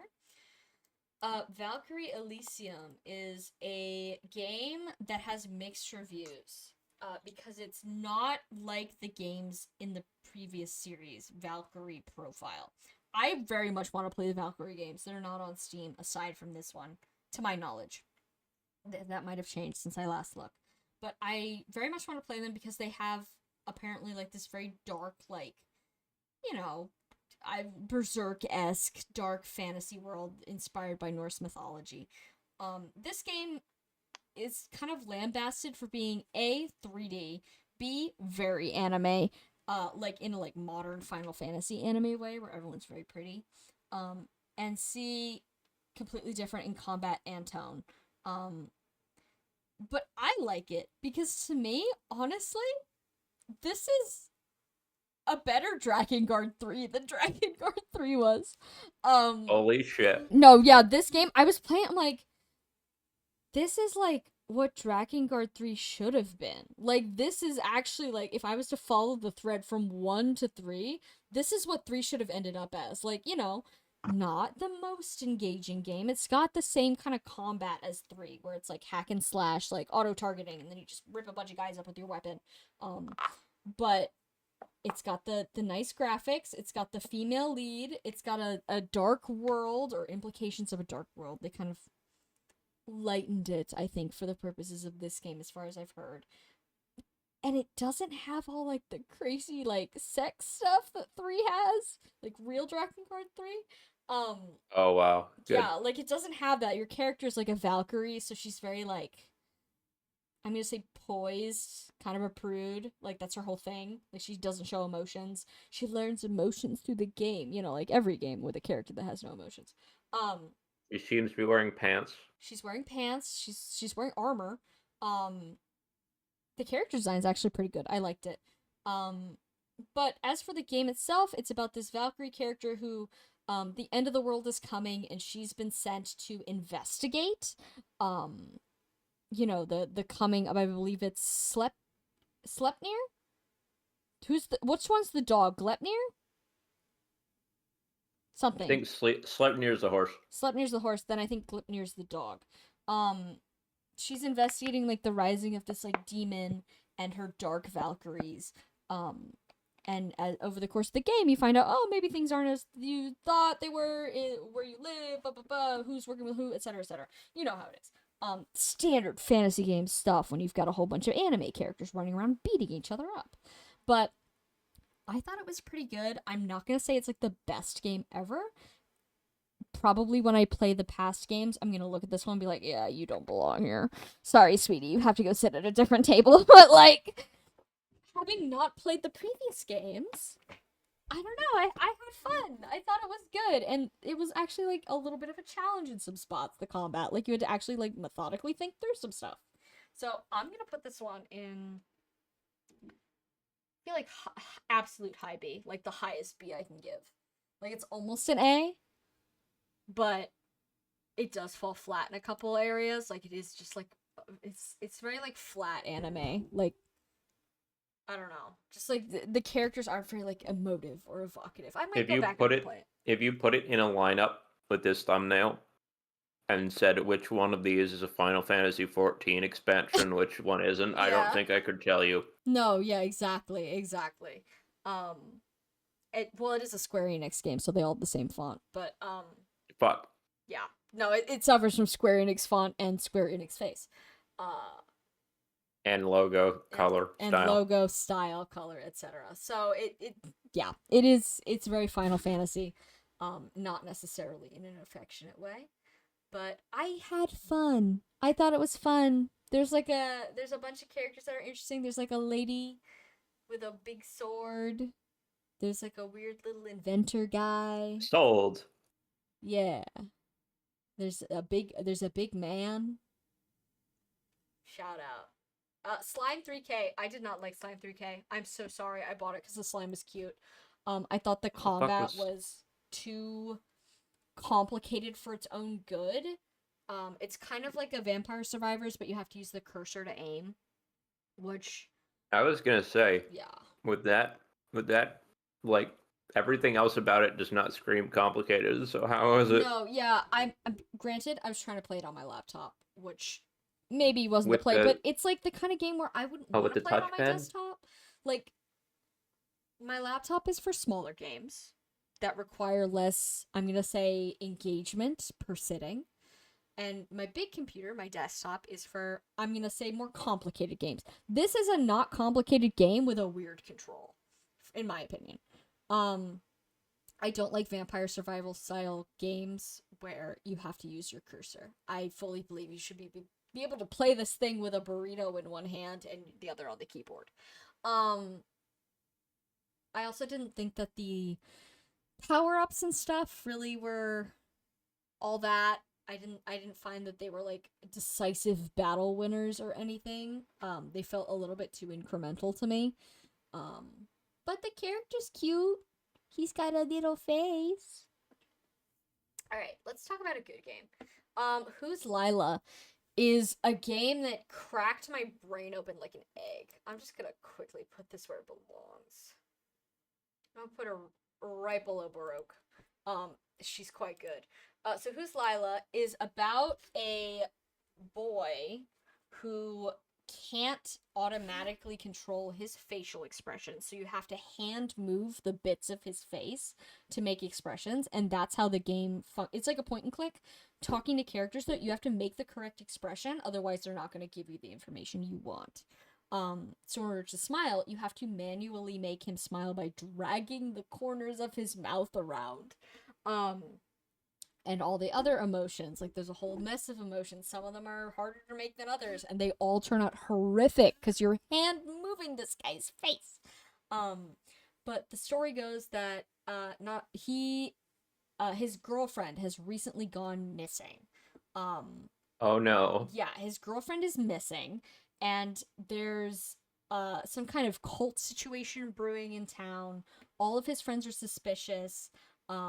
He gets questioned by the cops, etc., etc., and you learn over the course. I'm not going to spoil it because genuinely, I do think people should play this one for themselves.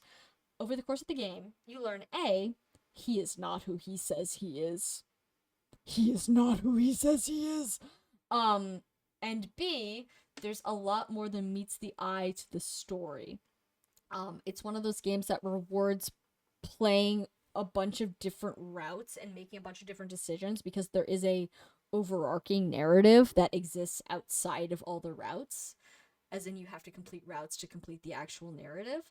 I have almost all the achievements. I missed one because it's a quick time event that I didn't know you could avoid. So, Oh. yeah. Slight spoiler for Who's Lila because it is funny. The quick time event is you have to close the game to prevent getting shot. I didn't know you could do that. So, Oh wow. yeah, I got shot. Oops. But I'll have to go back and replay it because that's one of the things where it like auto saves certain things, like the overarching narrative auto saves. The individual like routes you have to manual save. So rip me. But yeah, Who's Lila is really, really good. I think this game pairs perfectly with the Bachelor route of Pathologic, if you ask me. This and a fine wine. So if you enjoy Pathologic, specifically the shit going on in the Bachelor route, get in Who's Lila right now. Yeah, Tillian, download Who's Lila. Go. Sorry, Tillian's barking at me like a feral dog in the chat. I said Bachelor. Yes, play Who's Lila. Go. Okay, Demon Souls. Oh, that's what that is. Yeah, the original Demon Souls, not the remake. So Demon Souls is a good game. As you'd expect from the lovely folks over at From Software who've come up a few times so far. But yeah, so I'm gonna put this one put it right at the top of A. Like, it's good. So this It's is it's what? it's just more Dark Souls 1 basically. Yeah, and I remember our discussions while you were playing this, Mhm. and I remember that what we were discussing is this on some level a better game than Dark Souls 1? Yes. I think there are some decisions in this game that I do like more than Dark Souls 1. I think there's also some decisions I like way less.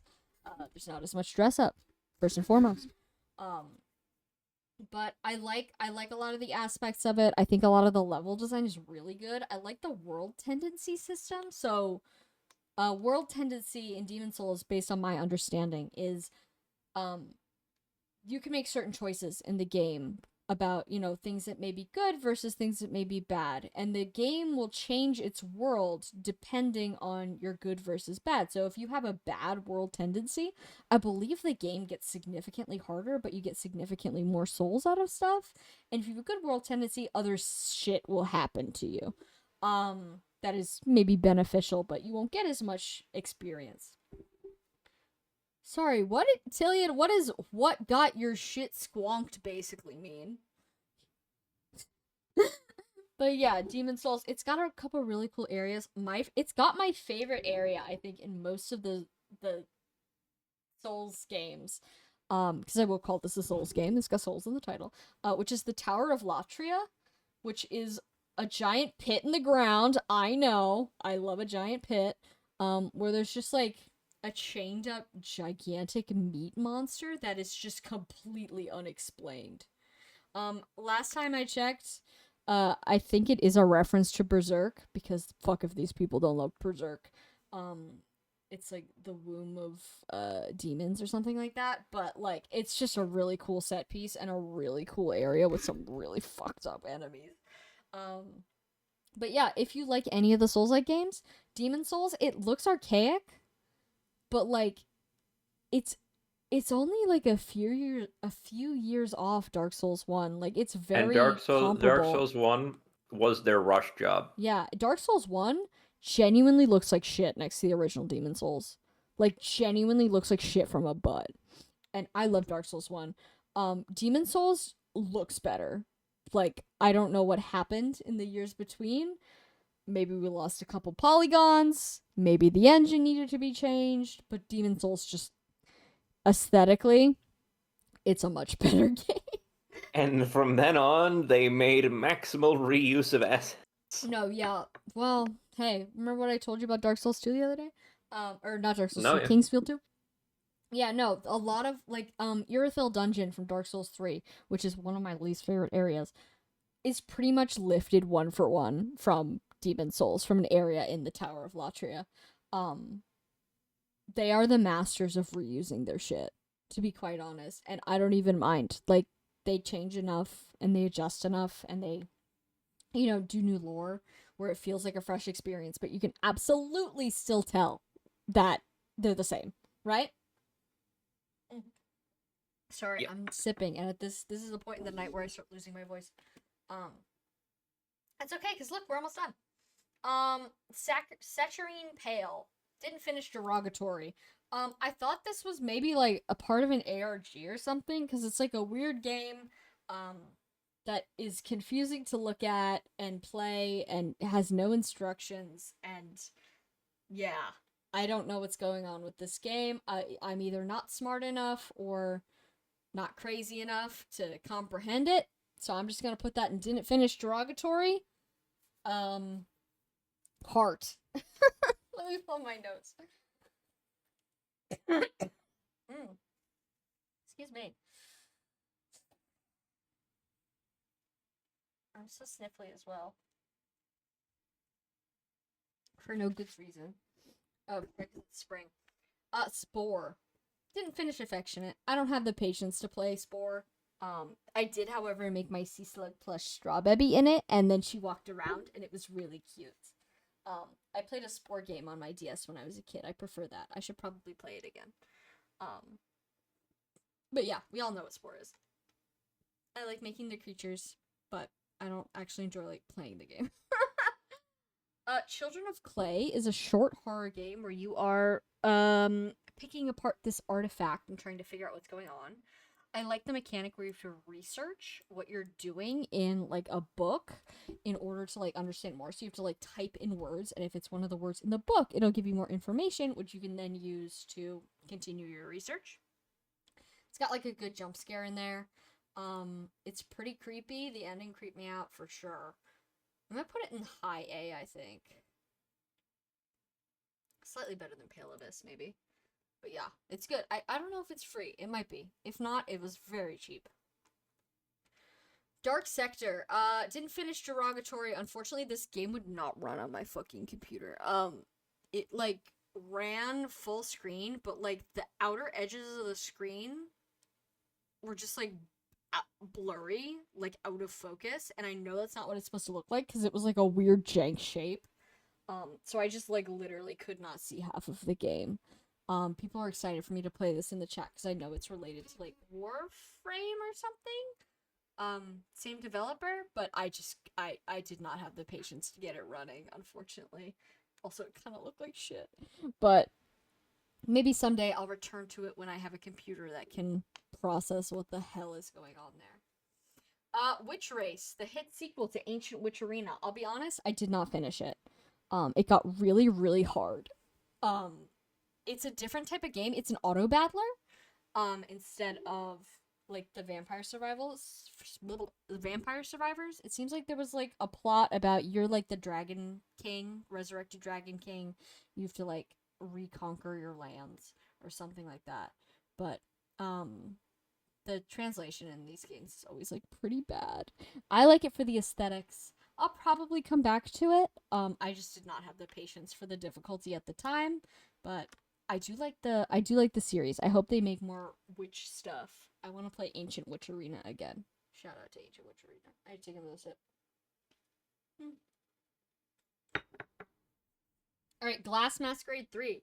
This is my guilty pleasure puzzle game. I like putting things in spots. I'm gonna put it right under the unluckiest I am. I have my suspicions about the third game. The art, it doesn't claim anywhere that it's AI, so I'm erring on the side of it's not. But it's got that kind of like style to it, or I'm like, ooh, I don't know, but it doesn't say AI anywhere.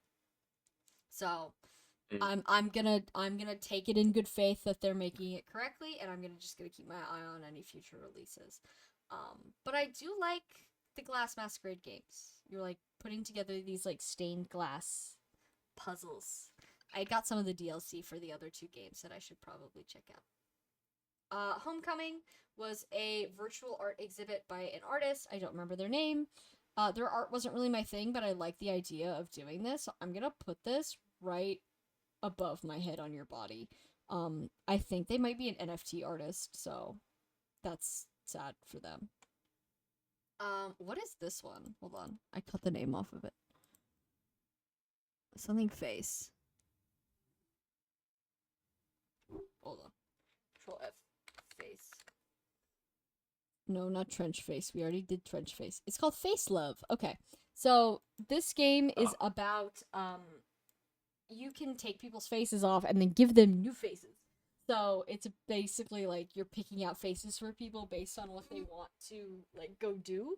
And I believe this one is like, oh, you're trying to get people to be attractive so that they can go out and win love. And the faces always turn out very goofy. It's cute. It's fun. I enjoyed putting faces on people. I'm gonna put it. I'll put it right below your gnomes. Right there. Alright, Pathologic Quarantine. Pathologic 3 Quarantine. This is the demo for Pathologic 3, which I did play this year. We'll talk about it, next year, I guess, when we do our review. Spoiler alert, probably my game of the year for next year, provided nothing really good comes out, until then. Yeah, Tillian's been alerted in the chat again. Quarantine was really good. It displayed a lot of the new systems. I don't think it did some of them justice. Like, it did not do the travel system justice. They should not have told us about the travel system till we got in the game, to be quite honest. It pissed a lot of people off. I stand by it was the right choice, but it pissed a lot of people off. but it introduced us to like the starting couple of hours of the game. It lets you play like the first 2 hours and then a little bit of like, bouncing around the world, like not consecutive 2 hours, like you know what I mean. The lore of the game, the tutorial parts, because there's a lot going on in Pathologic 3. There's a lot of systems you need to keep track of that don't have anything to do with your various like health bars that you had in previous games. Quarantine was good. I got all the achievements from it. I'll put it in A. I'll put it right above System Shock. Yeah, because the actual game, absolute S tier, no fucking question about it. But the Quarantine was like, it showed off just enough of like the early like development jank where I'm like, ooh, I don't know how that's gonna go over. But then it ended up going over fine. So, heart. What is this? Presenter slides. I think this is about being trapped in like an evil PowerPoint program, if I'm memory serves. It's one of those games where like it's a mishmash art style, where the PowerPoint slides are like hell, and you've got to like fight your way out of hell. Kind of a little bit Pony Island style, but like comedy in a different way. I thought it was fun, very cute. Very funny. I did not like the exercise section where it turns on your webcam and makes you exercise. That was fucked up of them. That was actually so I fucked think up. that's really funny. No, I it's think so that's funny. great. And like I'm not saying it's fucked up because I'm like concerned about my webcam. I'm not. It's fine. I didn't like standing up. That was mean. I know, I and did I not think want that to that's do that. funnier. I didn't want to do exercises. And then and then she told me I didn't do them right. I'm putting it in B because you made me exercise. Heir Apparent. Heir Apparent is a visual novel where a bunch of forest creatures are trying to decide who the next king of the woods is going to be, but it's like anthropomorphic, and they're all like medieval or like or not Renaissance, old timey. I didn't finish it. The writing wasn't very good, and the sound design was like very devoid. So I was like, okay, this doesn't feel like a finished game. This feels like somebody's work in progress. So I didn't finish it. It didn't capture my attention. Grim Dawn is kind of like a Diablo type thing. I gave it a try. Not really my shtick, but it seemed like a perfectly competent game. So I'm gonna put it in didn't finish affectionate because it's just not my thing. Okay, Cheppy, speak. Against the Storm is a roguelite city builder thing. Plays out in cycles. You're in a world where that's being actively consumed by a storm, except for like the one fucking city at the heart of it all. I'm sure that that's fine and normal, and there's no plot twists in there. But you are the like city planner, functionally responsible for setting up. The cycle is you set up a bunch of colonies, and then before the storm comes and wipes everything out, everyone builds your little society, does all the agriculture and farming and collection you can, and then fucking books it back to the town. That's how it be.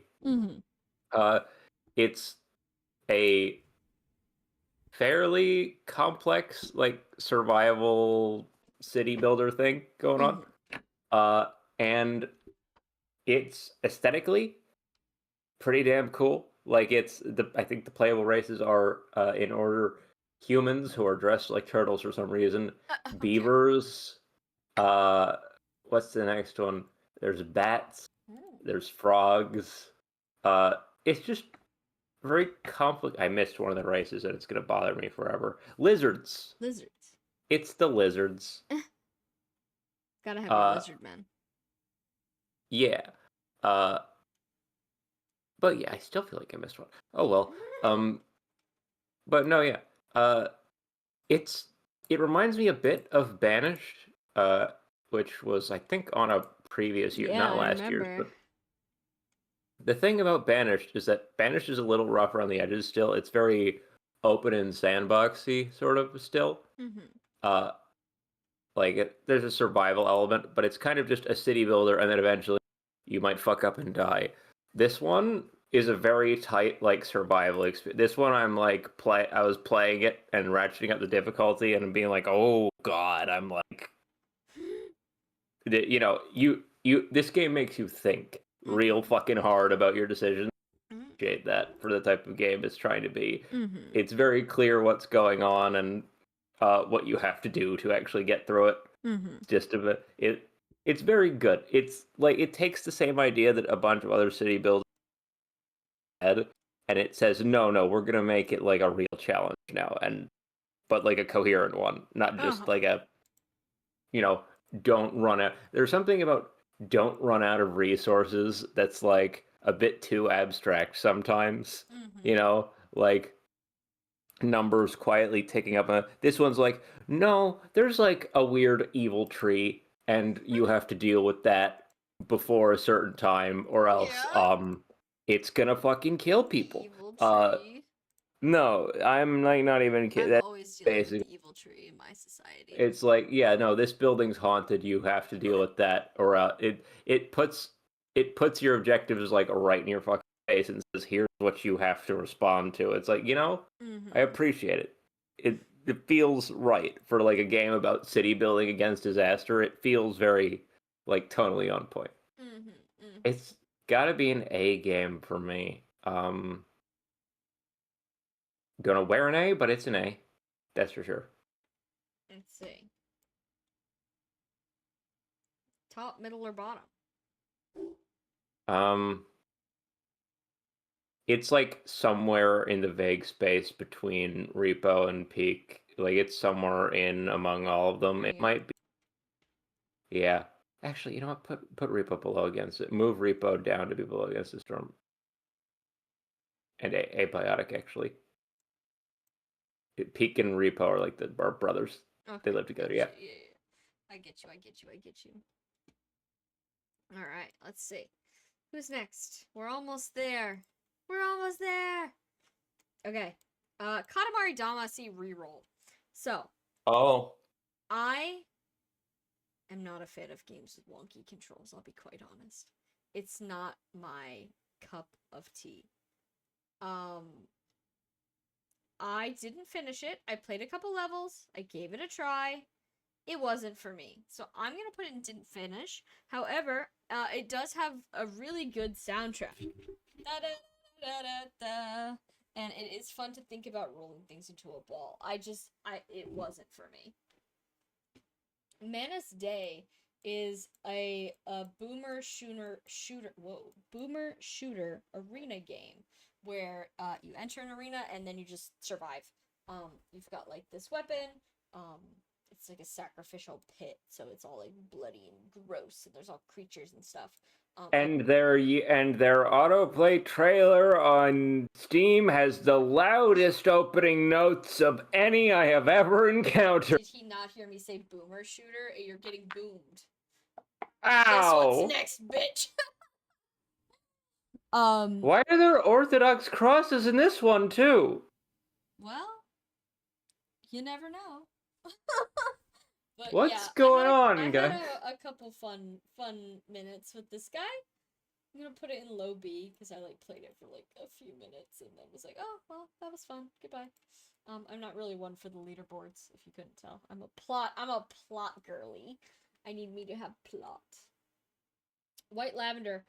The idea of combining a Souls-like with wonky controls makes me want to walk into a river. I'll be quite honest. I did not like this game.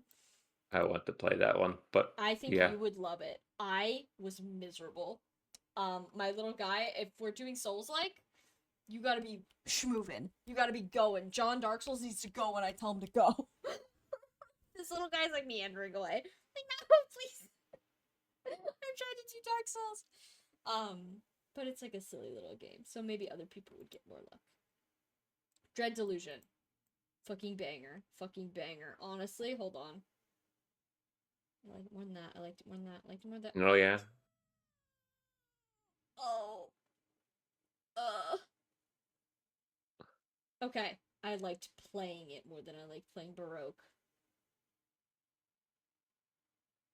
Okay. You like it more than Claire Obscure? Can I do something controversial? Go on. I'm gonna put it right here. This was, in fact, one of my contenders for my game of the year. This, Baroque, and Claire Obscure were fighting in my brain for the top spot. But I do think Claire Obscura again. It just has that extra little something. I Dread remember Delusion. watching. Yeah. I Go ahead. remember watching this game and thinking that it's like one of the cooler fucking things I've seen all year. Oh So yeah. the fact that, like, yeah, it belongs up It here. earned this spot. Dread Delusion is one of those games where it's like it's so insanely one of a kind. Like the closest thing I can liken it to, which I think has been said before, is Morrowind. Um, it's like the plot is extremely out there. The world is extremely out there. Um, Everything is like the characters. They're all very like interesting and deep and funny, but like they're all bizarre, and the world operates on logic that you need to like really crunch your brain into wrapping around. But once you understand it, it's like I understand why the society in this game works the way it does, and it is fascinating. um the plot of the game is you are a prisoner, a la Morrowind, who is being essentially redeemed by the religion, the new religion of the area, or I guess I should say lack of religion. I forget what they're called. Red's in the chat. Red, what are they called? Forget. But the new state, which the empire, where they don't practice religion. So this is a world the apostatic empire. Yes, there we go. The apostatic empire. Um, so like Or apostate. Union. Yes, or union. Um, and you're like an emissary for them, and your job is to like go onto this collection of floating islands, um, which are the last place on Earth after some horrific disaster happened on the surface of the planet, which left everybody dead. You can't go on the surface of the Earth anymore. Just this couple of islands, basically. I think there's other islands, but like you can't go on the ground. Um, and your job is to like find and destroy like essentially any signs of religion around the islands, and you can either follow that directive or you can discover places where there might be hidden gods stored away, divine relics, beliefs, etc. You can choose who you help and who you harm. Eventually your goal is to end up on the surface of the planet and discover what happened to make the world like this. Every single step of this game had my head spinning. I was locked the fuck in on the lore of this game. Um, there is so much going on in this game. Um, Genuinely, I thought the ending of the game, like the ending of the game itself, I thought the like ending, like the title cards at the end of the game, like the one I got, I was like, oh, okay, I feel like this could have been a little bit less black and white as to what like the good ending versus the bad ending was. Um, but as far as like the individual arcs, because there's a whole bunch of like places you go, like on the different islands, there's different like countries which have different beliefs and stuff.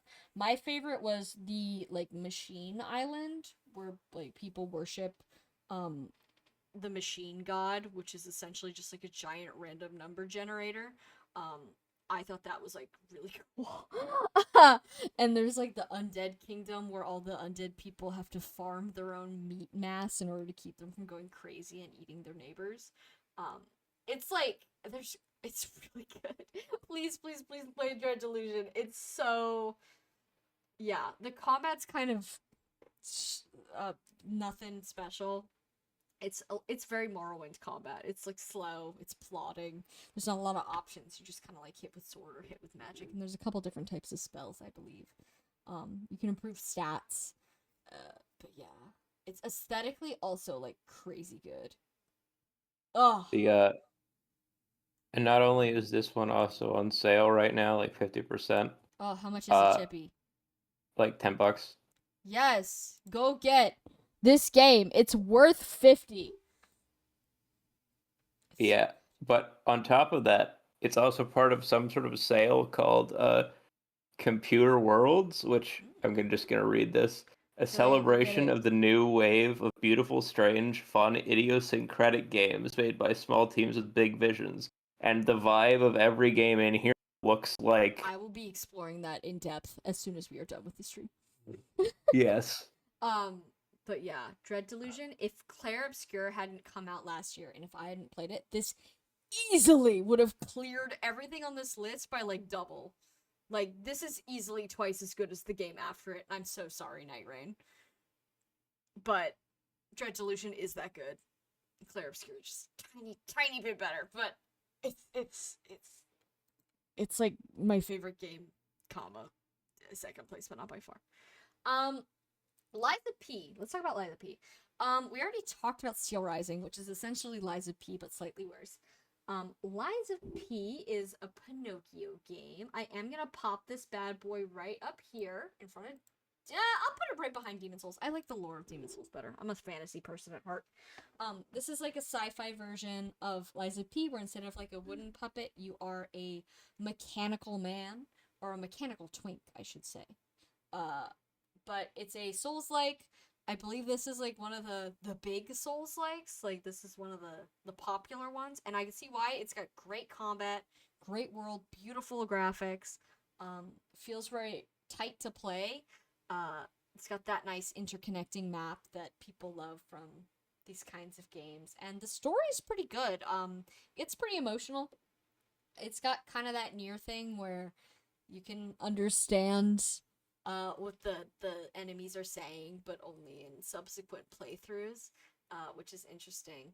I didn't play a second playthrough, but I did watch a bunch of stuff where you like kind of discover what the hell people are talking about, but only once you've already beaten the game. It's got a crazy secret, like, final optional boss that I did beat all by myself. I didn't even have to cheese. And I still have to play the DLC, but I will, and I'm looking forward to doing so. Because I don't know, it's a very well balanced game. It feels good to play. Let's put it that way. It feels good. I only got really frustrated in a few different places. And there's a good summon system as well. Like, you can summon helper characters, which really does, I think, do a lot for Souls-like type games. Like, they should give you the option. Even if you don't use it, they should give you the option. Chippy, what's this? Oh, Fights in Tight Spaces. I forgot there was one more for me. Yeah, wake up. There's two more. Wow. Fights in Tight Spaces is a turn-based strategy game that is essentially, one of those James Bond action scenes where it's just maybe less. It's half James Bond, half like old kung fu movie, like flipping people over tables, kicking the stunt shit, kicking people out windows, throwing them into each other, whatever. Choreographed Hollywood fight scenes. It is that, but as a turn-based strategy game. And so essentially you draw cards that are just action hero moves. Oh, fun. Yeah, like roundhouse kicks and shit, but as a card game. And then you essentially play out an entire Hollywood fight scene. Nice. And then at the end of the map, you could like watch it play back as like an actual, real speed flip kicking around and beating the shit out of people. It's pretty cool. Nice. It's it definitely is one of those games where it's like playing through, trying to do all the challenges. I started to get like a little tired of like some of the requirement that went into it, but that's like trying to do all the challenge conditions and whatever. Yeah, if you're playing through this like a sane person, it's pretty good. Yeah.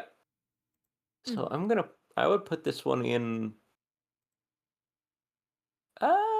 It's above Gnomes, that's for sure. Where are my Gnomes might be a little low, frankly. Gnomes is down there. What's the fucking top of B again? Top of B is Valkyrie Elysium currently. You can put I'm gonna request this top of B, yeah. Yeah, that seems fair. Okay.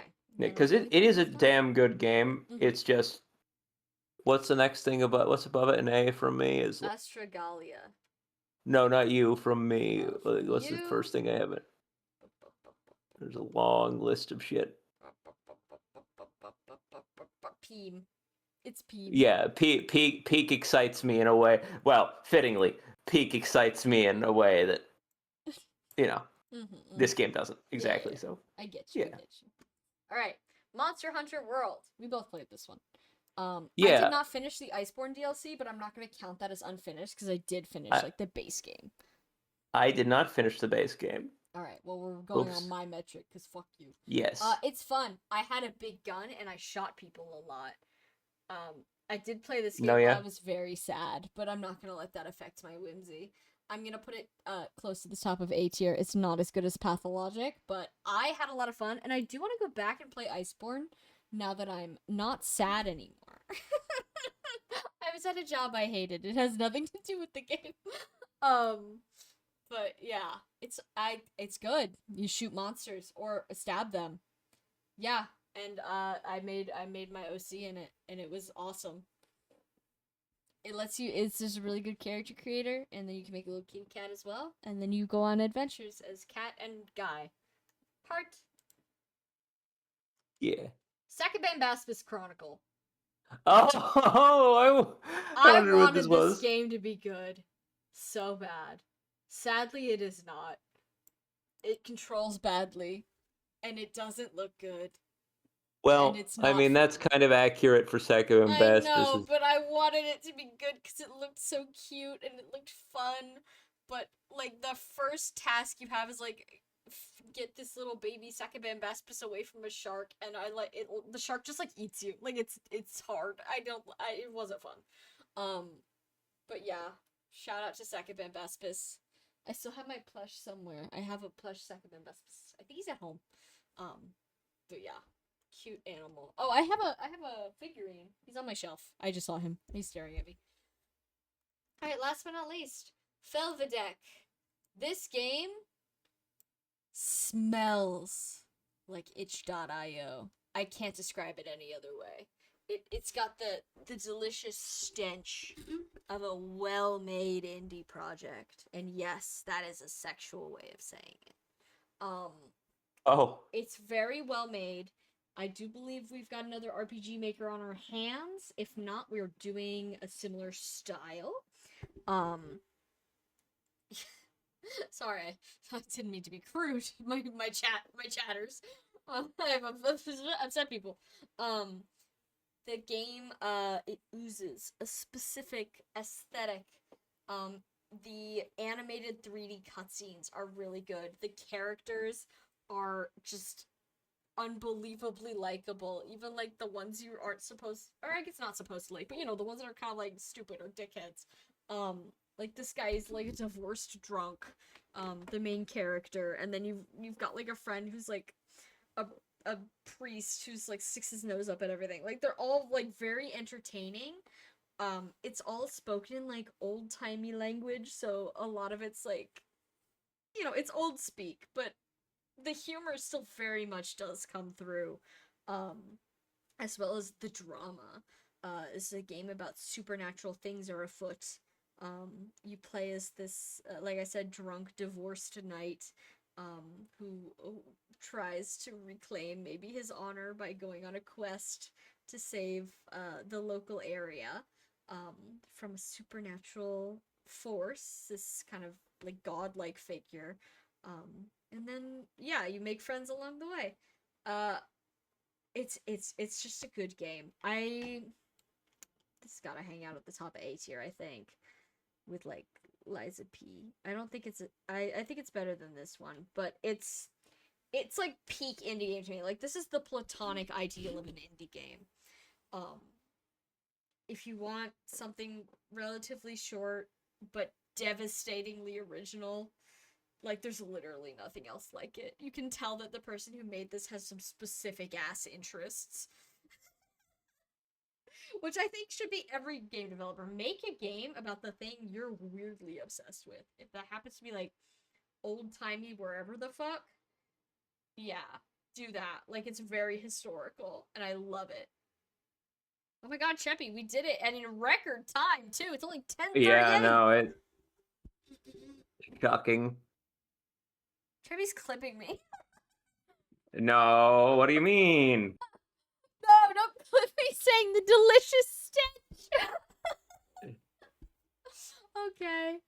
Well, now that I've been clipped on twitch.tv, let's read off okay, our S tier games, which are get your Steam wish lists out because these will be on the test. You will be expected to play them all. Is Enna Dream Barbecue Episode 1, Look Outside, Bird Game, Zato, I Love the World and Everything in It, Who's Lila, Broke, specifically the Sega Saturn version, He Is Coming, Elden Ring Night Rain, Dread Delusion, and I'm gonna proclaim the game of this year is gonna be Claire Obscure Expedition 33, winning Game of the Year yet again, because it's good slop. But yeah, Don't call it that. Don't 'Cause it's call anything good. good slop. 'Cause it's I'll hurt good. you. Don't call stuff good slop. I'm kidding. I'm making fun. It's just good, baby, because it's a masterpiece. But yeah, everything. I'm gonna say everything in tier A and above.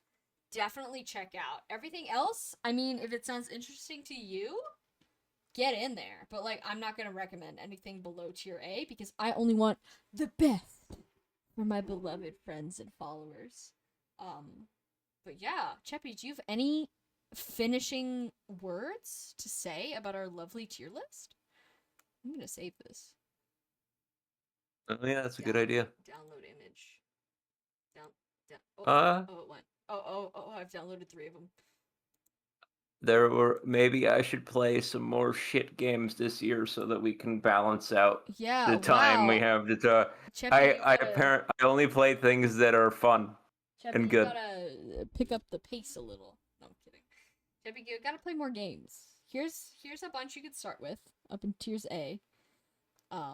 And here's a bunch you can also play if you want to have it just in. Don't worry, I've been silently downloading things from my backlog sorted by unplayed for like the past 2 Cheppy, hours. how big's your backlog? I'm curious. Like the size of the library. Does it show How just many the number of games? games? I'm gonna look at mine. You wanna Hang compare on. libraries? I think mine's bigger. I need to My see. meat also. Well, mine's bigger. My meat is also bigger, but we don't need to talk about that. Let's see. My backlog is currently 671 games. My played folder is 409 games.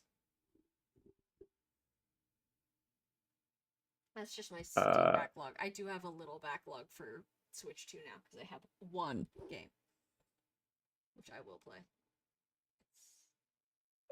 Let me see here.